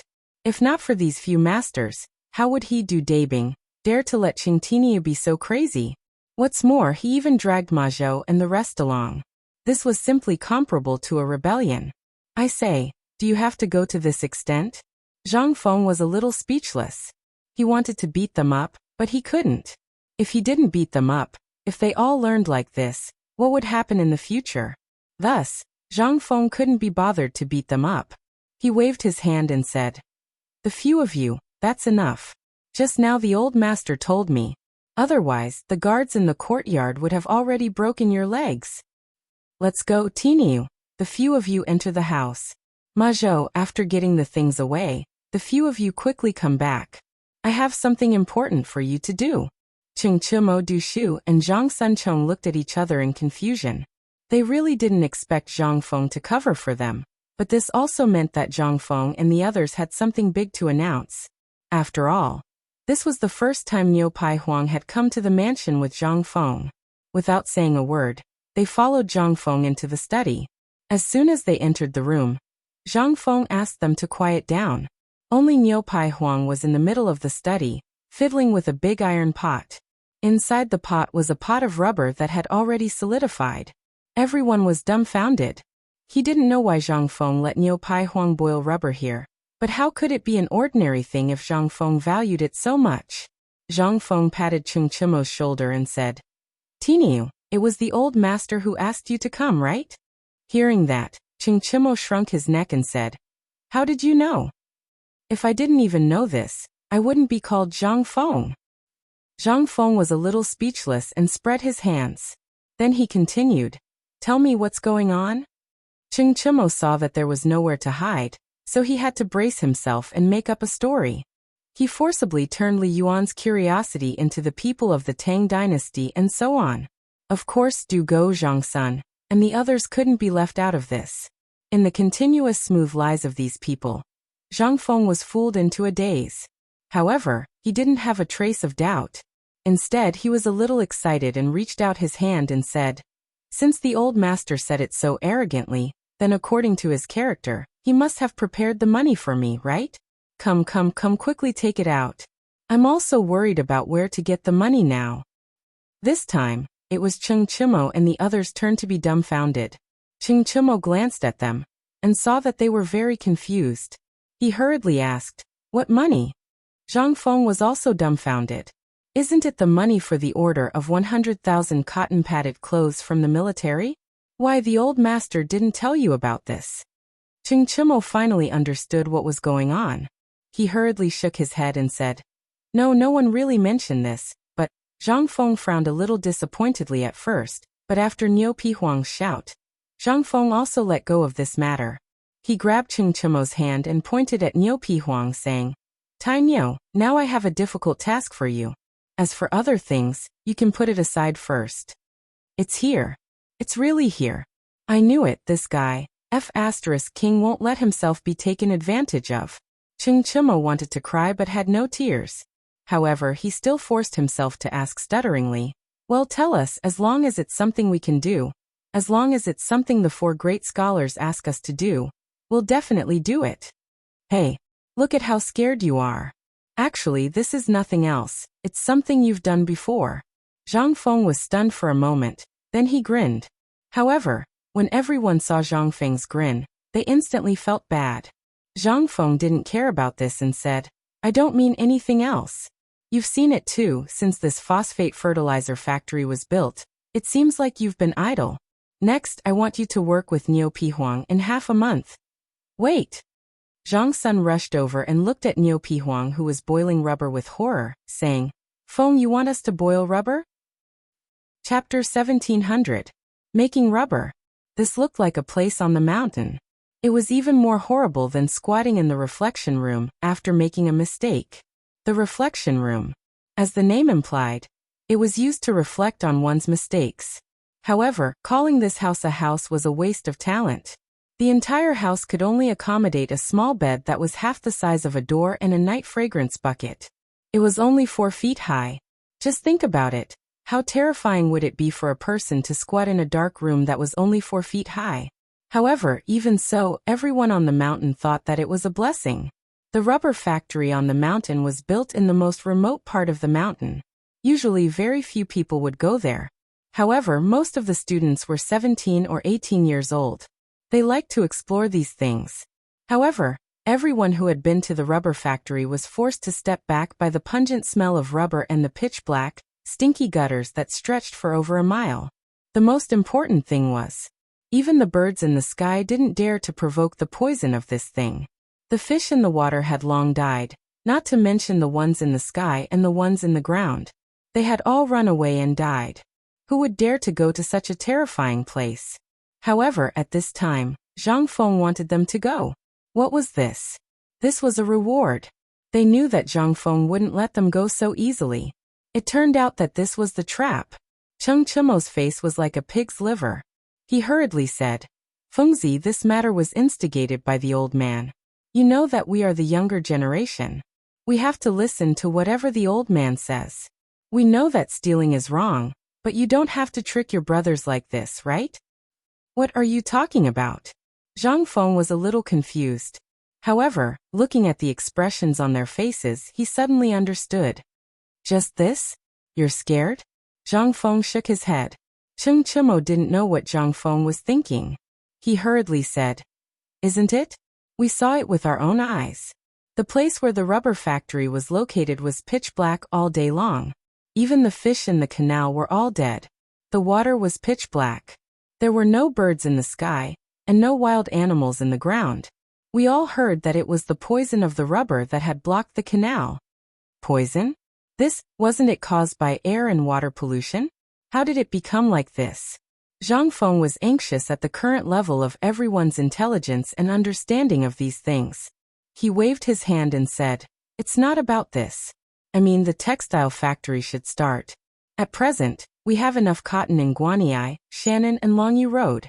However, the fabric is not enough. If we want to make 100,000 cotton-padded clothes in a month's time, we have to think of a new way. If we start the textile factory, we can... You're talking about this. That's not a problem. You should have said it earlier. See, we're scared. Before Zhang Feng finished speaking, Cheng Chimo and the others came to their senses, and then returned to their usual sloppy appearance. They sat in Zhang Feng's study in a disorderly manner. It seemed that Feng Zi would not allow them to do that horrible black smelly thing. That would be great. If they didn't go to that place, they would be safe. Zhang Feng didn't know what to do with this move of the few of them. After being stunned for a moment, he came to his senses. It seemed that they were afraid that he would punish them to go to the black kiln. After thinking all this, Zhang Feng suddenly had an impulse to curse. Can you think of something else in your heads? Is there anyone who shows off like you? Cheng Chimo crossed his legs, wiped the sunglasses in his hand, and asked, What is showing off? Zhang Feng hurriedly surrendered. Now is not the time to talk about this. You're thinking too much. Although I've stopped today's matter for you, if you don't want me to pursue it, you have to do as I say. Now Laoli has personally built a textile factory outside the city. I'm going to look for you when I come back. I've discussed with Laoli. We only need 30 water wheels as the linkage drive, and our textile factory can run. So it's the water wheels. Cheng Chimo thought it was a big deal. But at this time, after hearing that Zhang Feng had discussed with Li Shimin, and the most important thing was that the emperor should still be outside the city at this time, it was a big deal. The emperor was personally presiding over the overall situation and handling the textile factory. At this time, if something went wrong, then, Fengzi, isn't it just water wheels? You should have said it earlier. I don't want to scold you, Fengzi. Why didn't you say it earlier? Say it earlier. Zhang Feng felt that he was going to vomit blood and die. Looking at the change in attitude of the few people, he pointed to the door, took a deep breath and said, "Get out. If you can't make 30 water wheels in 10 days, you'll King stay in the rubber factory for a month." CK. Ching Chimo and the others couldn't help but wail. Then they rushed out of Zhang Feng's house, howling like wolves and ghosts. Zhang Feng looked at the few people who came and went in a hurry. He was speechless and raised his beautiful middle finger.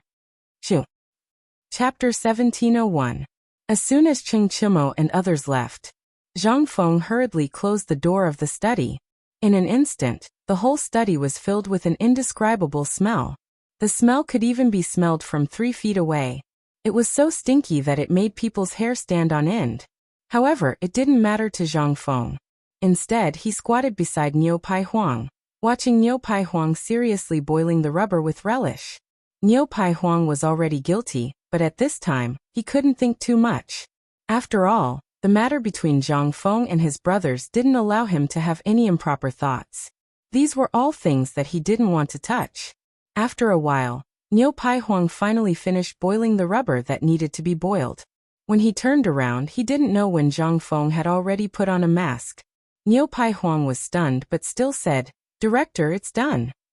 Hearing that, Zhang Feng waved his hand and said, "Hurry up, get a basin of water." Niu Pai Huang was stunned. What was he going to do? However, according to Zhang Feng's request, he hurriedly went outside the study to find a basin of water. When he came in, he found that Zhang Feng had picked up a piece of cloth. After seeing him come in, Zhang Feng carefully put the cloth in the water. Niu Pai Huang didn't understand, but he didn't ask much. After he put the basin of water, Zhang Feng quickly picked up the cloth that had just been put in the rubber, and then hurriedly put it in the basin of water. All this happened in 3 breaths. Moreover, Oxhide Huang could clearly see that the cloth was made of top-grade cotton. Although one side had been covered with rubber, the other side was not damaged, but the original yellow edge was a little darker. Niu Pai Huang was confused, but he didn't dare to ask. After waiting for a while, Zhang Feng picked up the cloth. Only then did Niu Pai Huang realize that the rubber was perfectly attached to the cloth. Zhang Feng roasted the cloth on the fire, then threw it to Niu Pai Huang and said, "Quickly cut off all the rubber on this cloth with a knife."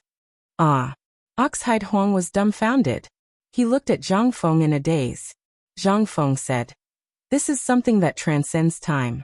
You have to be careful. Tomorrow morning, when you scrape off all the rubber on the cloth, I will tell you what it is." Oxhide Huang was dumbfounded, looking at Zhang Feng, who was yawning as he left, and then looking at the thick stack of cotton cloth. He couldn't help but stare. But he didn't dare to say anything. He could only sigh and hurriedly do as Zhang Feng asked. After Zhang Feng left, Cheng Chimo and the others slipped back into the study. As soon as they entered, they stared at Niu Pai Huang and said, "Old Huang, what are you doing?" Niu Pai Huang shook the cloth in his hand helplessly and said, "I don't know what the dean wants to do. He just threw such a good cloth into the rubber, and then asked me to scrape off the rubber on it. Don't you know what you are doing?" Cheng Chimo and the others looked at each other. No one knew what Zhang Feng wanted to do. They could only say, "You do it first. Let's wait and see." Did Feng say anything? After Niu Pai Huang recounted Zhang Feng's words in full detail, Cheng Chimo and the others were also dumbfounded. They could only urge Niu Pai Huang to hurry up and do it. Intuition told them that what Zhang Feng wanted to do this time was after all somewhat inconceivable. After all, Zhang Feng wasn't an ordinary person. When you felt that something was wrong with him, it was also when he was doing something. At this time, you had to pay attention. If you didn't pay attention, he would give you a huge surprise. And at this time, what was Zhang Feng doing?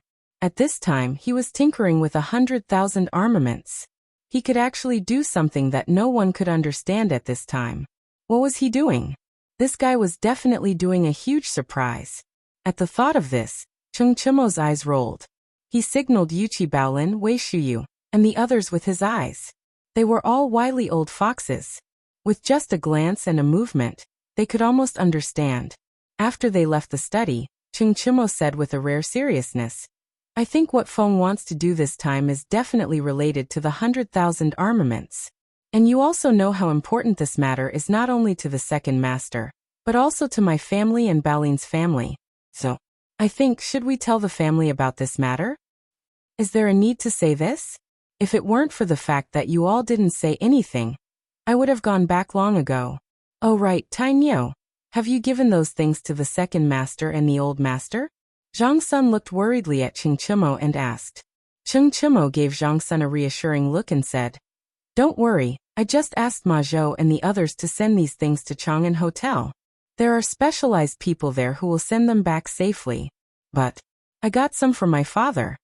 Zhang Sun rolled his eyes and said, I knew you wouldn't be honest. Oh right, remember to get some for my family. My father is getting impatient from waiting. Me too. Dugo looked at Ching Chimo with a smile. Seeing this, Ching Chimo couldn't help but twitch the corner of his mouth. But he still said, Don't worry, I've sent them all. I didn't see any of you coming to help just now. Good fellow, you were all waiting for me to catch them for Feng, right?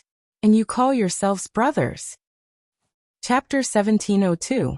Li Yuan, who was waiting on the mountain, was a little upset. Although he always wanted to come to the mountain to drink with the four great scholars, Dr. Sun, and others and reminisce about the old days, such a beautiful day was very comfortable. More importantly, it could block the mouths of those leisurely people in the imperial court. Every day, looking at a group of youthful youths, holding books in their hands, every day they were as excited as if they were injected with chicken blood. There was no need to mention how nourishing it was. But today, Li Yuan had been absent-minded instead. Although he had been cooking wine with a few people while bragging, his eyes had been staring outside the door from time to time. Who were Yu Shernan and the others? How could they not see Li Yuan's thoughts? He asked with a smile. Old master, are you still waiting for that kid? Who didn't know about Zhang Feng's matter? At this time, although several people were here to accompany Li Yuan, they were also waiting for Zhang Feng's news. Hearing this, Li Yuan couldn't help but smile and said, Don't think that old man doesn't know that you are also waiting for that kid, right?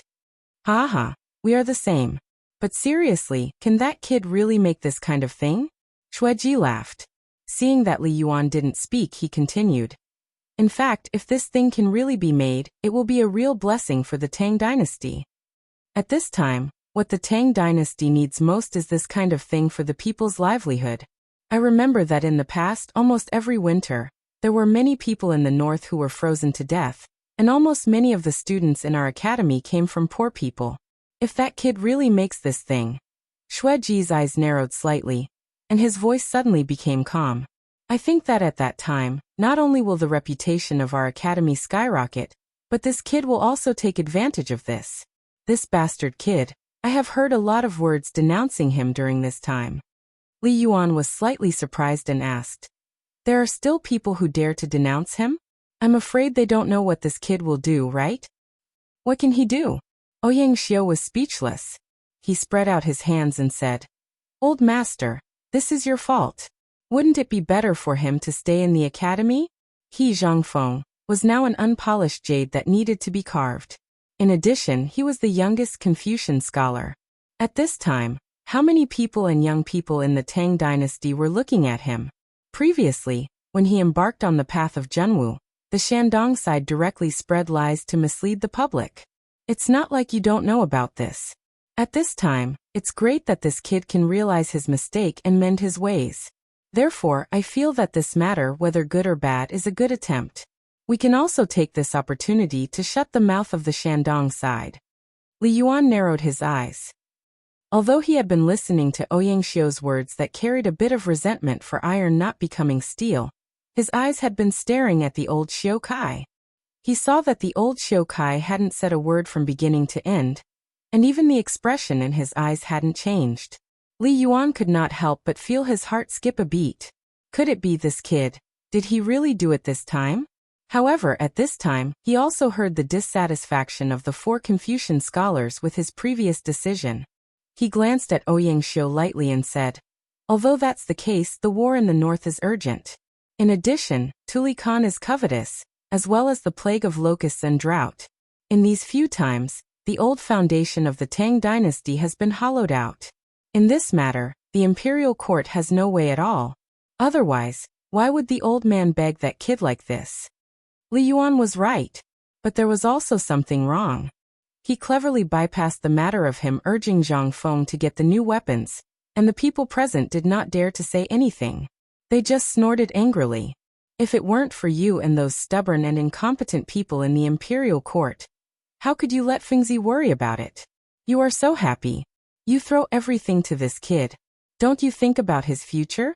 In case he goes on the wrong path or offends some people in the imperial court who can't be offended in this matter, who will take the blame for him when he becomes an official in the imperial court? Here it comes. At this time, the feminine voice of the old eunuch outside the door instantly attracted everyone's attention. A moment later, Lai Ji rushed in. When he saw so many pairs of eyes staring at him, his whole body began to tremble in an instant.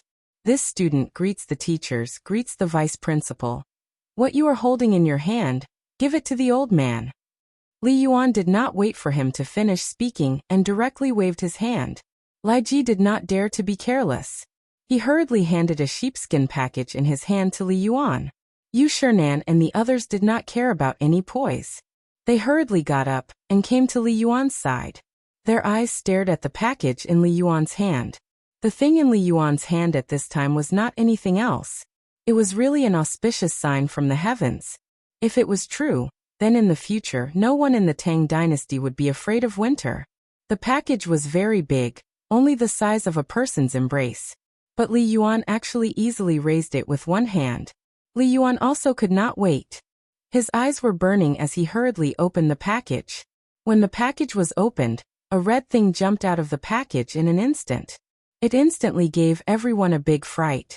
When everyone reacted, they saw a singlet made of red silk fabric slowly appear in front of everyone. Hiss! Everyone could not help but suck in a breath of cold air. Looking at the thing that Li Yuan kneaded into a ball, and looked incomparably soft, for words instantly popped up in everyone's mind. Auspicious sign from the heavens. Chapter 1703. Cotton-padded clothes. At this time, Yu Shernan and the others were dumbfounded. Although they had heard of this thing before, because there were also rumors of this matter on the mountain.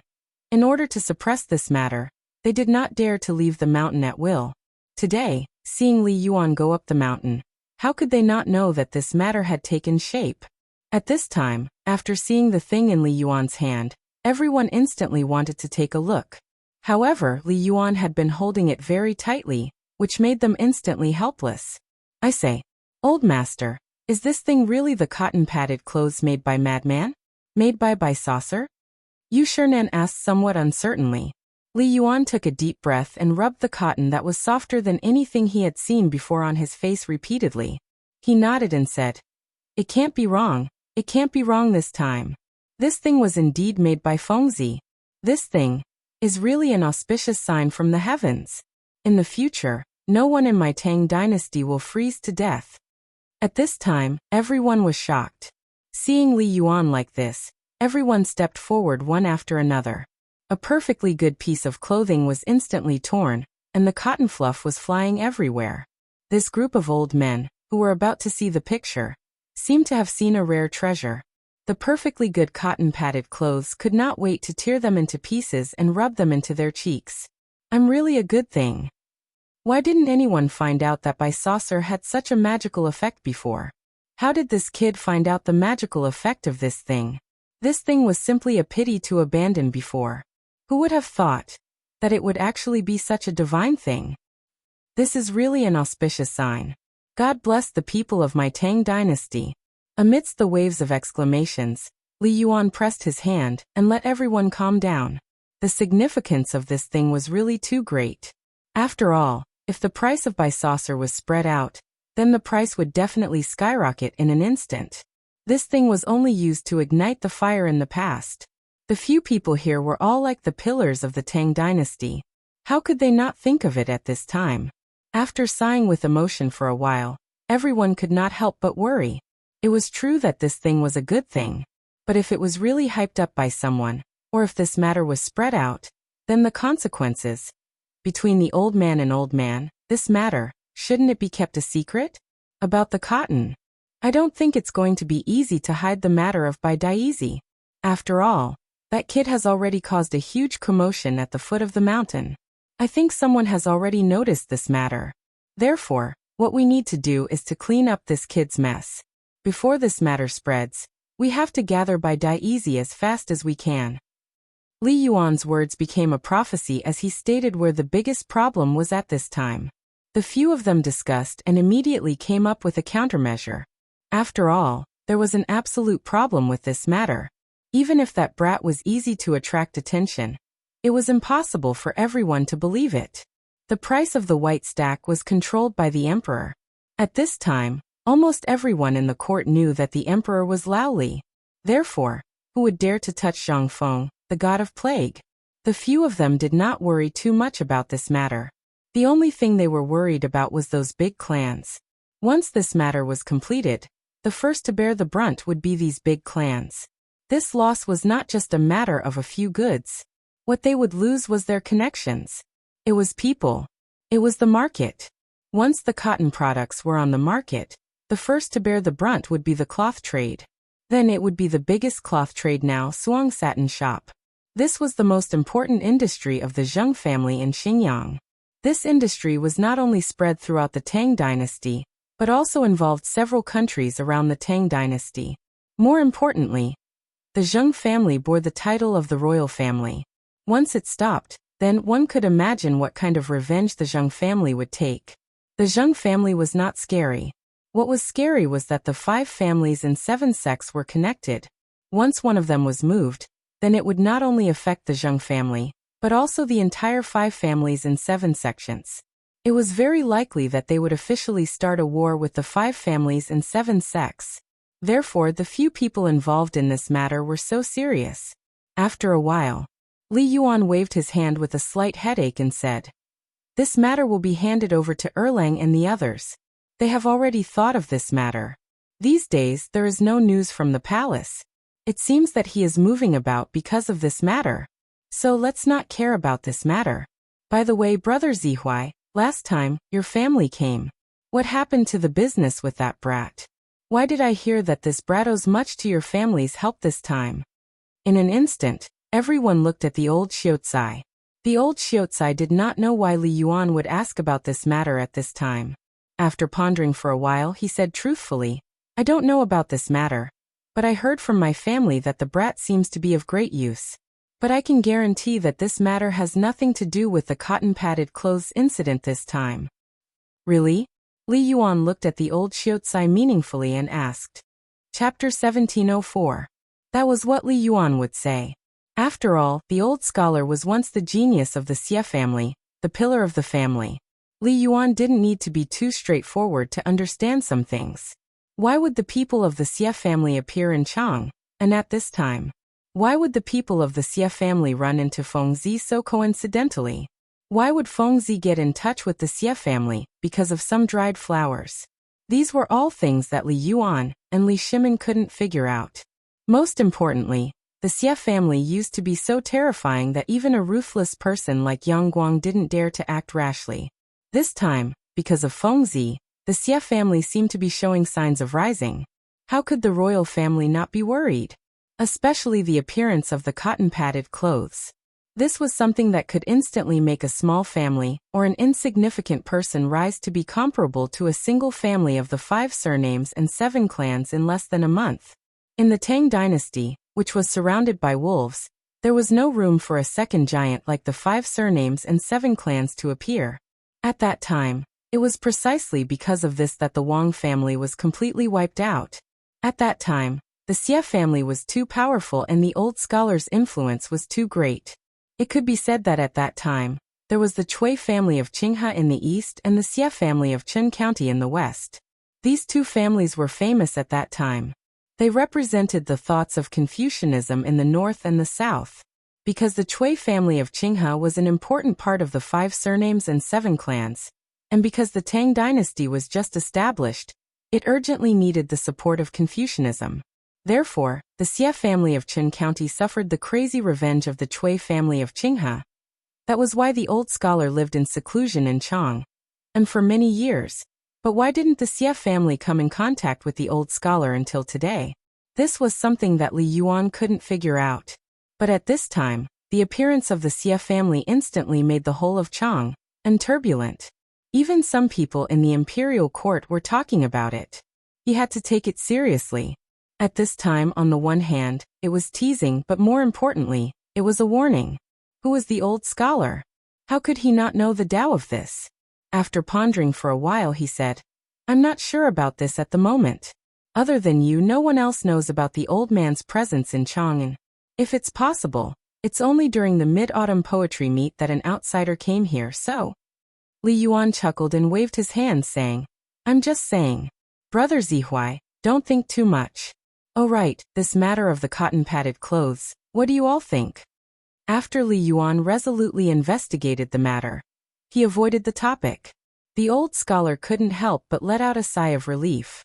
Because of all the things that had happened, even now, he didn't dare to go home and ask what had happened. At this time Li Yuan asked, he could not help but feel extremely puzzled about why Madame Xie came to Chang'an. It was as if all of this was orchestrated by someone else. However, he still had to go back and ask around before he could get to the bottom of it. The cotton-padded clothes are not bad, and what you said about being able to make a white fold first is also not bad, but I'm afraid that the mountain doesn't have the ability to do that. Hearing the old scholar's words, Li Yuan was stunned and asked, What do you mean? On the mountain, Tang and the others have mobilized all the students of the academy to do something about the textile factory. At this time, they are still in his small wooden house discussing how to do a great undertaking. We can't do anything about it. Hearing the old scholar say so, seeing the complacent and helpless smiles on the faces of Yu Shernan and the others, Li Yuan just remembered that today on the mountain, it seemed that he really didn't see a single student. So these stinking brats are doing something about the textile factory? What is Fengzi doing? Li Yuan couldn't help but ask with a difference. However, at this time, no one could answer him. Thinking of this, Li Yuan looked at the cotton-padded clothes in his hands that were torn out of shape. He couldn't help but feel awkward. This is difficult.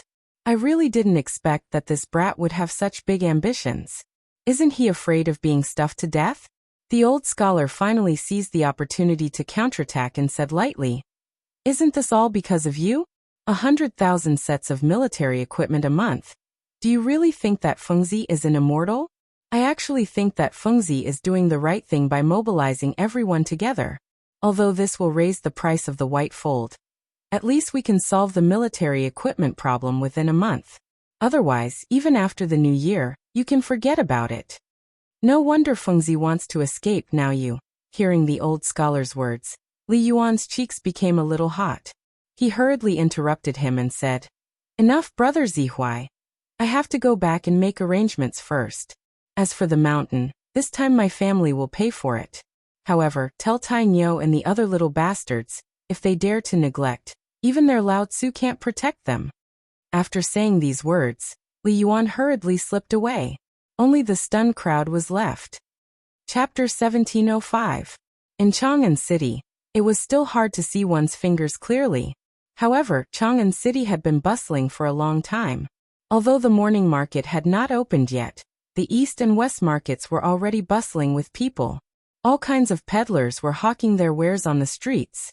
This was especially true for the basketball courts in Tonghuifang, as well as the other basketball courts in Chang, and where business was booming. When the basketball courts were first built, many people were dismissive of them.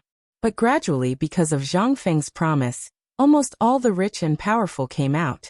Although basketball wasn't able to prolong one's life like Zhang Feng had said, it was still a more acceptable form of entertainment and exercise than the 5 animal frolics. Therefore, at this time, not only were the rich and powerful in Chang and city scrambling for this thing, the ordinary people were also flocking to it. Especially Zhang Feng's promise.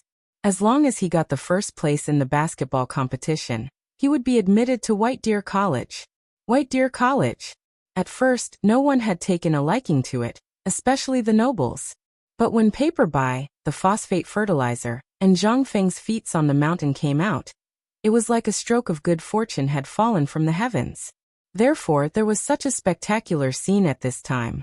In the palm-sized Chang'an city, there were more than 100 basketball courts, not including the basketball courts built by the rich and powerful families. Every basketball court had people lining up since the curfew in the morning ended. At this time, even though it had only been 2 hours, there were already countless people queuing up in front of the entrance. There was no other way. Tang Huifeng was Zhang Feng's nest, and the pub was not far away. If one day Zhang Feng suddenly came back to the pub and Zhang Feng saw it, wouldn't he be able to fulfill his wish instantly? At this time, amidst the cheers, 7 or 8 young men in gorgeous clothes retreated from the basketball court, sweating profusely.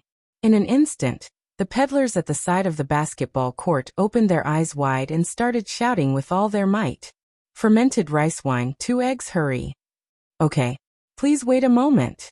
After 2 short and straightforward conversations, the money in the pockets of the youths was settled. Only then did the crowd's cries of selling their wares stop. I say, brothers, do you know what happened in the residence of the 16 princes these 2 days? As soon as they sat down, they started talking. They were all stubborn people in Chang, and, so naturally, they were the most informed. When the fermented rice wine soup was served, they drank it and made a fuss. Are you talking about President Zhang tinkering with the white folded paper? I believe even the night people in Chang, and know about it. Do you need to talk about it here? Young Master Gua, have you seen Tai Niu and the others? These few brats seem to be very quiet recently. Isn't that so? It's reasonable to say that the 4 great demon kings would definitely appear since there's such a big movement in the Zhang mansion. But, could it be that President Zhang did something big? They couldn't help being surprised when they heard it. One of the young men said, a few days ago, I saw Chen Xiaoya in the Yanlai restaurant. I heard that young Master Li of the 4 great demon kings went to the border of Chiotzi. It seemed that President Zhang arranged it. After that, I rarely saw them. Could it be that the Chiotzi War is about to start? No way. At this time, the crowd waiting to show their skills on the court was attracted. Among them, there were several middle-aged men in gorgeous clothes. Looking at their aura and clothes, one could see that they were not ordinary people. When the others heard this, they couldn't help but come forward and ask about it. Is there any basis for what you said? As far as I know, the Zhang mansion sent a large number of people to collect the white folded paper. Even the Chang and local government, Yisun snack shop and Qiantong money house were involved. Why do I feel that this matter is related to President Zhang's previous engagement? In an instant, only then did the crowd recall the engagement between Zhang Feng and Zhang Yuyao. In addition, the women who had been going in and out of Zhang Feng's residence in the past 2 days were mostly the more reputable women in Chang, and who knew how to sew. At this time, everything made sense now. Involuntarily, a picture flashed in their minds. That was, Zhang Feng was going to get married. Look, isn't that Miss Zhang's maid Chui? At this time, someone exclaimed. Instantly, everyone looked in the direction of the person's finger, and saw Chui in emerald green clothes at the entrance of Tonghui Square. At this time, everyone was gossiping. A few young men who thought they were extraordinary hurriedly went forward and invited the confused Chui over. They asked some inexplicable questions at the same time. At this time, Chui was even more confused. She looked at the gossipy faces of the crowd timidly and said, "Where did you hear this from? Why didn't I know?" They were confused. They hurriedly asked, "Miss Chui, is this true? What has President Zhang's family been doing these days?" Chui was speechless. I don't know. If there's anything, go to the son-in-law's house and ask. I still have something to talk to County Magistrate Niu about. Do you want to come with me? Chapter 1706. No one dared to go to the Chang and county government. Niu Weili was famous for being tricky, especially after he got involved with President Zhang. He cared more about Zhang Feng than his own mother, Lao Tzu. If he found out that they were gossiping here, the consequences, they couldn't help but feel a chill down their spines. They found an excuse and hurriedly left. Today, after little Chui went out, everyone she met took the initiative to greet her. There were even people she didn't know who took the initiative to greet her. As for the questions, they were all about whether Zhang Feng was going to get married. Even Niu Weili was asking about it in a roundabout way. This made little Cui extremely suspicious. Were these people crazy? With the son-in-law's current fame, if it was really going to be a wedding, a month ago, it would have been the talk of the town. How could it be so quiet? There was even a voice that made little Cui feel a little confused. That was, Zhang Feng was going to be promoted. Although recently, everyone in the mansion and Zhang Feng knew had been crazily collecting white stacks, it didn't seem to have anything to do with promotion, right? When little Cui returned to the mansion, she was still thinking about it. She didn't even notice that the roll in her hand that she brought back from Niu Weili for the master was almost in Zhang Shan's mouth. Little Cui, what are you doing? Zhang Shan shouted. Little Cui trembled and came back to her senses. But when she came back to her senses, she trembled and the teacup on the table instantly fell to the ground and shattered. Zhang Shan's face darkened. Little Cui hurriedly said, Master, please forgive me. I didn't do it on purpose. I just what? Zhang Shan was in a good mood. Because Zhang Feng, who was originally just a small businessman, could almost do whatever he wanted in Chang'an City. This was all thanks to his good son-in-law. Although they weren't married yet, under the woman's instigation, Yu Yao had already decided to follow Zhang Feng. Although Zhang Shan wasn't sure what Zhang Feng was up to this time, he knew that it was going to be a big deal. It could even change his life. And this time he had worked with Niu Weili to make a blank stack. He had almost thrown in all his savings. This time he was also checking the account book with Niu Weili. Who would have thought that this damned maidservant would be like this? This was all because Yu Yao had spoiled him too much. Little Cui saw that Zhang Shan was unhappy, so she hurriedly told him the whole story. Zhang Shan was a little confused when he heard this. Marriage was something that he dreamed of. But that wasn't realistic either. After all, Zhang Feng had said that he would only get married when he became an official in the imperial court. It was still too early. However, Cui's last sentence gave him a glimmer of hope. Could it be that the emperor was really going to give that brat a promotion? After thinking about it carefully, it was really possible. After all, Zhang Feng had made so many things. If he was a normal person, he would have been promoted long ago. How could he be like Zhang Feng? Not to mention the first rank in the imperial court, he could even be promoted to a third-rank official. However, Zhang Shan was a little uncertain. After all, there were some things that he was clear about. Waving his hand, he scolded, Don't be bewitched by those stubborn people outside. Be careful not to be fooled. If there's nothing else, just stay at home and serve Miss well. If I find out that you're gossiping with those shady people outside again, you'll have to wait for me. Little Cui heard this and instantly became listless as if frost had hit her.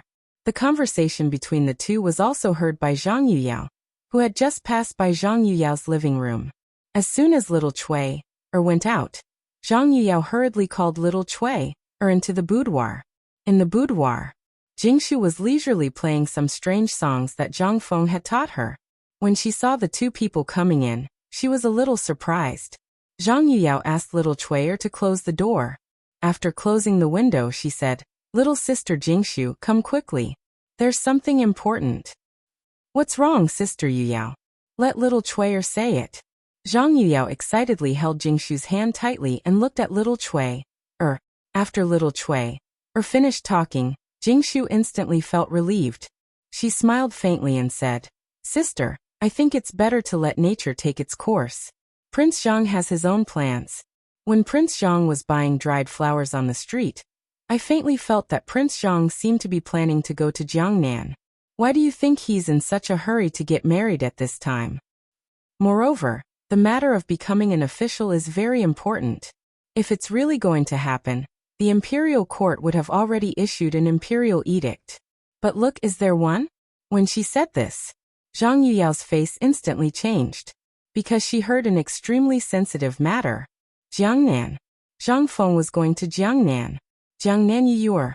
Although she had tacitly agreed to this matter, she still felt a little uncomfortable when she heard it at this time. Especially at this time, Zhang Feng was fiddling with the white fold in the mansion. Although the rumors were magical, the two of them were still in the dark about what was going on. Could it be that Zhang Feng was doing all this to go to Jiangnan to see little sister Yu? Zhang Yuyao was instantly enlightened by all of this. First, he met a woman who was buying dried flowers in Chang'an. Then, Zhang Feng found out that the woman was from Jiangnan. Then he prepared to buy a lot of dried flowers. What was the use of dried flowers? They could only add fragrance to pillows and scented sachets. What was the use of that? However, the final white stack was still a flower. Could it be that Prince Zhang Feng was doing all this to go to Jiangnan? In an instant, Zhang Yuyao couldn't sit still. She hurriedly pulled Jingshu and said, "Little sister Jingshu, let's go back quickly. I think that Prince Zhang is really going to Jiangnan." Chapter 1707. At the same time, in the palace, as the morning bell rang, Li Shimin sat on the dragon throne and prepared for the morning court. Long live the emperor! The officials bowed. Li Shimin waved his hand and motioned for everyone to rise. After the officials rose, the grand scribe stepped forward and bowed. "Your Majesty, the Chiocha army is waiting for us. We can't afford to hesitate. Your Majesty, please make a decision as soon as possible." In addition, the temperature in the north has suddenly dropped. Many soldiers have frozen to death. Your Majesty, please allocate supplies for the soldiers. After that, the grand scribe raised his head slightly and glanced at Li Shimin. However, Li Shimin remained calm as if he did not hear anything. Strange, why is the emperor ignoring the Battle of Chiocha? He could not help but mutter in his heart. At that moment, a military governor walked out and bowed. "Your Majesty, Chiocha is an important border of the Tang dynasty. We cannot afford to lose it. Now that the Turks and Indians are eyeing Chiocha, we should take the initiative to attack and take it." After that, he secretly glanced at Li Shimin. As a general, he naturally hoped to fight a war so that he could earn merits. However, all the decision-making power was in the hands of the emperor. "Shut up!" The grand scribe suddenly stood up and immediately shouted at the general, ignoring the etiquette of the court. "The Tang dynasty has just stabilized and is in the period of development. The people have also just surrendered. How can you act on impulse? You only want to attack and pillage without caring about the people. The Tang dynasty can't start a war now. It's time to negotiate peace." After that, the grand scribe looked at Wei Zheng with a face of reverence. "Lord Wei, what do you think?" He knew that Wei Zheng was the leader of the civil officials and would usually remonstrate in court. Moreover, as long as it was Wei Zheng's remonstrance, the emperor would listen. As long as Wei Zheng was on his side, there would be no problem. However, Wei Zheng was a little strange today. He held the white jade tablet in his hand and closed his eyes tightly, as if he did not care about the court. Immediately, he felt that something was wrong. Given Wei Zheng's personality, he would have already caused a ruckus in the imperial court. Could it be? What was the secret behind this? At this moment, Overseer stood up again. "Your Excellency, you should know the importance of Chiotzi even if I don't tell you, right? Why are you acting on impulse? Furthermore, we are confident that we will win this time." Hearing this, the grand scribe gritted his teeth and didn't want to say anything. After all, Wei Zheng's attitude just now had explained everything. But after thinking about it, he braced himself and said, "This war is disadvantageous to our country. It is a waste of manpower and resources." "A waste of manpower and resources?" The overseer snorted coldly. "Is war a waste of manpower and resources? Then what about not having to pay exorbitant taxes this time?" As a military general, he had always been at odds with these literati. Motherf *Ker, Lao Tzu's military exploits were earned from killing on the battlefield. As for you guys, you only know how to open your mouth and brag. Well, the grand scribe was at a loss for words. Even if we don't pay exorbitant taxes, how are we going to survive the winter? That's a big problem. The overseer looked at him with disdain. "You don't know about this, right? White Deer College's President Zhang is already dealing with it. What kind of joke is this?" The grand scribe snorted coldly. "Yesterday, I saw White Deer College's President Zhang sleeping in his residence." Hearing this, Li Shimin, who was sitting on the dragon throne, couldn't remain calm. Sleeping in his residence? Was this brat dealing with the cotton clothes? Sleeping in his residence at such a crucial time? Thinking of this, he glanced at the grand scribe and asked, "Tell me in detail, what's going on in Zhang Feng's residence?" "Your Majesty, according to what I know, Zhang Feng is sleeping in his residence every day. He didn't prepare any winter supplies." Just as he finished speaking, Li Shimon's expression changed, and he looked at Yu Qigong beside him. Because this matter was handed over to him, Watanabe, the Ministry of Works, and the Western Agriculture Temple. But now it had become like this? Moreover, he hadn't told him what had happened. Being glanced at by Li Shimon like this, Yu Qigong subconsciously trembled. He muttered to himself, "Oh no!" He hurriedly stepped forward. "Your Majesty, the winter supplies have always been prepared by Zhang Feng. Recently he hasn't been at the academy, but at the Zhang residence. The white stacks in his residence are the winter supplies. Everything is going according to plan, and there are no problems." Li Shimon frowned slightly. He didn't know what was going on. However, he still believed Yu Qigong's words. "Forget it, I'll just have to take a look after the morning assembly." The morning assembly ended quickly. Li Shimon came to the imperial study with a gloomy face. He sat upright on the dragon throne and didn't say anything. Obviously, he was waiting for someone. Not long after, a head popped out from outside the door. It was Yu Qigong. Li Shimon glanced at him, stood up abruptly and waved his hand. "Leave the palace." On the other side, in Zhang Feng's residence, Jingshu and Zhang Yuyao finally arrived in a palanquin. After getting off the palanquin, the two girls lifted their skirts and rushed into the residence. As soon as they entered the residence, the two girls were shocked by the scene in the residence. White stacks. The courtyard was full of white stacks. There was almost no place to walk. Not only that, all the flowers and plants in the front yard had died. To be precise, they were trampled to death. The furniture that had been placed there had long disappeared. There were also many servants who were recording something with account books in their hands.